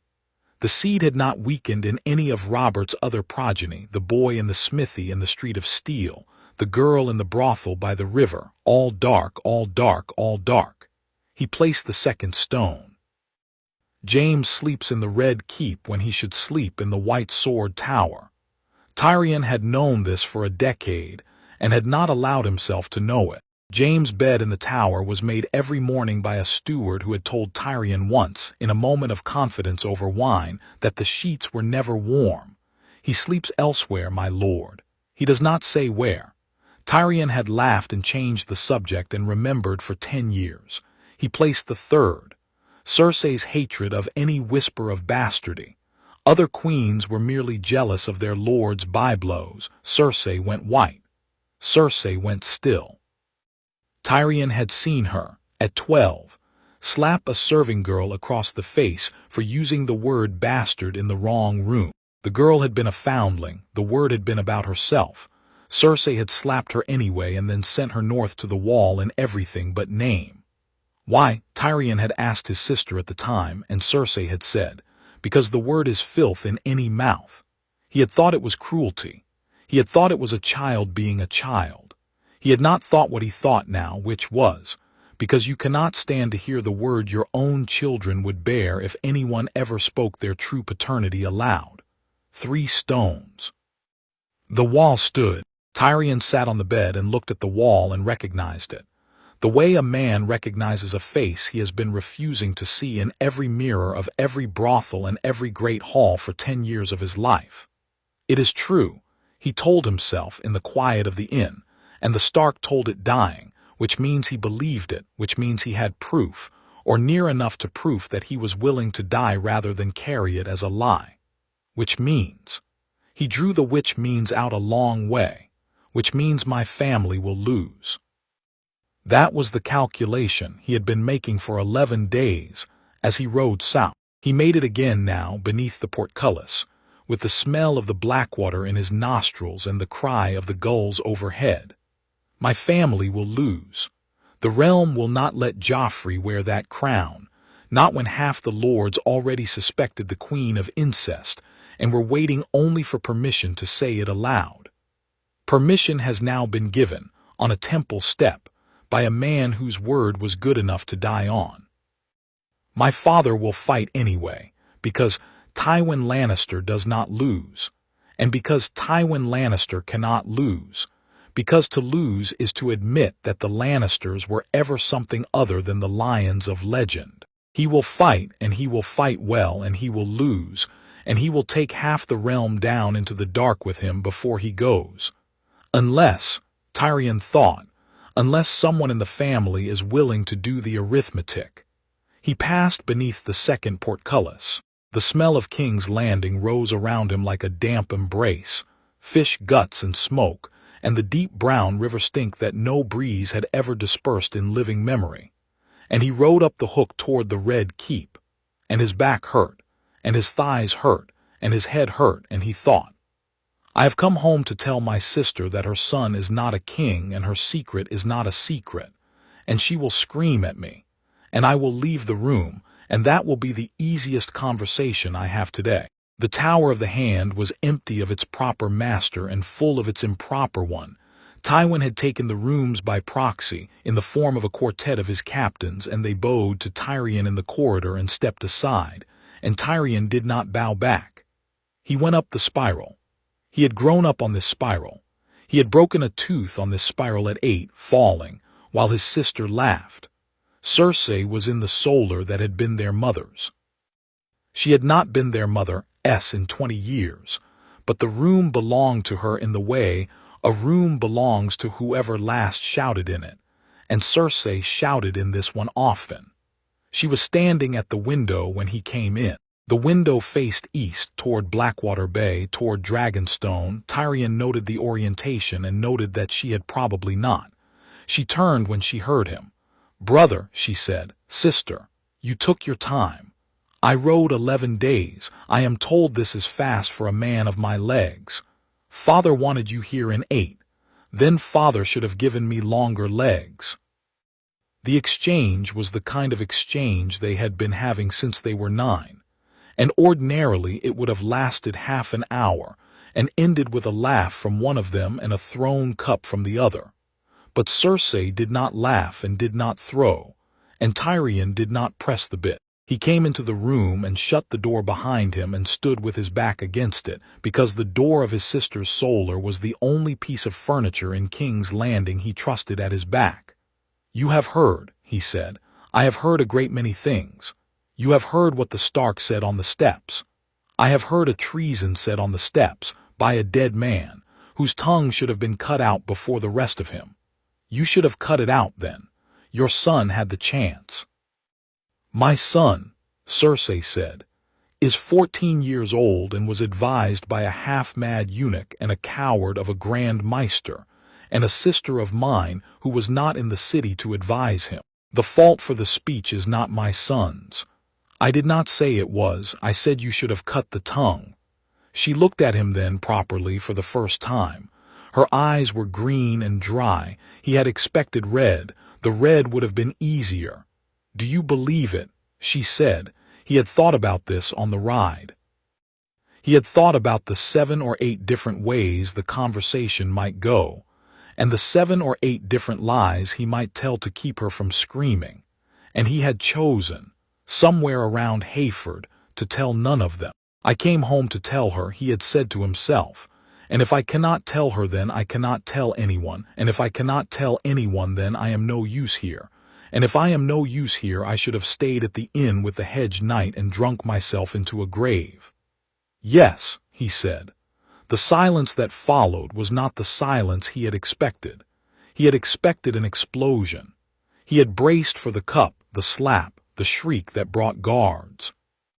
What he got was Cersei standing very still at the window with her hand at her throat. The way a woman touches her throat when she is afraid the thing she is about to say will give her away. And so she puts her hand there to hold it in. "You believe a Stark," she said. "I believe arithmetic. The Stark was incidental. He hated us. He had no reason to invent a lie that would die with him. A man does not buy a horse he cannot ride. He hated us, Tyrion. He hated me. He would have said anything. He had no reason to die for the lie. He had every reason to die for the truth if the truth saved the boy in the north, which it does, which it has." He spread his hands. "Do not say his name. Do not say James. Do not, for love of any god who happens to be listening today. Sister, I am not the faith. I am not the crown council. I am a small man who counts on his fingers. I have counted on my fingers and I have arrived at the wrong total. That is all." "You believe it," she said again. "Yes, you believe it. Cersei, yes. She moved then, not fast, not the way she would have moved a year ago, when she still believed her hands could solve problems, but slow and toward him, and she stopped 3 feet away and she looked down at him from her green Lannister height, and her voice when it came was not a shriek but something worse, something low and rasping and dry. Get out of my solar. Sister, get out of my solar, you malformed little traitor, and do not come back into it, and do not speak to me again until you have unlearned what you have learned. Get out. He got out. He went down the spiral with a slow, careful tread, and he did not look back, and at the bottom of the spiral he stood for a moment with his hand against the stone, and he breathed, and he composed his face, and then he asked a passing steward where the Stark girl was kept. Now, he thought, the easier conversation. Aye, aye. The garden of the queen, the garden was walled on 3 sides by the inner keep, and on the 4th by the cliff that fell to the Blackwater, and the wall on the 4th side was a low one, knee-height, the kind a girl could be over in a breath if she chose. Tyrion thought about this as he entered. They have left her the cliff. They have left her the cliff because they do not believe she will use it. They are probably right, and they are also being cruel, because the cliff is the only door in this garden and they have given it to her knowing she will not open it. She sat on a stone bench near the cliff wall. Morning gray. Cersei had finally allowed it. Tyrion had heard about that on the ride too, in a different inn from a different drunkard. The queen would not let her wear it, the drunkard had said. Made her wear pinks and yellows for a fortnight after, like a bloody name-day girl. The Stark wore it anyway under the yellows. She cried herself sick, the maid said. Then the queen relented. The girl looked up when his shadow fell across the path. She did not stand. She did not curtsy. She arranged her hands in her lap with the quiet competence of a person who had learned in the last 2 months that her hands needed to be arranged or they would tremble and give her away. Lady Sansa, Tyrion said, my lord. He came no closer. He stood at the edge of the path, 8 feet from her, and he kept his hands where she could see them, because she was 14 and she had been hurt by his family's men, and the hands of his family's men were the last things in the world she would want unaccounted for. I knew your father a little, he said. I did not know him well. We met perhaps 4 times. I liked him. He did not like me, but he was civil, which from a Stark is a higher form of liking than most. I am sorry. She said nothing. The dawn light came down over the curtain wall in a long slant and caught the side of her face. He saw that she had been crying recently, and had washed afterward. There was the faint salt track at the corner of one eye that no amount of washing ever quite removed. He waited. He had decided on the spiral stair that he would wait as long as she required. He had nowhere else to be. His father was 3 weeks away. His sister had ordered him from her presence. The boy king was a dog at the end of a long chain in another part of the castle, and Tyrion did not intend to present himself to that dog until he had to. Wait, he told himself. She is the one with the right to set the pace of this. You are a Lannister. You are her jailer's brother. You have no rights in this garden at all. She said nothing for a long time. He watched the light move on the wall behind her. He counted in his head the courses of stone. 47. He counted the swallows that came down to the bird bath at the far end and drank and flew away. 11. He counted his own breaths. He stopped counting his own breaths because counting them made them louder. At last she said, did he tell the truth on the steps? He had known the question would come. He had not known when. He took a breath and he gave her the answer he had given his sister because he had decided on the road that he would give every Stark woman the same answer and let the gods sort the difference. Yes, he said, I believe he did. She nodded once. It was a tiny nod, the kind a child gives a maester who has just confirmed that the wound is bad.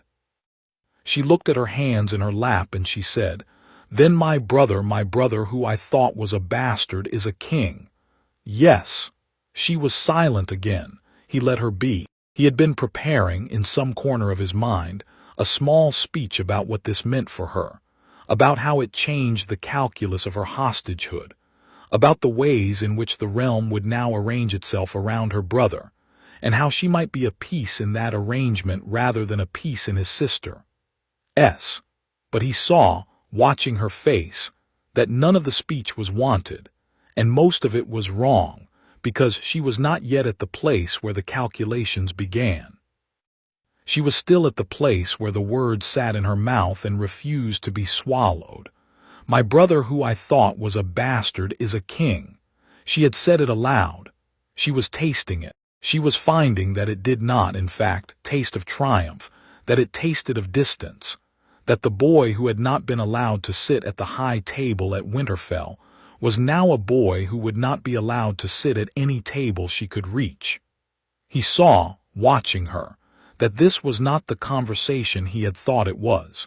He had come prepared to be careful with a child who had been broken. He found himself in the presence of a young woman who was not broken, not yet, but who had been so refined by grief that he could see, through her, the woman she was going to be in 3 years, and the woman 3 years past that, and he understood with a small bright bell strike that the girl on the bench was a more dangerous piece on the board than any of his sister's counselors had yet noticed. "Lord Tyrion," she said, and her voice was steady. "Lady Sansa, help me leave this place." He had expected this.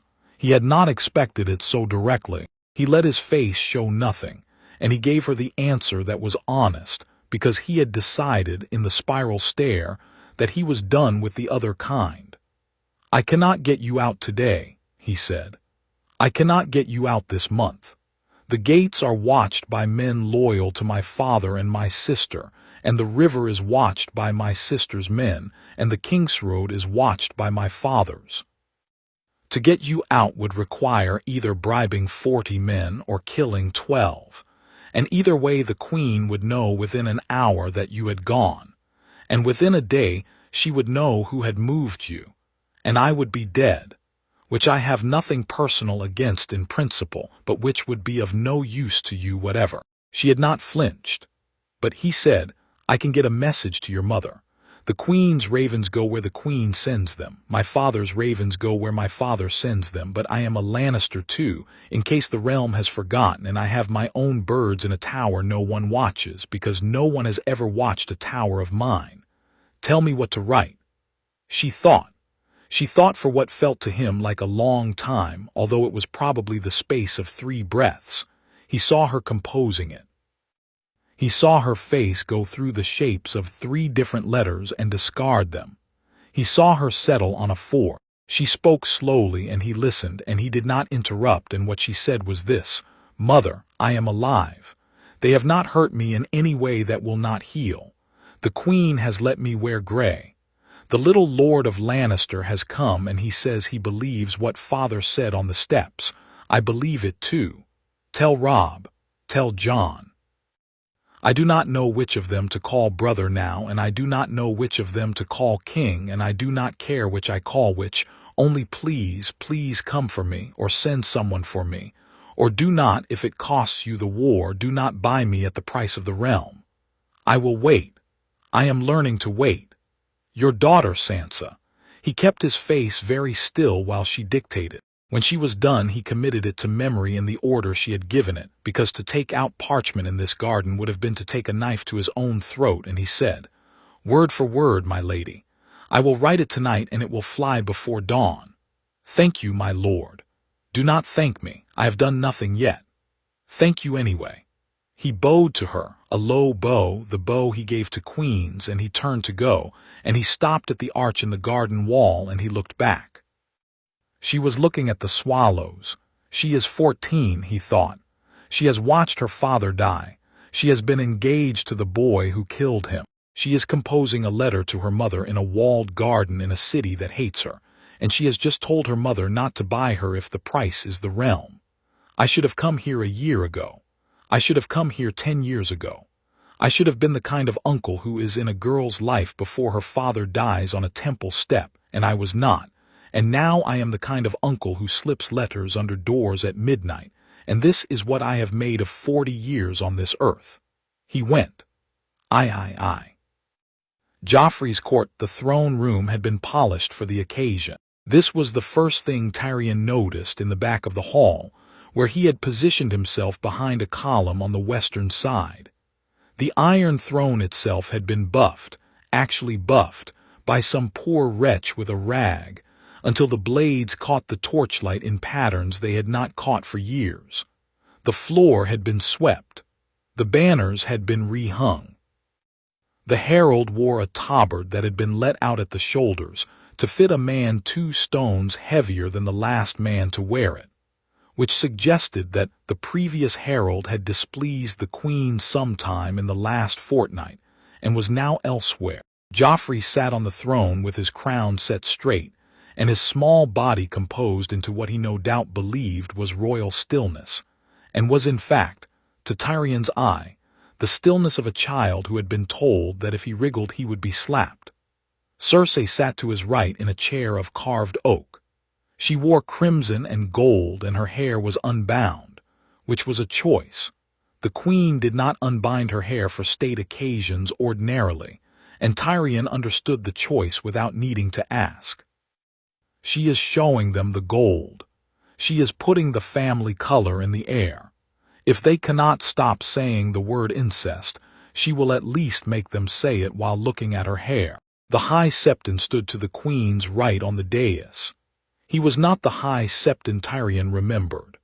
The High Septon Tyrion remembered had been a fat man with shrewd eyes and a deep cordial dislike of Joffrey, which had become, after the matter on the steps, a less cordial dislike, and which had been resolved sometime in the last 3 weeks by means Tyrion had not yet inquired about.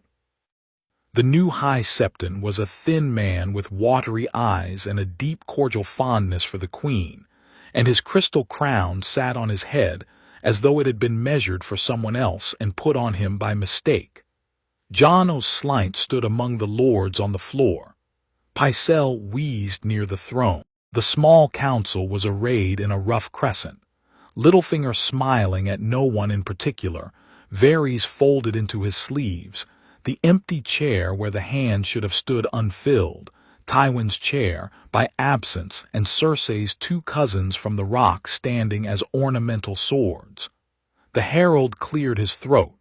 The herald read, "Whereas certain treasonous and false words were spoken upon the steps of the Sept of our Lord of Light in this city, by the traitor Ned Stark of Winterfell, before his lawful execution by the king's justice, and whereas these words have been carried abroad by the mouths of the credulous and the malicious, to the harm of the realm and the wounding of the king's peace, the king's grace Joffrey of the house Baratheon, first of his name, by the grace of the 7 king of the Andals and the Rhoynar and the first men, Lord of the 7 kingdoms and protector of the realm, doth declare and reaffirm," it went on.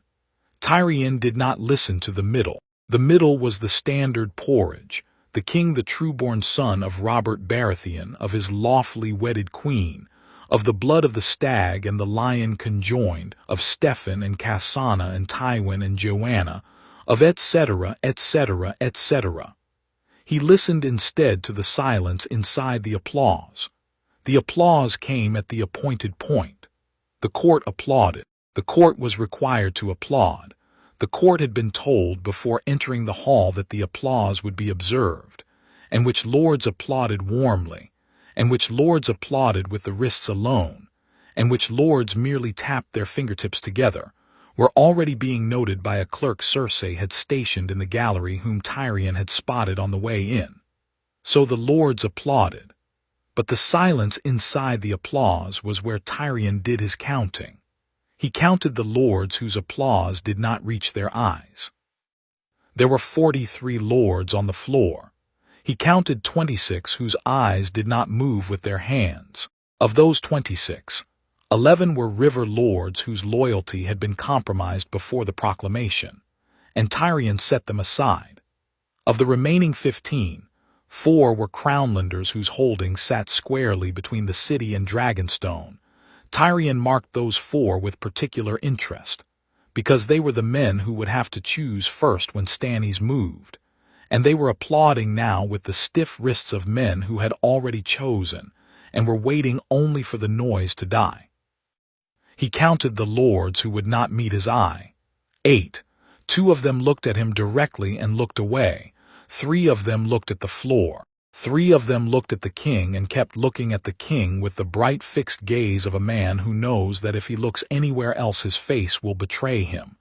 He counted the lords who looked at Cersei. There were 2.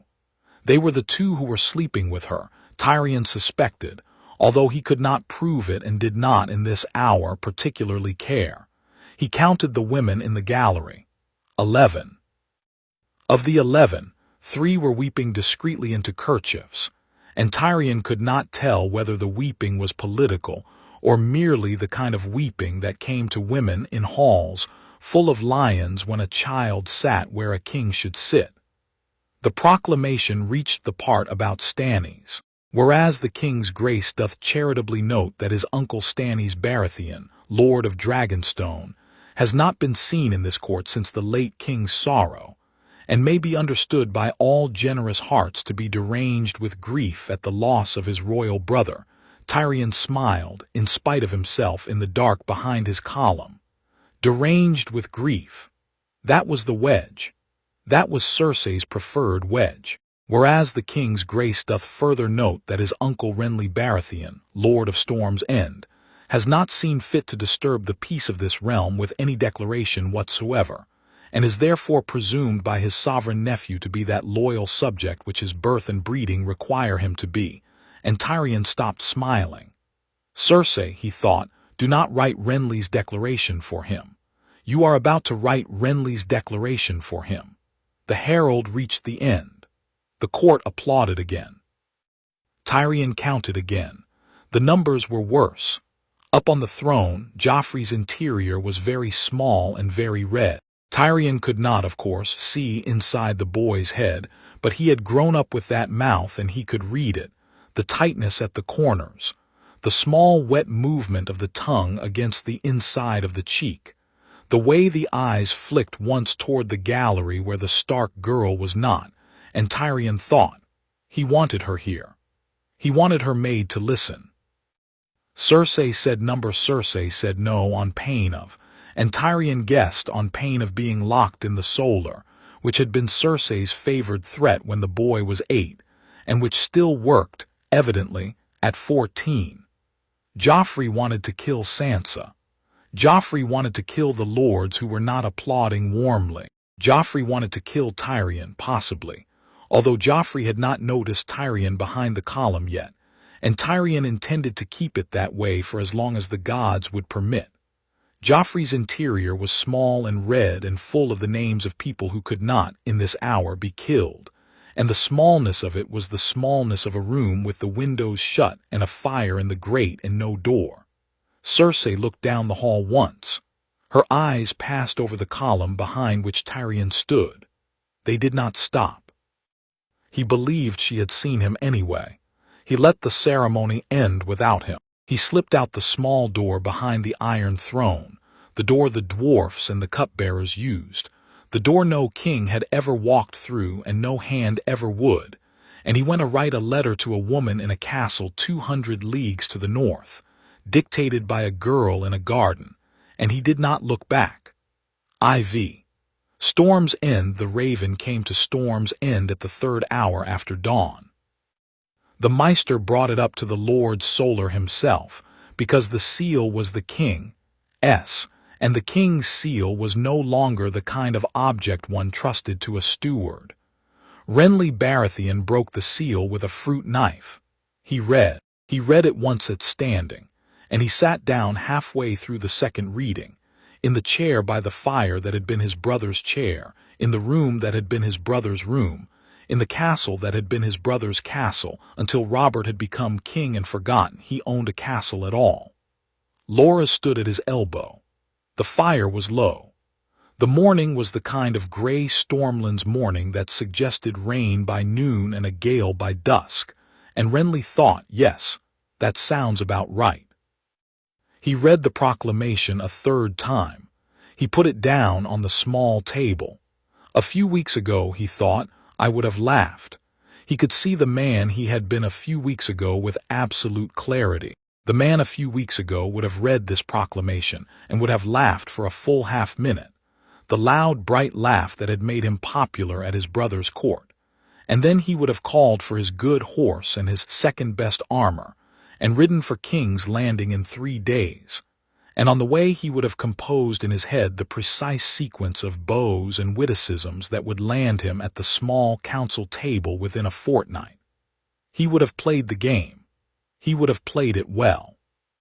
He had been raised to play it well. He had been raised to play it as though the game were the only thing, because no one had ever bothered to teach the third son of Steffon Baratheon anything else.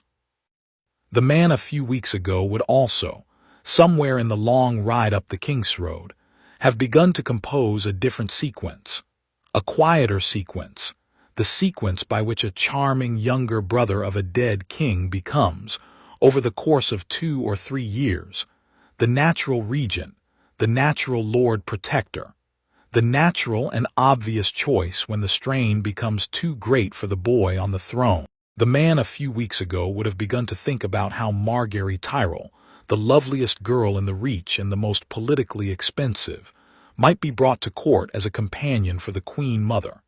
He had been thinking about exactly this in the week before Lord Stark spoke on the steps. He had a letter half-written to Mace Tyrell on the matter. He had not finished the letter. The man he was now did not finish the letter. The man he was now did not laugh. He sat with the proclamation in his lap, and he watched the fire, and he understood that the calculation had changed. The boy on the throne is not the king, he thought. The Stark told the realm, and the realm believed him. I believed him within an hour of hearing him. It explained, suddenly, every odd silence at my brother's court for 10 years, every conversation Robert had refused to finish about his heir, every moment Cersei had touched her gold hair and looked at the door as if waiting for someone who was not her husband. I believed him. The Tyrells believe him. Mace will not say it aloud yet, but Olena believes him, and Olena is the Tyrell that matters. The North believes him. The Vale believes him because the Vale will believe whatever Lysa decides to believe, and Lysa is being moved by people who believe him. The Riverlands believe him. Stannis and here Renley paused, and his face went through a small private weather. Stannis will believe him because the arithmetic is correct and Stannis follows the arithmetic, and because the arithmetic also makes Stannis not king, and Stannis will believe even that, because Stannis is the only honest man my father ever raised. The boy on the throne is not the king. Tywin will fight for him anyway. Tywin will lose. The Targaryen boy will sit the throne by year's end, or by the spring at latest. Which leaves me, he thought, with 3 doors. He counted them. Door 1, I declare for Joffrey. I march to King's Landing with the Stormlords. I die at Tywin's side, or, worse, I do not die, and I become the man who held Storm's End for the Lannister pretender, and when the realm rights itself I am hanged in the same hour as Pycelle. Door 2, I declare for myself. I crown myself in the godswood at Storm's End. There are men who would do it. Matthijs Rowan would do it tomorrow. Loras would put the crown on my head with his own hands, and the Tyrells would back me, because Olena would prefer her granddaughter to a Targaryen who has a Stark beside him whose mother was not bought by the Reach. I declare. I march. I sit a third army between the Lannisters and the Starks. I am the third claim. I am the spoiler. I split the realm 3 ways, and I prolong the war by 2 years, and I make my brother Stannis my enemy for the rest of our lives, which will not be long. Door 3. I declare for Aegon. I bend the knee to a 16-year-old boy I have never met, in a tent on the King's Road, with my sword across his lap, and I become his man, and Storm's End becomes his castle, and the Stormlords become his soldiers. And I am the loyal uncle of a king I am not related to. He sat with the 3 doors. Door 1 is suicide, he thought, and Loras would die in it. Door 3 is also suicide, of a different kind. The boy will not trust me, Stannis will not have me at his side, the North will not love me, the Reach will resent me for declining to be their king when I had the chance, and Olena will never forgive me and she lives forever. Door 2, he thought about Door 2 for a long time. He thought about Margaery. He thought about the crown. He thought about Laura's putting it on his head. He thought about the smell of the godswood at Storm's End at the hour before dawn, the rain-wet leaves, the old gods who were not his gods but who lived in his trees anyway. He thought about being the king he had always, in some quiet corner under all the laughing, suspected he should be. I would lose, he thought. I would lose because I am the spoiler, and the realm punishes spoilers. I would lose because the boy in the North has a better claim and a better army and a better reputation than I will ever have. I would lose because Stannis would kill me himself, and Stannis loves me in his strangled way, and Stannis killing me would be the last act of love either of us would manage in this life. I would lose because Tywin would, in the year it took Tywin to die, do enough damage to me that I would arrive at the Trident with half the men I left Storm's End with, and I would lose at the Trident the way Rhaegar lost at the Trident, and the songs would be the same songs, and I am not a Rhaegar, I am a Renley, and a Renley's songs are sung in taverns and forgotten by noon. I would lose, and losing would be tolerable. The intolerable thing is that I would deserve to lose. He sat with that for a while too. He had not, before this moment, ever thought a thought of that shape. He had thought I would like to win. He had thought I would be good at it. He had thought I would be better than my brothers in the small ways that matter at a court. He had never thought I would deserve to lose. It was a thought with strange furniture in it. He turned it over. He found that it did not, on examination, disassemble. "What will you say, brother?" Laura said. The fire snapped. Laura's voice was the quiet voice he used when he was afraid of the answer. Renly looked at him. "I will say no," he said. He called for ink. He called for the Maester's smallest parchment. He wrote one line. He wrote it slowly, because he knew, as he wrote, that it was the most honest line he had ever set on paper, and he did not want to spoil it by hurrying. "The king, my brother, is dead. The boy who killed his hand is no kin of mine. I am Renly Baratheon of Storm's End.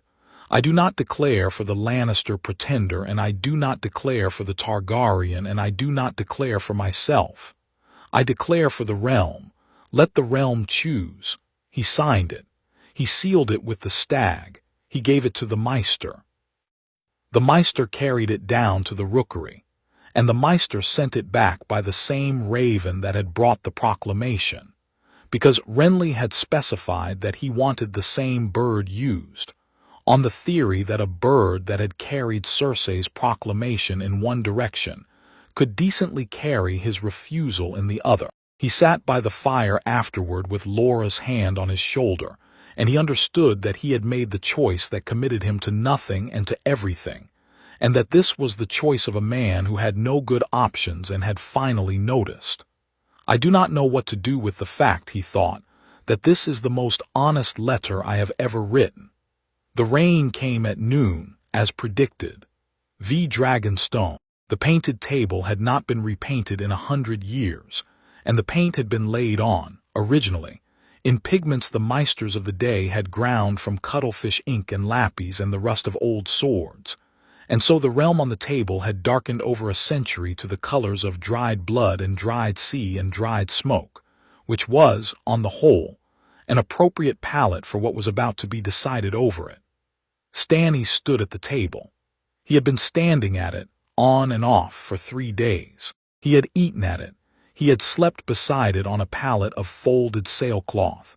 He had refused twice to leave it for the chapel where Melisandre had built her night fires, although he had bowed to her on the way past each time, because Stannis Baratheon did not refuse a god he had accepted without first observing the courtesies. Davos stood at his shoulder. The Onion Knight held 2 parchments. One was the proclamation from King's Landing, the second copy, The first had arrived a week before, and Stannis had read it once and laid it on the western quarter of the table on Casterly Rock, where it had sat since. The second copy was addressed to Lord Stannis Baratheon directly and bore a personal seal of the Queen S, and Stannis had read the personal note appended to it and had said she thinks I will believe she wrote this, and laid it on Casterly Rock atop the first. The other parchment was Renly's letter. It had come at dusk. Davos had brought it up himself. Stannis had been standing at the table with both hands flat on the painted wood, one over the Stormlands and one over Dragonstone, and Davos had said, "My lord, your brother has written," and Stannis had said, "Which one?" and Davos had said, "Renly," and Stannis had said, "Read it." So Davos read it. He read it in his careful smuggler's voice, which had become, over the years at Stannis's elbow, the voice in which all difficult letters at Dragonstone were read, because Stannis had developed a preference for hearing bad news in the voice of a man who could not be punished for it. "The king, my brother, is dead," Davos read. "The boy who killed his hand is no kin of mine. I am Renly Baratheon of Storm's End. I do not declare for the Lannister pretender, and I do not declare for the Targaryen, and I do not declare for myself. I declare for the realm. Let the realm choose." There was a pause. The torches in the chamber moved. Stannis lifted one hand from the table. He set it on the Stormlands. He set the other hand on Dragonstone. He looked at the two hands. He looked at the strip of painted sea between them. "My brother becomes a man at last," he said. Davos did not answer immediately. He had learned to wait when Stannis said something like that to see whether Stannis had finished saying it. Stannis said, "A pity it will not save him." "What will, my lord?" "Nothing. He will be dead before the year turns, either by my hand or by Tywin's." "Probably mine." The silence after that was a long silence. Davos let it sit. He did not, in the depths of himself, believe that Stannis would kill Renly with his own hand. He knew that Stannis believed it, which was a different thing, and Davos had learned that the difference between what Stannis believed and what Stannis did was the narrowest gap in the kingdoms, but it was a gap, and Davos had built a life out of slipping through gaps. Stannis did not look up from the table. "Onion Knight," he said, "my lord, you will draft a proclamation. You will draft it in my voice. You will not flatter and you will not equivocate. You will write what I tell you to write, and you will write nothing more, and you will write it in the shortest words you can find, because I am tired of long words and the realm is tired of them too. Sit." Davos sat at the small writing table by the wall, and he uncapped the inkhorn, and he sharpened a quill, and he waited. Stannis turned to face the chamber. Melisandre stood at the far wall by the door, very still, the red of her robe almost the only color in the room that was not the color of dried smoke. She had not spoken since Renly's letter had been read. She had not, Davos noted, spoken much at all in the last 3 days. "Right," said Stannis. Davos wrote. He wrote what Stannis spoke, and Stannis spoke slowly. The way a man speaks when he is laying stones in a wall, he intends to be still standing in 100 years. And what Stannis spoke was this: "I, Stannis of the house Baratheon, the third son of Steffan and Cassana, lord of the island of Dragonstone, master of the narrow sea, brother to the late King Robert I, do declare and make known to all the lords and commons of the 7 kingdoms, that I have weighed the words spoken by Lord Eddard Stark of Winterfell upon the steps of the Sept of Baelor, before his lawful murder by the boy Joffrey. I have weighed those words against what I knew. I have weighed them against what I had refused to know. The weights are equal. Lord Stark spoke true. The boy who sits the Iron Throne is not my brother's son. He is the son of Cersei of the house Lannister and her brother Sir Jaime of the same house. He is no king. He is the issue of a treason against my brother's bed, and a treason against my brother's name, and he has confirmed the treason by murdering the man who spoke it. The true-born heir of the line of Aegon the Conqueror is Aegon, sixth of his name, the son of Prince Rhaegar Targaryen by his lawful second wife, the Lady Lyanna of the House Stark. He is in this hour in the field with his brother by Stark blood, Robb of Winterfell. He rides for the throne that is his. Hear me. The boy is my king. I am his hand if he will have me, his lord if he will not, his soldier in either case. The Iron Throne is his. I hold Dragonstone for him until he calls me to set it down at his feet. Sent from the chamber of the Painted Table on the 7th day of the 2nd month after the murder on the steps. Witnessed by Sir Davos of the House Seaworth, my hand for so long as I have one to give. Stannis Baratheon, Lord of Dragonstone. Davos finished writing and looked up. "Read it back," said Stannis. Davos read it back. Stannis listened with his eyes closed. When Davos was done, Stannis said, "Cut the word murdering in the 3rd paragraph. Use killing. I will not give Cersei the satisfaction of an insult. I will give her only the verb." Davos cut murdering and wrote killing. "Read it again." Davos read it again. "Send it," said Stannis, "to every great house. Begin with the Stark camp on the King's Road, then the Tullys, then the Tyrells by the long route through Tarth so the Lannisters cannot intercept it, then the Arryns, then Sunspear by ship, then the rest. The Lannisters get a copy last by my own herald, who is to ride into the city under a white flag and read it aloud at the gates. If he is killed, he is to die slowly, and I will avenge him personally, and you may tell him so. He will go anyway, he is mine, my lord, and one to Renley by my own hand. I will write it myself. He will not have it read aloud by another man. My lord." The proclamation went to the Maester. The ravens went up from the rookery in a small dark cloud against the dusk. In the corner of the chamber, Melisandre had not spoken. She had watched the writing with her hands inside the long sleeves of her robe, and her face composed into the patient stillness she wore when she was being patient with the small, slow movements of men who did not understand the time sense of the Lord of Light. But the stillness was not the stillness Davos had seen on her face before. It was a stillness with a flaw in it, a hairline fracture at the corner of the mouth, a hairline fracture in the steadiness of the gaze, and Davos, who had spent his life learning to see flaws in cargoes, saw it. She was, in her interior, conducting a private inquiry of the kind one is not supposed to conduct in the middle of one's faith. She had seen, in the night fires, a king with a sword of flame. A king who would save the world from the cold thing coming down out of the north. She had seen him for years, in the fires at Asshai and the fires at Volantes and the fires she had built with her own hands on the wet sand of Dragonstone in the first nights after she had come. And the king in the fire had been, she had been certain, Stannis of the House Baratheon. She was no longer certain. The vision had not changed. The Fire King was still the Fire King. But Stannis had just declared for another, and either the Fire King was Stannis declaring for another, which seemed to her, in this moment, theologically impossible as the Fire King ruled, or the Fire King was the boy in the north riding south with a wolf brother, or the Fire King was someone else entirely whom she had not yet met, or, and here her interior went very quiet, the fire had shown her what she wanted to see, and not what the god wanted her to see. Which was a possibility her order did not, by long doctrine, entertain. She did not yet know. She would have to look again. She would have to build the fire again and look again. And either her god had lied to her or she had misheard.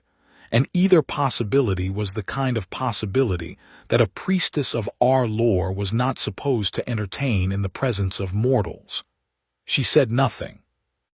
She bowed to Stannis when the proclamation was sent, and she left the chamber, and she went down to the strand below the castle and built a small fire on the sand and sat by it for a long time, and the wind off the bay made it hard to read the flames, and that for once suited her perfectly well. V.I. The King's Road, the army was 4 days south of the Twins. The host had grown. The Tullys had ridden out from Riverrun 3,000 strong to meet them at the High Heart, and there had been the Mallisters and the Brackens and the Blackwoods and Lord Karstark's sons with the Karstark men, and now the host was 12,000 and growing, and the line on the King's Road was so long that, when the van made camp at dusk, the rear was still riding past noon camp. Robb rode at the head. He rode a tall gray gelding that had been his father's second horse, and he sat the gelding with the upright stiff seat of a boy trying very hard to ride like a man, and the men around him pretended not to notice, because they had been boys once too, and they remembered.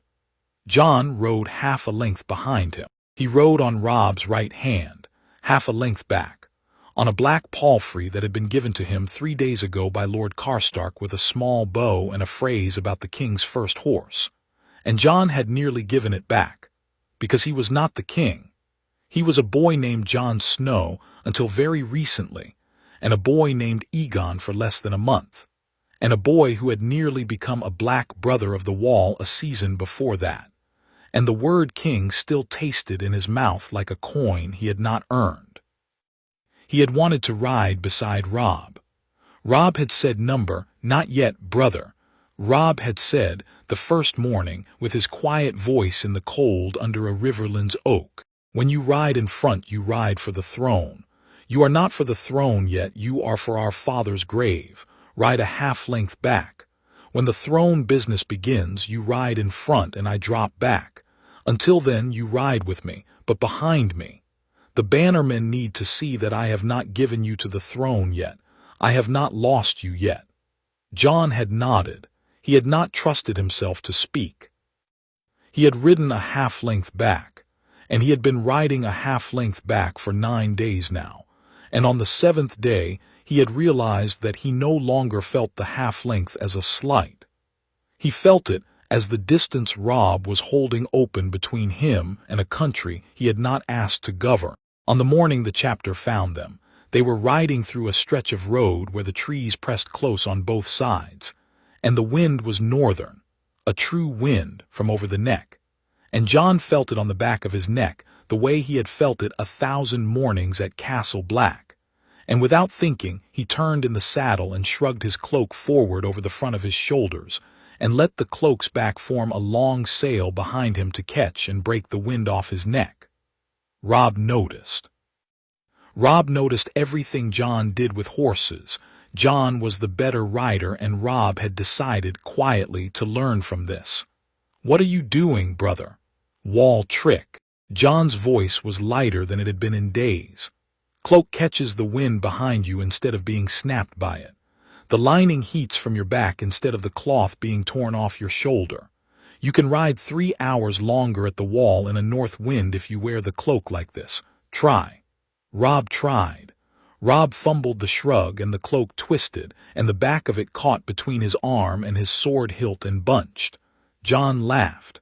It was the first time he had laughed since the steps. He heard himself laugh, and he heard Robb laugh, because Robb laughed at the same instant, not at being mocked, but at the absurd small fact that the two of them were on the King's Road with 12,000 men behind them, going to war, and Jon was teaching him to wear his cloak.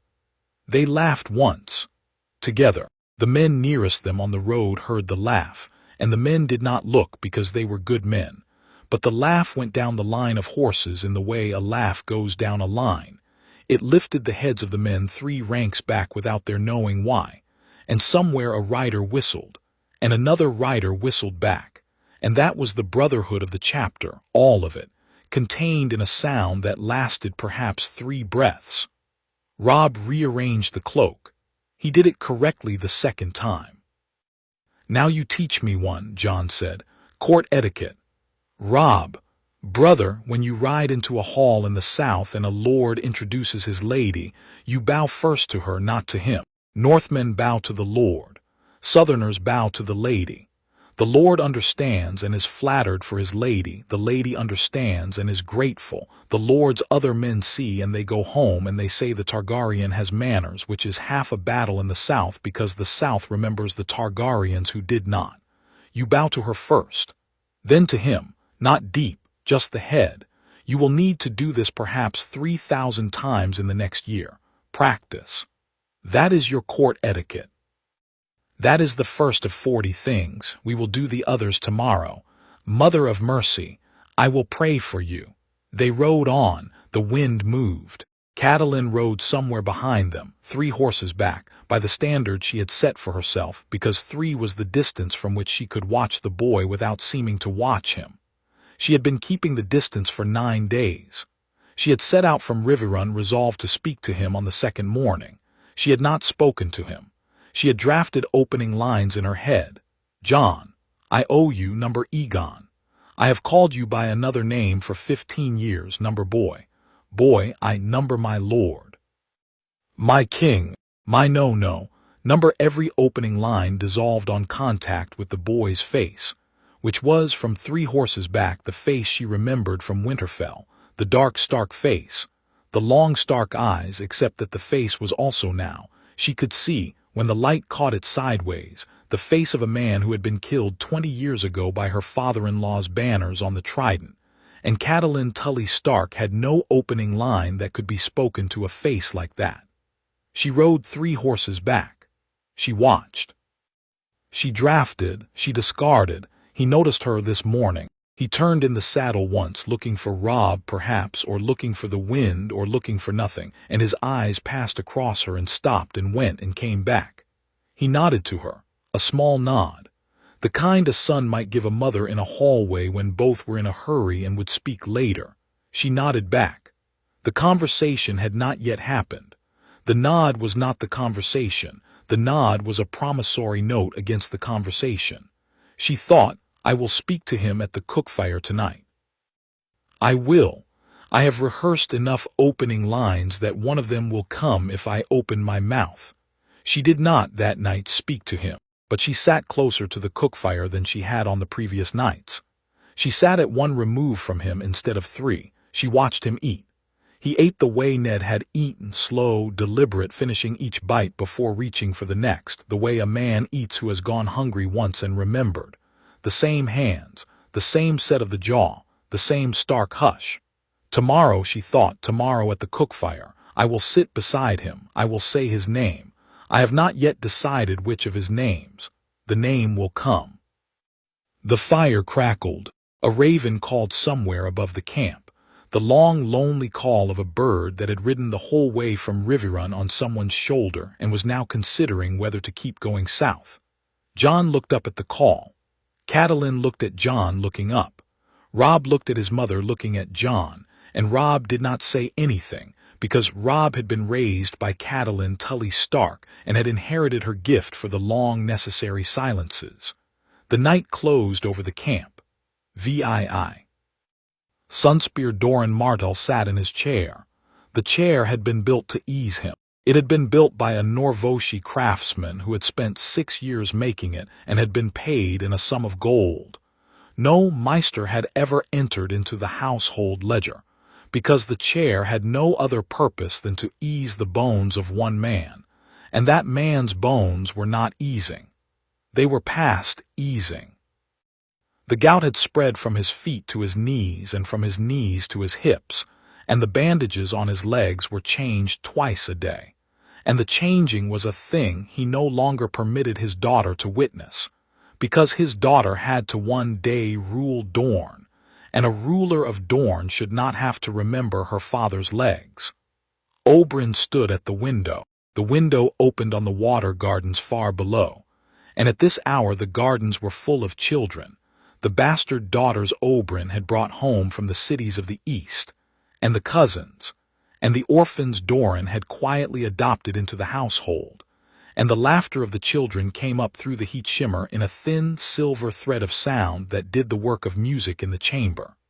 2 ravens had come that morning. The Meister laid them side by side on the small table between Doran's chair and the window.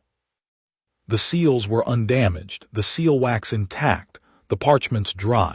The first bore the lion of Lannister and the stag of Baratheon quartered in the new fashion that had been promulgated at Joffrey's coronation. The second bore the flaming heart of Dragonstone, and beneath it, a smaller mark that was the antlered stag stripped to its bones, which was the seal Stannis had been using since Robert's death because Stannis would not, even now, pretend to a crown he had not been given. Doran read the Lannister parchment first. He read it without expression. He set it down. He read the Dragonstone parchment second. He read it twice. He read it a third time, and on the third time his lips moved very faintly around the phrase, "I am his hand if he will have me, his lord if he will not, his soldier in either case." He set it down. He was silent for a long time. The interior of Doran Martell at this moment was not the interior the realm believed it to be. The realm believed Doran Martell to be a cautious man, a slow man, a man whose chief virtue and chief vice was patience. The realm was not wrong about the patience. The realm was wrong about what the patience had been for. He had been waiting, for 17 years, for a thing of exactly this shape. He had been waiting since the day a Maester at Sunspear had set a basket down on a table in front of him, and had not had the courage to lift the cloth. Doran had lifted it himself, and Doran had seen what was under the cloth, which had been the head of his sister Elia of Dorne, the mother of his nephew Aegon and his niece Rhaenys, the wife of Rhaegar Targaryen, the woman who had loved orange blossoms and the small green lizards that ran along the walls of the water gardens. The head had not looked like Elia. The head had looked like a thing that had once been Elia and was no longer. Doran had lifted the cloth back over the basket, and he had not wept that day, because Oberyn had wept enough for both of them in the next room, and Doran had not lifted the cloth again, because he had not needed to. The image had set itself into the floor of his mind, and every step he had taken in the 17 years since had been a step on that floor. He had wanted, for 17 years, to put a spear into Gregor Clegane's eye. He had wanted, for 17 years, to put a spear into the throat of the man who had given the order, who had been Tywin Lannister, who had then sat for 17 years at the right hand of a king who had not asked the right questions, and who now sat at the left hand of a queen who was no queen, and whose grandson was no king. He had wanted the spear. He had not had the spear, because to take up the spear required a war, and a war required allies, and the allies had not been there. The Targaryens were dead. The North had not been an ally. Eddard Stark had not been an enemy in Doran's careful ledger, but he had not been an ally either, because Eddard Stark had killed Sir Arthur Dayne, who had been the brother of Doran's loved Ashara, and there had been blood there that did not wash. The Tyrells had not been allies because the Tyrells had always wanted the Iron Throne for themselves and had never wanted Dorne to have it. The Lannisters had been the enemy. The Baratheons had been the enemy. The realm had been the enemy. There had been no spear to take up. There was, now, a spear to take up. It had been dropped into his lap by a dying Stark on a temple step. He thought about Eddard Stark for a moment, with the parchments in front of him. You killed Arthur Dayne, he thought, and you spent 17 years grieving over how you killed him, and you raised the son you took from the tower as your own, and you died on a step in front of a city full of people to put a crown on that boy's head. You died for my nephew. You died for Elia's son, who is not Elia's son, but who is the son she would have raised if she had lived to raise him. You died for the boy Tywin's man tried to crush against a wall and failed. Eddard Stark, I never liked you, and I owe you a debt I cannot pay, and the only thing I can do with that debt is take up the spear and use it well. He looked up. Oberyn, he said, brother, find me a spear that has not been used in 17 years. I think the time has come to use it. Oberyn did not turn from the window. He had been listening. He had been watching the children in the gardens, and he had been listening, and his face, when he finally turned, wore the expression Doran had seen on it perhaps 4 times in their adult lives, the expression of a man whose long-held breath had just been given permission to leave the body. Now, said Oberyn, now, at last, at last. Oberyn came across the room. He stood beside the chair, and he put his hand on Doran's shoulder, and the two brothers were silent for the small time it took the silence to do what neither of them was going to be able to do in words. Then Doran called for his maester. The maester came. The maester sharpened a quill. Doran dictated. He dictated one line because one line was what was needed, and Doran Martell had never spent 4 words where one would do. House Martell remembers. Send for us when you ride for the throne. He sealed it with the sun and spear of Dorne, and he gave it to the maester, and the maester carried it to the rookery. And the raven went up over the tower of the sun in the heat of the afternoon, and the children laughed in the water gardens below. Oberyn stood at the window and watched the bird go. His own interior was a quieter thing than Doran's, and a brighter one. He had not waited as patiently as his brother. He had spent 17 years sharpening knives, actual knives with actual edges in actual rooms in actual cities, and he had used some of those knives on some of those men, and the using of them had not closed the wound in him, because the men he had used them on had been small men, men whose deaths did not weigh enough on the scales. He had been hungry for a man who weighed enough. Tywin Lannister weighed enough. Gregor Clegane weighed enough. Amory Lorch, if he could still be found, weighed enough. The hunger had been a steady hunger, and Oberyn had lived with it the way a man lives with a faithful dog, and the dog had been quiet for 17 years, and now the dog had lifted its head. He looked at his brother in the chair.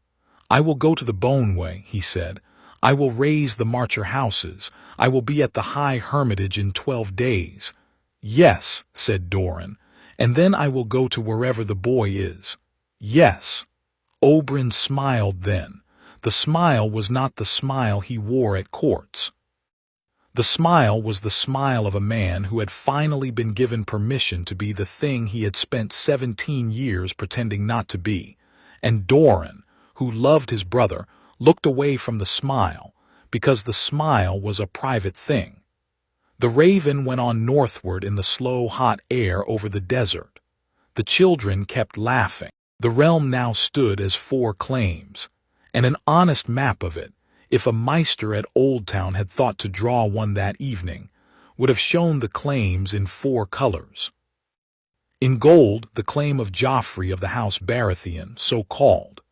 King's Landing and the Crownlands within a day's ride of the Mud Gate, the Westerlands entire, mustering at Casterly Rock under Lord Tywin, the Kingsroad as far north as the Trident, contested, a fraying loyalty in the Reach, where Mace Tyrell signed letters of friendship that no Tyrell intended to honor.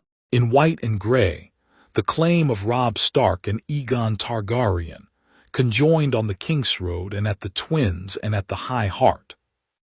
The North entire, every northern banner sent out and ridden in, the Riverlands entire under House Tully, the Vale, whose formal declaration arrived this chapter from Lysa Arryn at the Eerie, sent by Raven and confirmed by a second Raven within the hour because Lysa had wanted to be certain the first had not been intercepted, and privately, in letters that traveled by long routes and were burned on arrival, the Reach and Dorne. In green, the refusal of Renley Baratheon of Storm's End. The Stormlands held in his person but not in his banner, the Stormlords loyal to the man but uncommitted to the cause, the Reach watching him to see whether his refusal would become a declaration for himself, which Olena Tyrell had advised her son was the outcome to hope for, and the outcome unlikely to come. In red and black, the declaration of Stannis Baratheon, Dragonstone, the narrow sea, the small fleet that had been Robert's coronation gift, and that Stannis had maintained with a meticulousness no other Baratheon had ever applied to anything, and a handful of Crownland lords whose holdings sat between the Blackwater and the capital and who were already drafting in their own solars the letters that would commit them, by month's end, to the man on the painted island. 4 crowns, 1 realm. The seams of the map between them ran along rivers and roads, and at every seam there were men sitting up late by fires, drafting and discarding letters, the way Catelyn Tully Stark had drafted and discarded her opening lines. Far in the north, On the long black wall, a maester in the rookery at Castle Black climbed the stairs of the king's tower with a parchment in his hand. The parchment had come that morning by Stannis' ravens. He nailed it to the notice board in the common hall, beside the duty roster and the food list, and the older notice about the king's death which he had not yet taken down. The proclamation read in the maester's careful hand, Stannis of the house Baratheon, Lord of Dragonstone, declares for Aegon Targaryen, 6th of his name. A raven sat on the battlement above the notice board. It was a large raven, larger than the average. It had a white feather in its left wing, where a white feather had no business being on a bird of its kind, and it had ridden, by some long route the maester did not know, all the way north from the chamber of a dying old man in Winterfell where it had been hatched. It watched the maester pin the notice. It watched the maester go back down the stairs. It tilted its head, and it croaked once into the cold air over the wall, the long dry croak of a bird that had seen too much, and it lifted from the battlement and flew east along the top of the wall into the rising dark. The wall was very long. The night was very cold. The realm below the wall now had 4 crowns, and 1 realm, and 1 month in which the 4 crowns had been declared, and the maester at Castle Black blew out the lamp in the rookery and went down to a supper he would not finish, because the supper was thin and the news from the south was thick, and a man can only swallow so much in a day. Chapter 6. 300 steps and an egg either ride to Dragonstone. The Sea Wolf was a Stark ship the way a borrowed cloak is a Stark cloak. The direwolf was painted on the mainsail in fresh gray, but the planks beneath Jon's boots still smelled of the cod the previous owner had hauled in them. She was a 30-oar trader out of White Harbor, requisitioned by Robb's hand, and given over to a captain named Will who had the long manderly nose and the short manderly patience. The bite was iron under her keel and iron over her head. The sky had not been any other color for 3 days. Jon stood at the bow.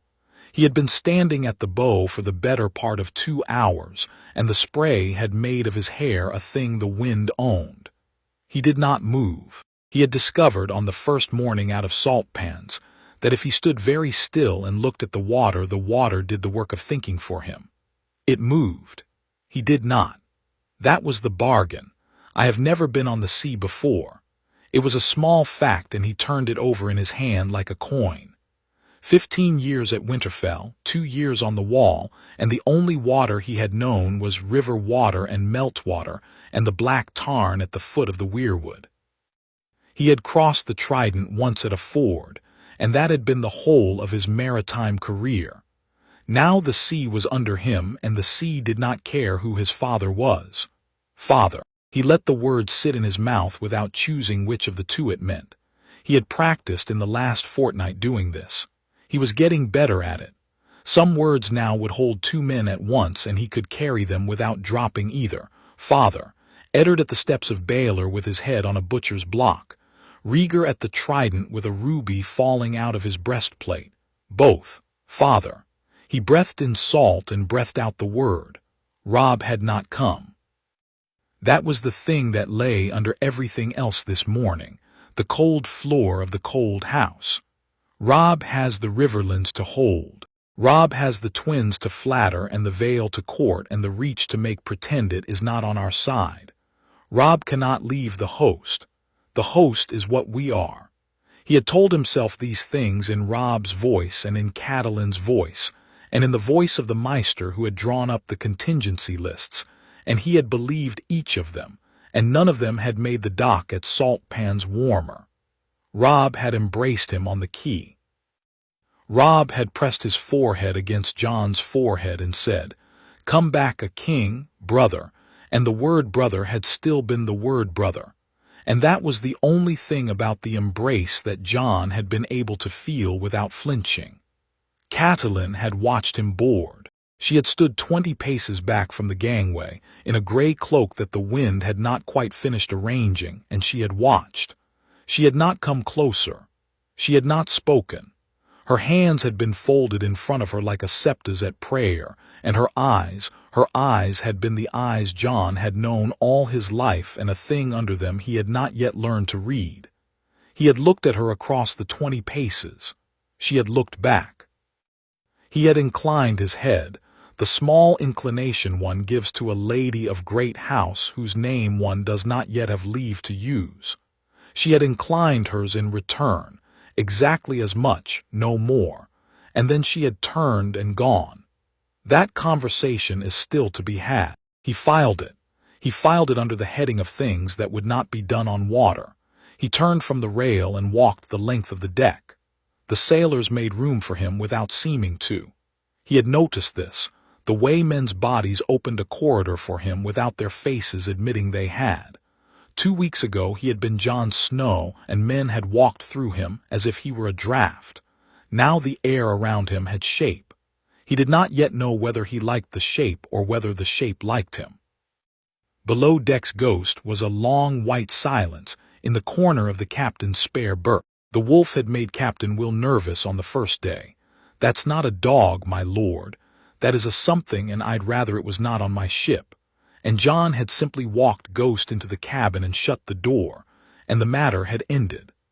Ghost lay now with his muzzle on his paws and his red eyes half closed, and when Jon came in the eyes opened the rest of the way and the tail thumped once against the deck, and that was all.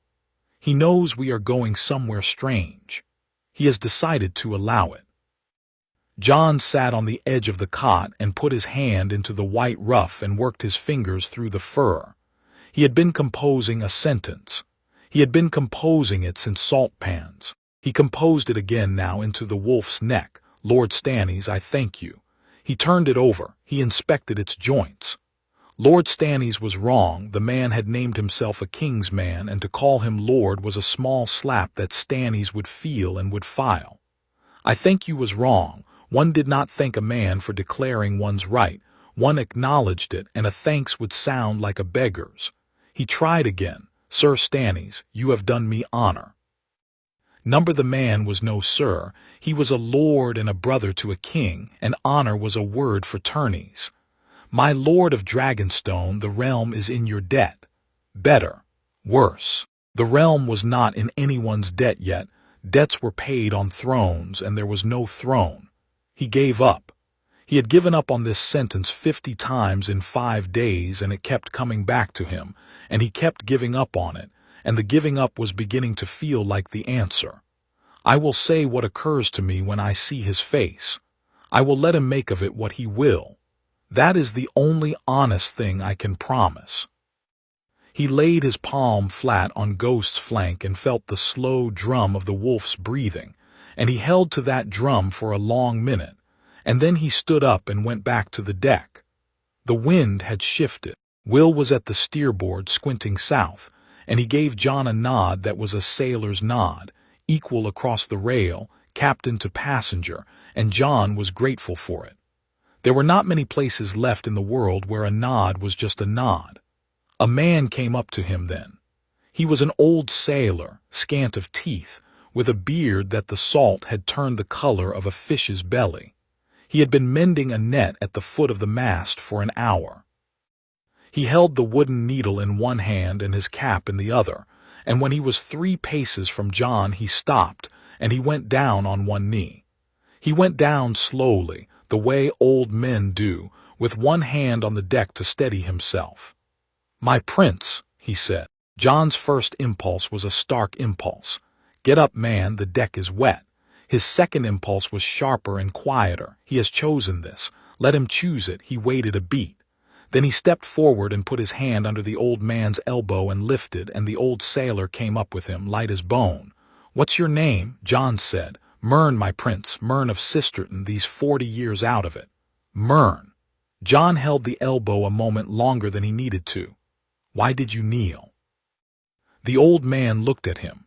His eyes were the pale, watery blue of men who have spent their lives looking into the sun off the water. "I never thought I'd live to see one," he said. Jon held the elbow. He thought of a great many answers. He chose the smallest. "Nor I," he said. The old man smiled then, a smile with 3 teeth in it, and ducked his head and went back to his net. Jon stood on the deck and felt the smile go into him like a small, warm coin. It is the first time a stranger has knelt to me. It will not be the last. I must remember the first. He filed Mern under things to remember. He was beginning to keep a long list of such things, and he suspected that the keeping of the list was itself a part of what it would mean to be a king. He turned back to the bow. The sky was the color of old iron, and somewhere ahead, under a smoke that did not entirely look like smoke, Dragonstone was waiting. Aye. Arrival at Dragonstone. Dragonstone came up out of the sea the way an idea comes up out of a long silence. First the shape of it, then the weight, then all at once the whole black thing. The island was a fortress that had not been built so much as conjured. Aegon's first masons had been Valyrian, and Valyrian masons did not believe in the right angle. They had grown stone the way a man grows hair. The outer walls climbed the cliffs in slow black coils, and where the walls met the headlands became walls, so that no eye could tell where the island stopped and the citadel began. Above the walls the keep loomed. The Dragonmont smoked behind it, a slow plume the wind unraveled. The keep itself had been carved. Jon corrected himself, not built to the shape of a dragon. Wings made the great hall. The neck made the high tower. The head was the gatehouse, and the gatehouse had a mouth, and the mouth had teeth. Each tower along the curtain was a gargoyle, and each gargoyle was a dragon, frozen in the act of leaping. And the reign of 2 centuries had given them all a slick black skin that looked, in this light, almost wet. The sea wolf was a wooden splinter under that geometry. Will took her in at half-4, and the water below the cliff turned the color of beaten lead, and the breakers on the black rock at the base of the wall threw up white the way a bonfire throws up sparks.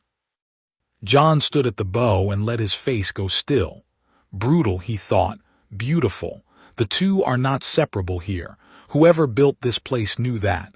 Ghost came up out of the hatch on his own. He had decided. He padded to Jon's side and stood there with his ears up and his red eyes on the cliff. And the sailors at the lines made another of those small, invisible corridors and held their tongues. They came in around the spur of the headland and the harbor opened. It was a small black harbor with a small stone quay, and at the quay stood 30 men in the Baratheon yellow with the Baratheon stag on their chests, except that the stag was not alone. Above each stag, sewn fresh, was a small black 3-headed dragon, and the dragon was sewn in a stitch so knew the thread had not yet darkened. Jon saw it and felt a cold thing run up the back of his neck and settle behind his ears. He has put it on his men already. He has not waited. The honor guard came to attention as the gangway went down. Their pikes went up.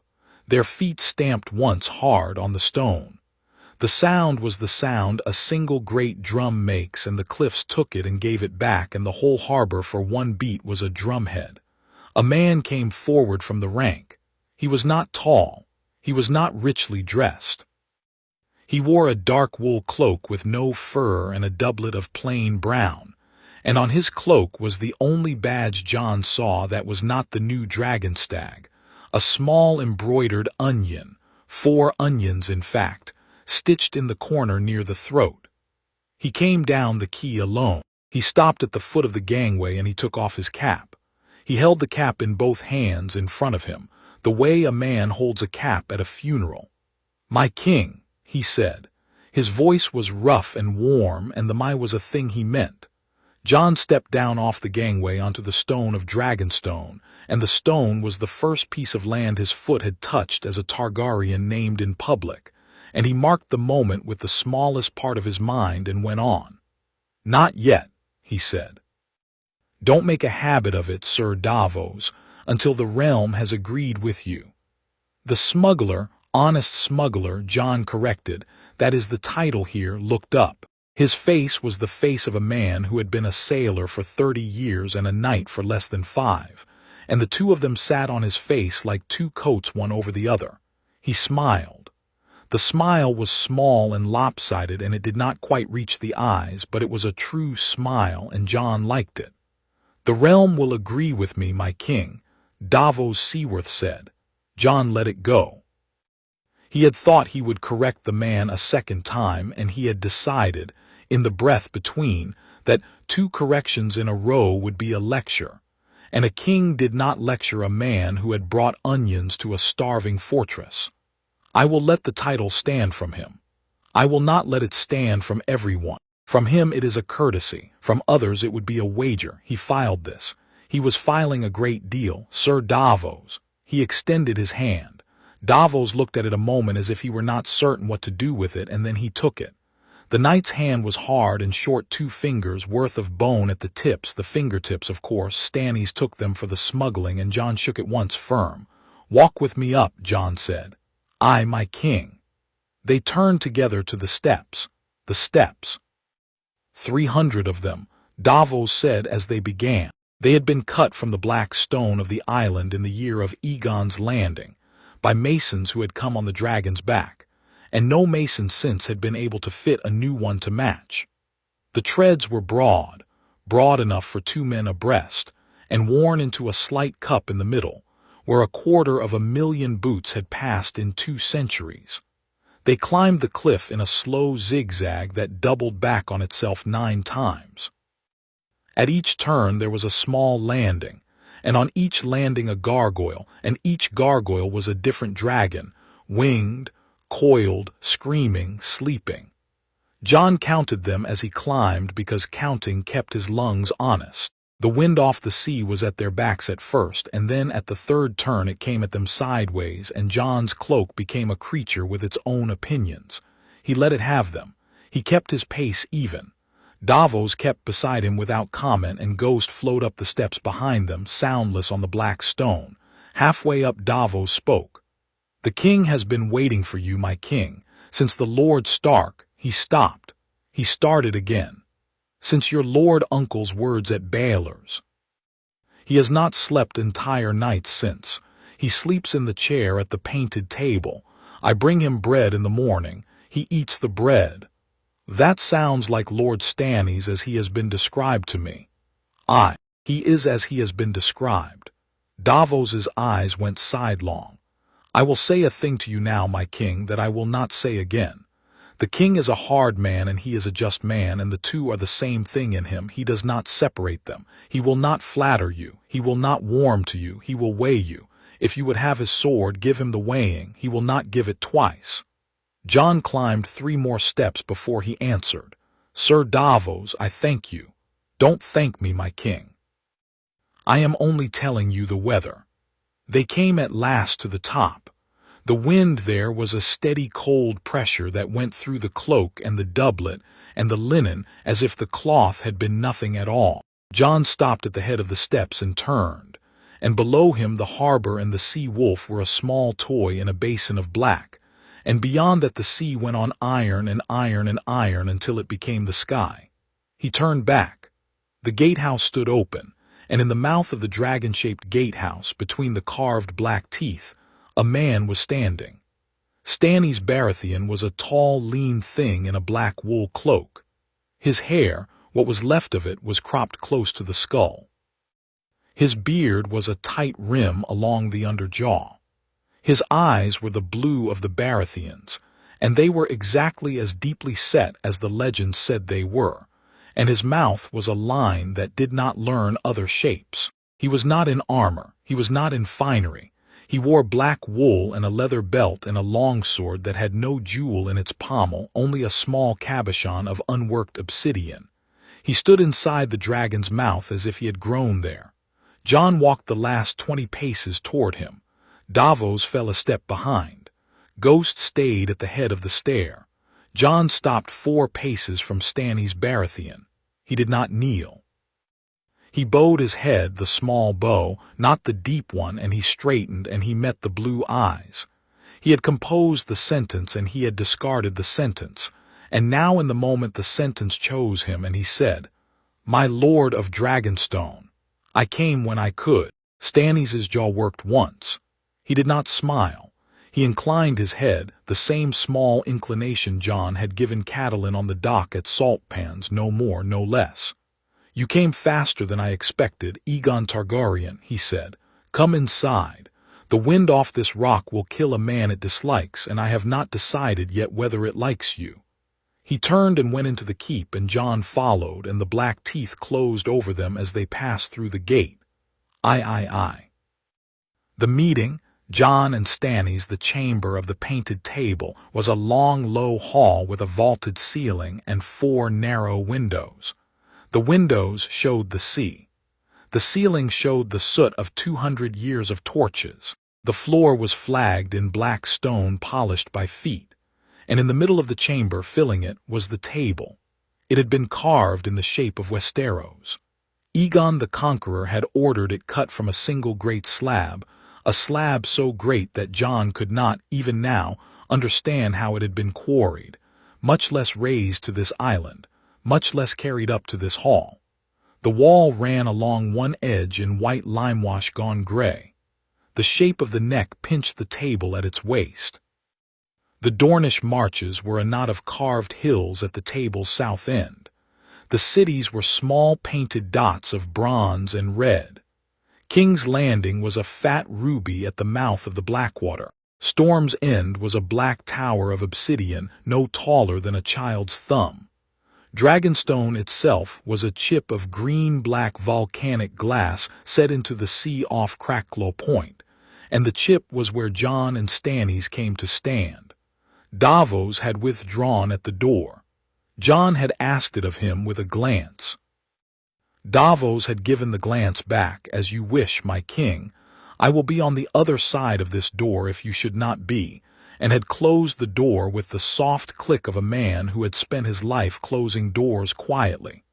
They stood at the table, Stannis on the King's Landing side, Jon on the Dragonstone side, between them the whole of the realm in carved relief, and over the relief the slow falling of dust through a shaft of gray sea light from the western window. Stannis did not sit. He did not invite Jon to sit. He put both his hands on the rim of the table. The rim was carved as the coastline, and his right hand sat on the stormlands and his left on the crownlands, and he stood with his weight forward, and he spoke. "Boy," he said, "I will say a thing to you now, and I will say it once, and then we will have an end of the saying and a beginning of the doing. Do not interrupt me. When I am done you may answer or you may not. I have been told you have your father's mouth and your mother's mouth both, and I expect you will use them. Do not use them yet." Jon set his hands on his own rim of the table. His right hand sat on Dorne and his left on the Bay of Crabs. He inclined his head. He did not speak. Stannis breathed in. Stannis spoke. "The throne is the Targaryens. It has been the Targaryens for 300 years. Robert took it by right of arms and right of blood. His grandmother was a Targaryen, and that was enough. But the right of arms ran out the day he died, and the right of blood is not Joffrey's. The boy in King's Landing is not Robert's son. He is not Robert's anything. He is the spawn of his mother's incest with her own brother, and he is an abomination before the gods of the trees and the gods of the seven both.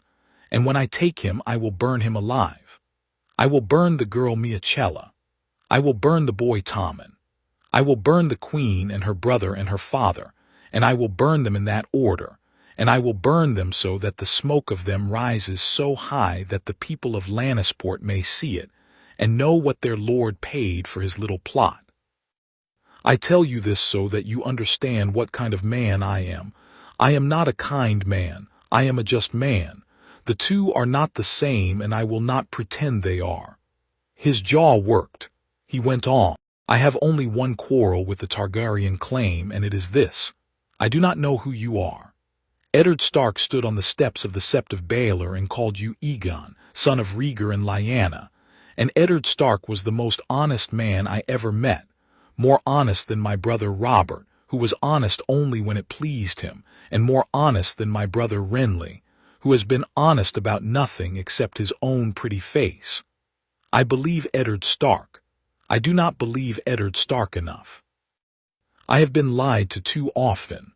I was lied to about my brother's bastards. I was lied to about my own wife. I was lied to about the kindness of the gods. I will not be lied to about the king. Proof I require is not parchment. Parchment can be forged and has been forged and will be forged again. The proof I require is the boy himself. I require you in my hall, eating my bread at my table in my eye. He lifted one hand from the crownlands. He pointed at Jon, not at the face, at the chest. Boy, I will not kneel until you prove yourself, but I will not march against you either. I will not be Renley. I will not stand in the field with my host and decide who I am after the battle. I have decided who I am. I am the Targaryen's man, conditional on the Targaryen. The condition is you. You will live at Dragonstone in my hall. You will eat at my table. You will train with my sword master. You will read what I tell you to read. You will sit at the small council I keep with Sir Davos and the Maester and the Castellan, and you will not speak in it for 1 moon, and then you will speak when spoken to, and then in a season you will speak first. You will not leave this island except by my counsel. You will not write to your brother in the Riverlands except by my counsel. You will not be paraded. You will not be crowned. You will be— He searched a moment for the word, and Jon saw him find it and saw him pleased by the finding. You will be examined. He lowered his hand. He set it back on the crownlands. In a year or a season or a day I will decide what I have. If you are a king, I will know it. If you are a Snow with a stolen name, I will know that too. I am not a romantic man, Aegon Targaryen. I am the man Robert called the onion because he said I had as many layers as one and as much sweetness, which was none. I have weighed kings before. I weighed my brother Robert and found him wanting, and I served him anyway because the realm required it. I will weigh you. If you weigh out, I will kneel, and I will mean it, and the realm will follow because I will make it follow. If you do not weigh out, I will say so, and you will go back to the wall, and the Targaryen claim will die in the chair where I am standing. That is my offer. That is the whole of my offer. Answer or do not. He stopped. He had not raised his voice once. The chamber was very quiet. A gull cried somewhere outside the western window and was not answered. Jon stood at the Dragonstone end of the table. His right hand was on Dorne and his left was on the Bay of Crabs, and he felt under his palms the small bumps of cities and the long ridges of mountains, and he thought, with the very small clear part of his mind that was working at full strength while the rest of him stood blank with the weight of what he had just been offered. He has not asked for my submission. He has not asked for my flattery. He has not asked for my name on a parchment. He has asked for a year of my life under his eye. He has invented a thing for which the realm has no word. He is going to school me into a king. He does not believe I am a king. He does not disbelieve it either. He is going to find out by doing the experiment. This is the only honest offer in the realm. Joffrey would have me killed. Renly would have me wait in his pavilion in the Reach while he decided whether to acknowledge me. The Reach lords would feast me until they had measured my appetite. The Dornish would marry me to Arya before I had finished my second cup. Stannis is going to teach me history and watch me at breakfast. Stannis is going to put the realm in a glass and hold it up to the light and look at me through it. Stannis is the only man in Westeros who has thought to ask the question that needs asking. I will accept this. I will accept it without trying to bargain it down, because to bargain it down would be to prove him right to make it. He drew a breath. He spoke. My Lord of Dragonstone. He let the title hang. Stannis' jaw worked once. Stannis did not correct him. Stannis was waiting. I will live at Dragonstone. I will eat at your table. I will train with your sword master and read what you tell me to read, and I will sit at your small council, and I will not speak in it for a moon. I will not write to my brother except by your counsel. I will not be paraded. I will not be crowned. I will not be called king by you or by your men until you have decided I am one. He drew breath, and when you decide I am one, he stopped. He found the words. I expect you to kneel and to mean it. Until then I am Jon Snow, called Aegon by my dying uncle on the steps of Baelor's. I am your guest in this house. I will be a courteous one. Stannis looked at him. The blue eyes did not move, and the jaw worked once and did not work again. The silence ran for a count of 7. Jon held it. He had decided, somewhere in the count of 3, that he would hold it until Stannis broke it, or until the sea took the island, whichever came first. Stannis nodded. Once. A small downward inclination of the head, the same he had given at the gatehouse, the same Jon had given to Catelyn. Then it is done, Stannis said. Eat with me tonight. I take my supper at the hour of the bat. Davos will show you your chamber. Do not be late. I do not tolerate lateness, and I have set out to tolerate even less of it in kings. He turned. He walked the length of the chamber. He opened the door. He went out. The door closed behind him with the same soft click Davos had used. Jon stood alone at the painted table. He looked down at it. His hand was still on Dorne. He lifted it slowly and laid it, palm flat, on the carved relief of King's Landing, on the red keep, on the ruby. He held it there for a beat. Then he lifted his hand off and turned and went to find Davos. Melisandre. She came out of a doorway he had not seen. He was walking a corridor of carved stone hung with old tapestries, Targaryen tapestries. The dragons faded to the color of weak tea, and the corridor was lit by torches set in iron sockets the shape of clawed hands, and the torches were burning a slow blue at their hearts where they should have been burning yellow. Jon noticed the blue. He had been noticing things since the gatehouse. The blue went into the file. She stepped into the corridor between 2 torches, and the torches leaned toward her. She was tall. She was as tall as Jon and a finger taller.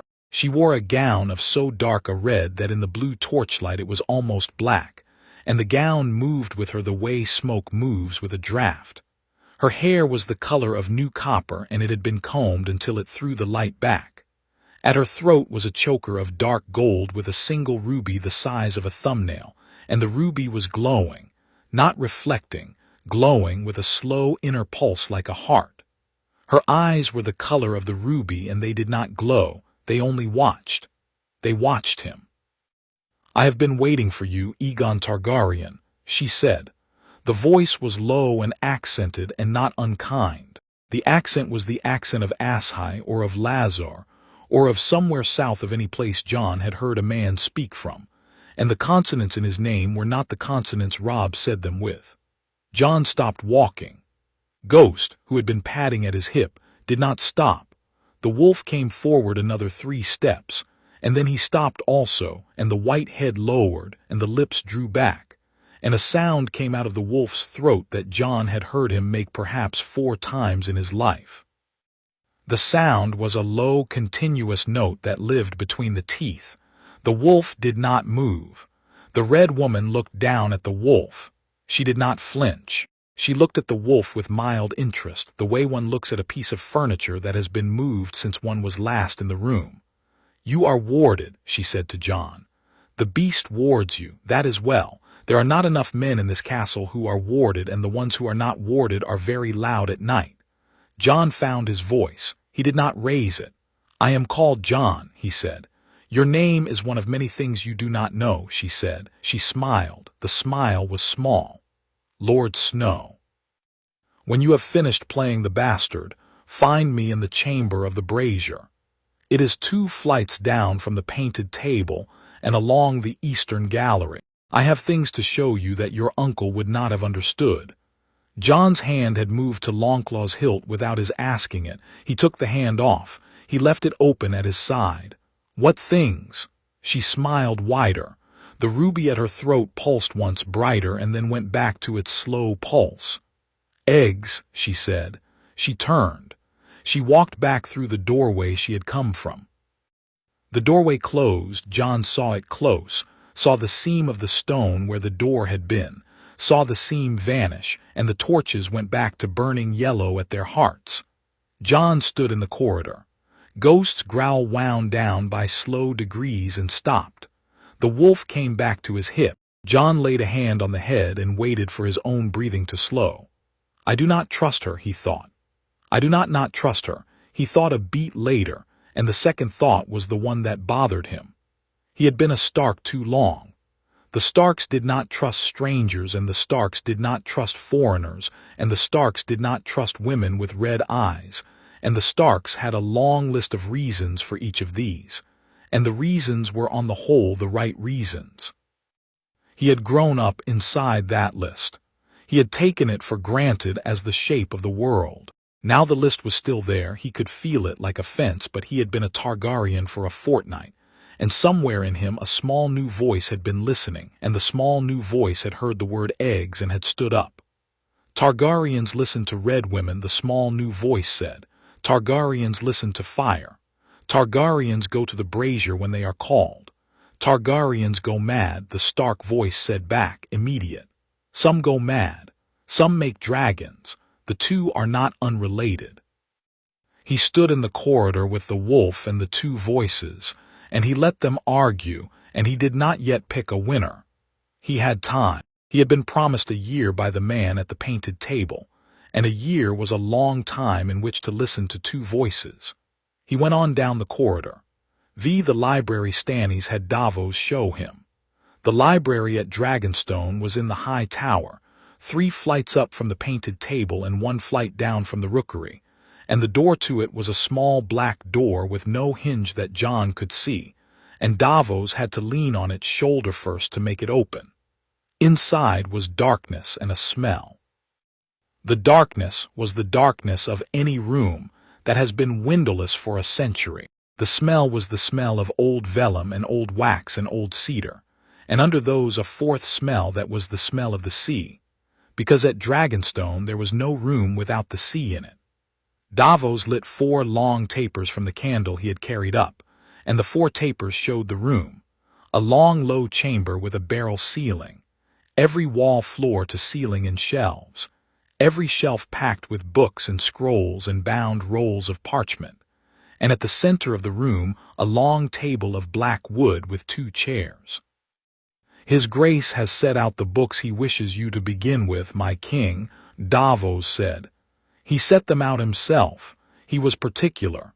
Davos's mouth twitched at the corner. He is particular about most things, but he was particular about this. There were 3 books on the table.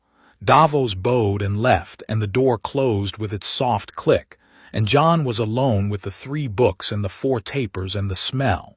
He sat. He drew the first book to him.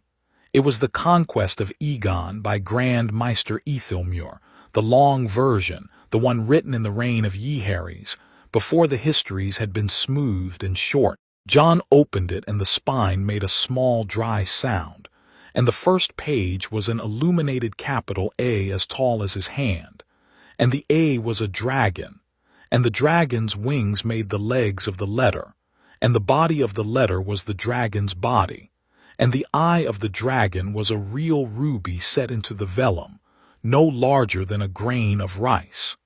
He read.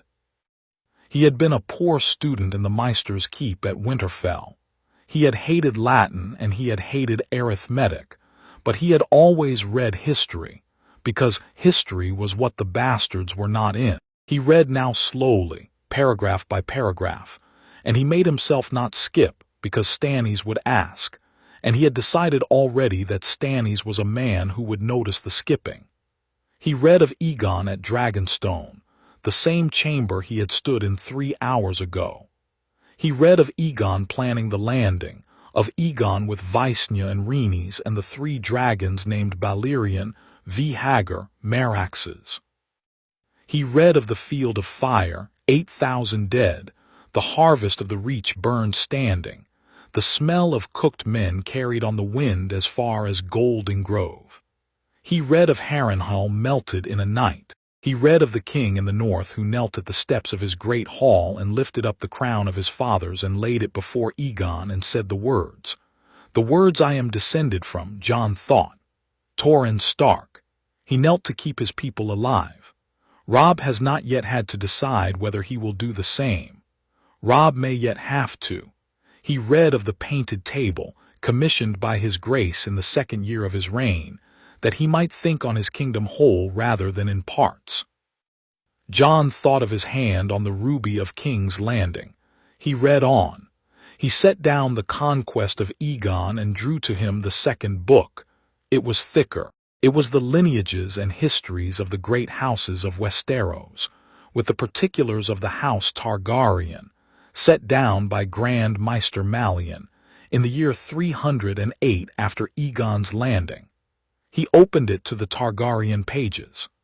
The Targaryen genealogy was a long, sprawling tree that filled 20 folios. Jon worked it forward. Aegon, Aenys and Meager, Jaehaerys and Alysanne, the great fork at Baelor and Viserys II, the slow narrowing in the late kings, and came down to the page he had not yet seen. Arys, second of his name, B 234 AC, Mrhalla Targaryen his sister, B 245 D 283. Issue, Rhagar B 259, D 283 at the Trident, Viserys, B 276 Daenerys, B 284 at Dragonstone. He had known this. He had read it before. He kept his eye on the line and made it move. Rhagar, Prince of Dragonstone, B 259, D 283 at the Trident, M. Elia Martell of Sunspear, B 257, D 283 at King's Landing. Issue Rhanys, B 280, D 283, Aegon, B 281, D 283. He read those names. He read the dates. He looked at the D 283 after the 2nd Aegon, and he thought, that is the name I have been given.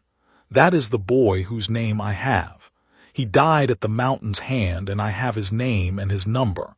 I am the 6th, and I am also a kind of 7th, because the 6th was an infant murdered. 6th of his name. The number is a name in itself. He moved his finger down the page. In a different hand, a small, careful hand, the hand of a maester rather than the printer's hand of the body of the book, there was an interlineation. A note had been written in the margin, and a slim ribbon marker of red silk had been laid into the page, and the ink of the note was newer than the ink of the page by perhaps 15 years. The note said, "See Pylonas, of an annulment and a marriage in the year 282, in the private papers, drawer III marked with the cinquefoil." Jon read the note. He read it again. He sat very still. Annulment, he stood. He took up one of the long tapers, and he went to the wall behind the table, because he had noticed when he sat down a small cabinet of drawers built into the wall, a cabinet of perhaps 30 narrow drawers, each one labeled in faded ink. He walked along it. He found drawer III. The drawer was indeed marked with a small embossed cinquefoil, 5-petaled, the maester's flower, and the embossment was old and worn smooth by a thumb. He opened it. Inside, in a folio of soft brown leather, were perhaps 40 sheets of parchment. They were the private papers of a maester named, by the inscription on the inside of the folio, Pylonas of the Citadel, in service at Dragonstone, 268, 283 AC. A maester who served the Targaryens for the last 15 years of their reign. A maester who was at Dragonstone when Daenerys was born.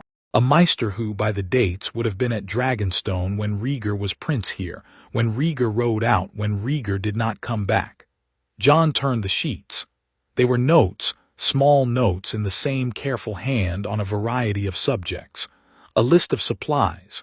A receipt for cedar oil. A draft of a letter to the Citadel about a coughing fit of the Queen's. A long note on the patterns of the Dragonmont smoke. And then on a folded sheet near the back, a heading in slightly larger letters, of an annulment and a marriage in the year 282. Jon unfolded it. He held the taper close.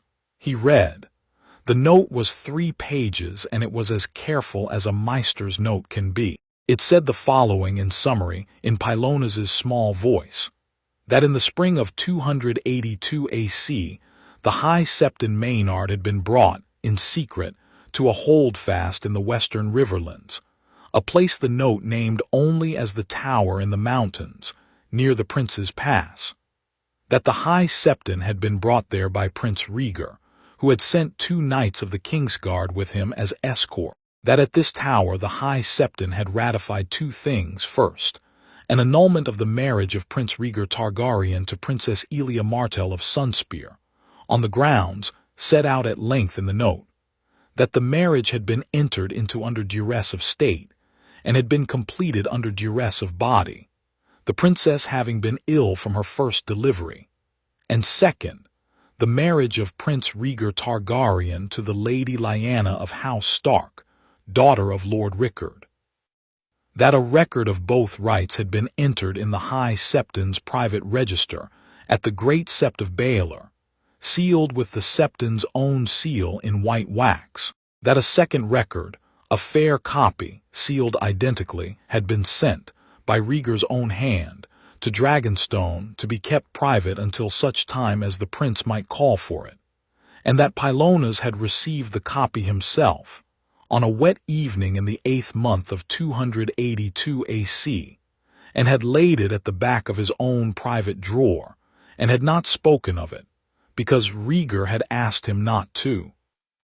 That when Rhaegar had ridden out and not come back, and when the war had ended at the Trident, and when Robert Baratheon had taken the Iron Throne, and the Lannisters had done what they had done at the Red Keep, Pylonas had considered what to do with the document, that he had decided to do nothing with it, that he had decided to leave it where it was, because to bring it forward at that hour would have been to put a noose around the necks of every Targaryen the realm could find, and there were very few of them, and one of them was a babe at Dragonstone, and Pylonas had taken his oath at the Citadel, and he had taken a softer oath in his own heart at the cradle of Daenerys Targaryen, and he had decided the silence of a parchment was a smaller crime than the death of an infant girl.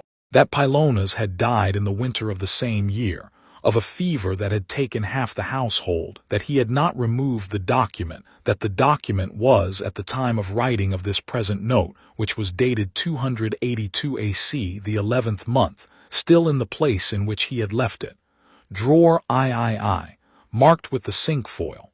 The note ended. Jon read the last paragraph again. He turned the sheet. Behind it, folded once and sealed in white wax with the 7-pointed star of the faith, was a parchment. He looked at the seal a long while. He did not break it. He laid the parchment back into the folio and closed the folio and held the folio against his chest with both hands. He sat down at the long table.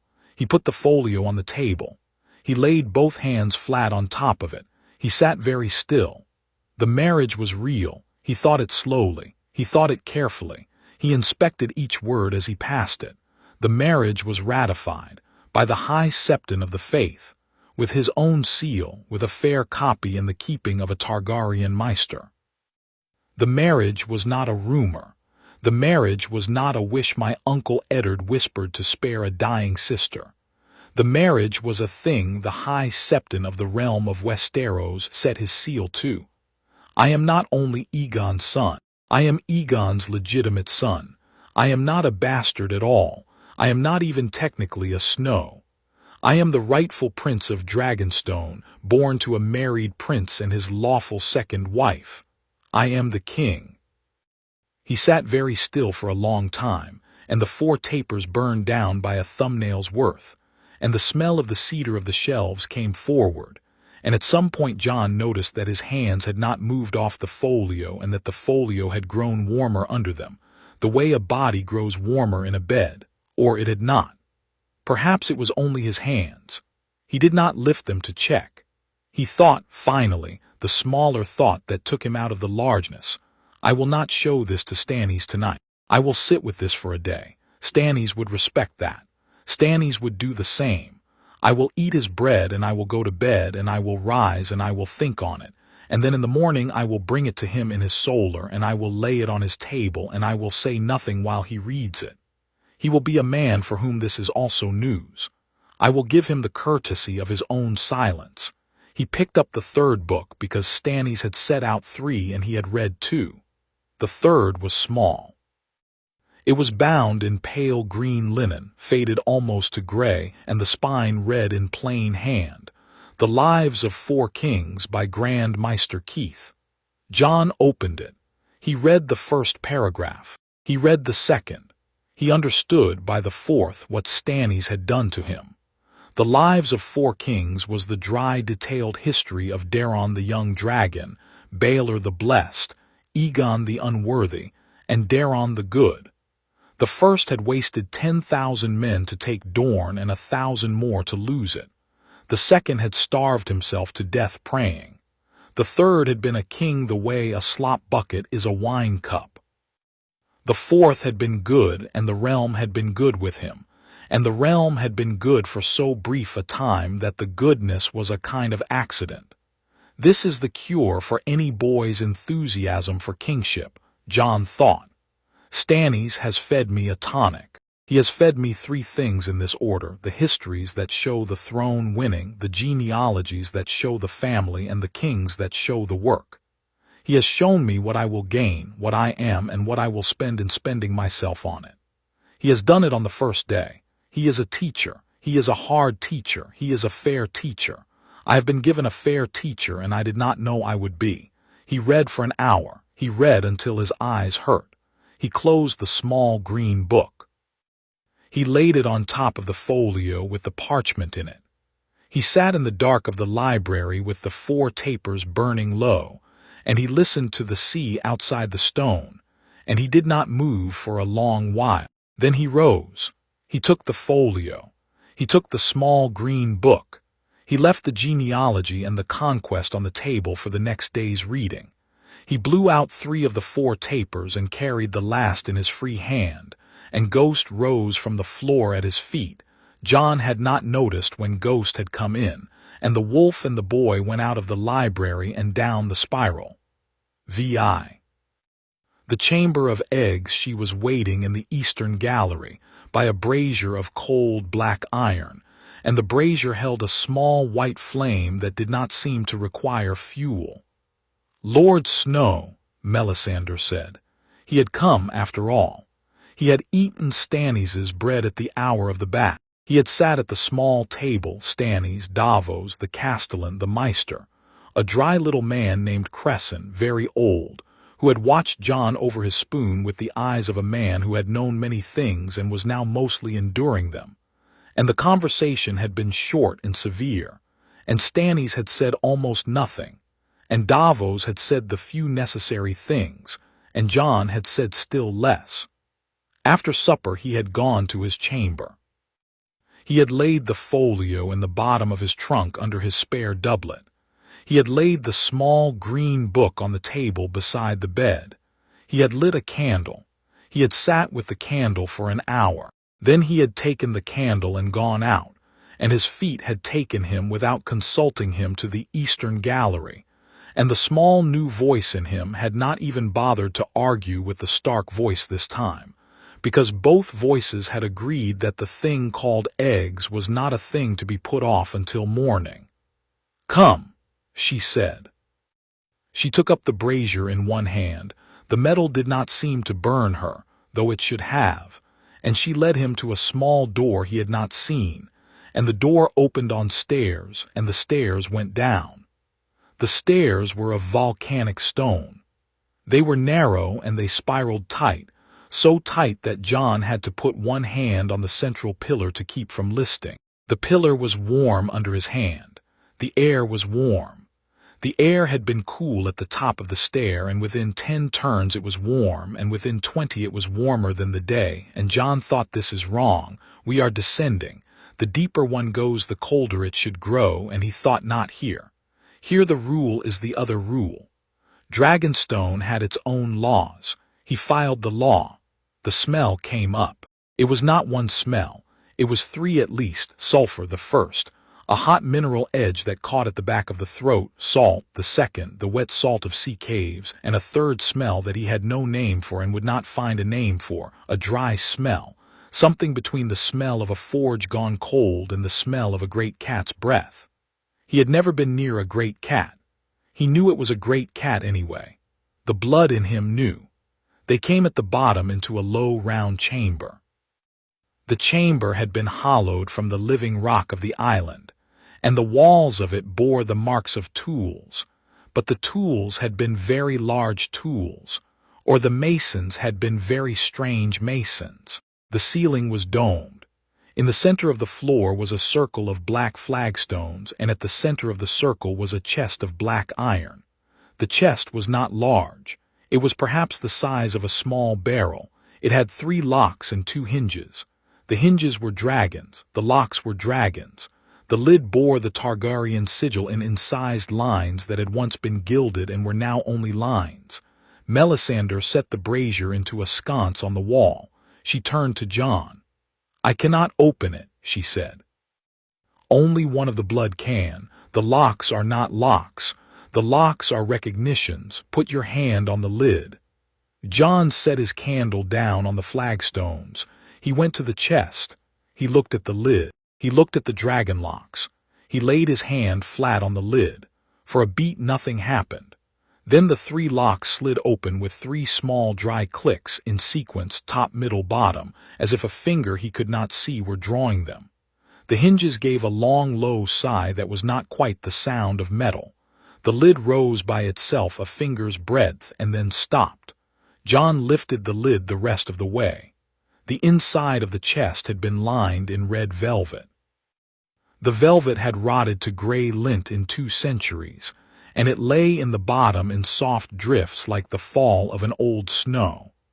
On the velvet, set in 3 small depressions that had been cut to receive them, were the eggs. They were the size of small melons. They had the scaled patterning of a serpent's skin or a pinecone's plates, and the scales were small and overlapping and very smooth. The first egg was black-handred. The black was the black of the obsidian on Stannis' sword pommel, and the red was the red of dried blood. The 2 colors swirled along the egg's length in slow spirals, and where they met there was a thin line of dull gold. Jon set the back of his hand against it. It was cold. It was cold the way the snow on the high battlements at Winterfell had been cold, a clean, dead cold, the cold of a thing that had never been warm and did not remember warmth. The second egg was green and bronze. The green was the green of weathered copper, and the bronze was the bronze of a temple bell. He set the back of his hand against it. Cold, the same cold, a little less of it perhaps. He could not tell whether the less was real or wishful. The third egg was the smallest. It was pale gold and cream, and the gold ran along the seams of the scales in a fine bright thread, and the cream was the cream of new butter. It sat in its little hollow as if it had been waiting. Jon set the back of his hand against it. It was warm. He held his hand there. He held his breath. He held his hand there for a count of 10, and the warmth did not leave the egg. And a small further warmth came up from the egg into the back of his hand.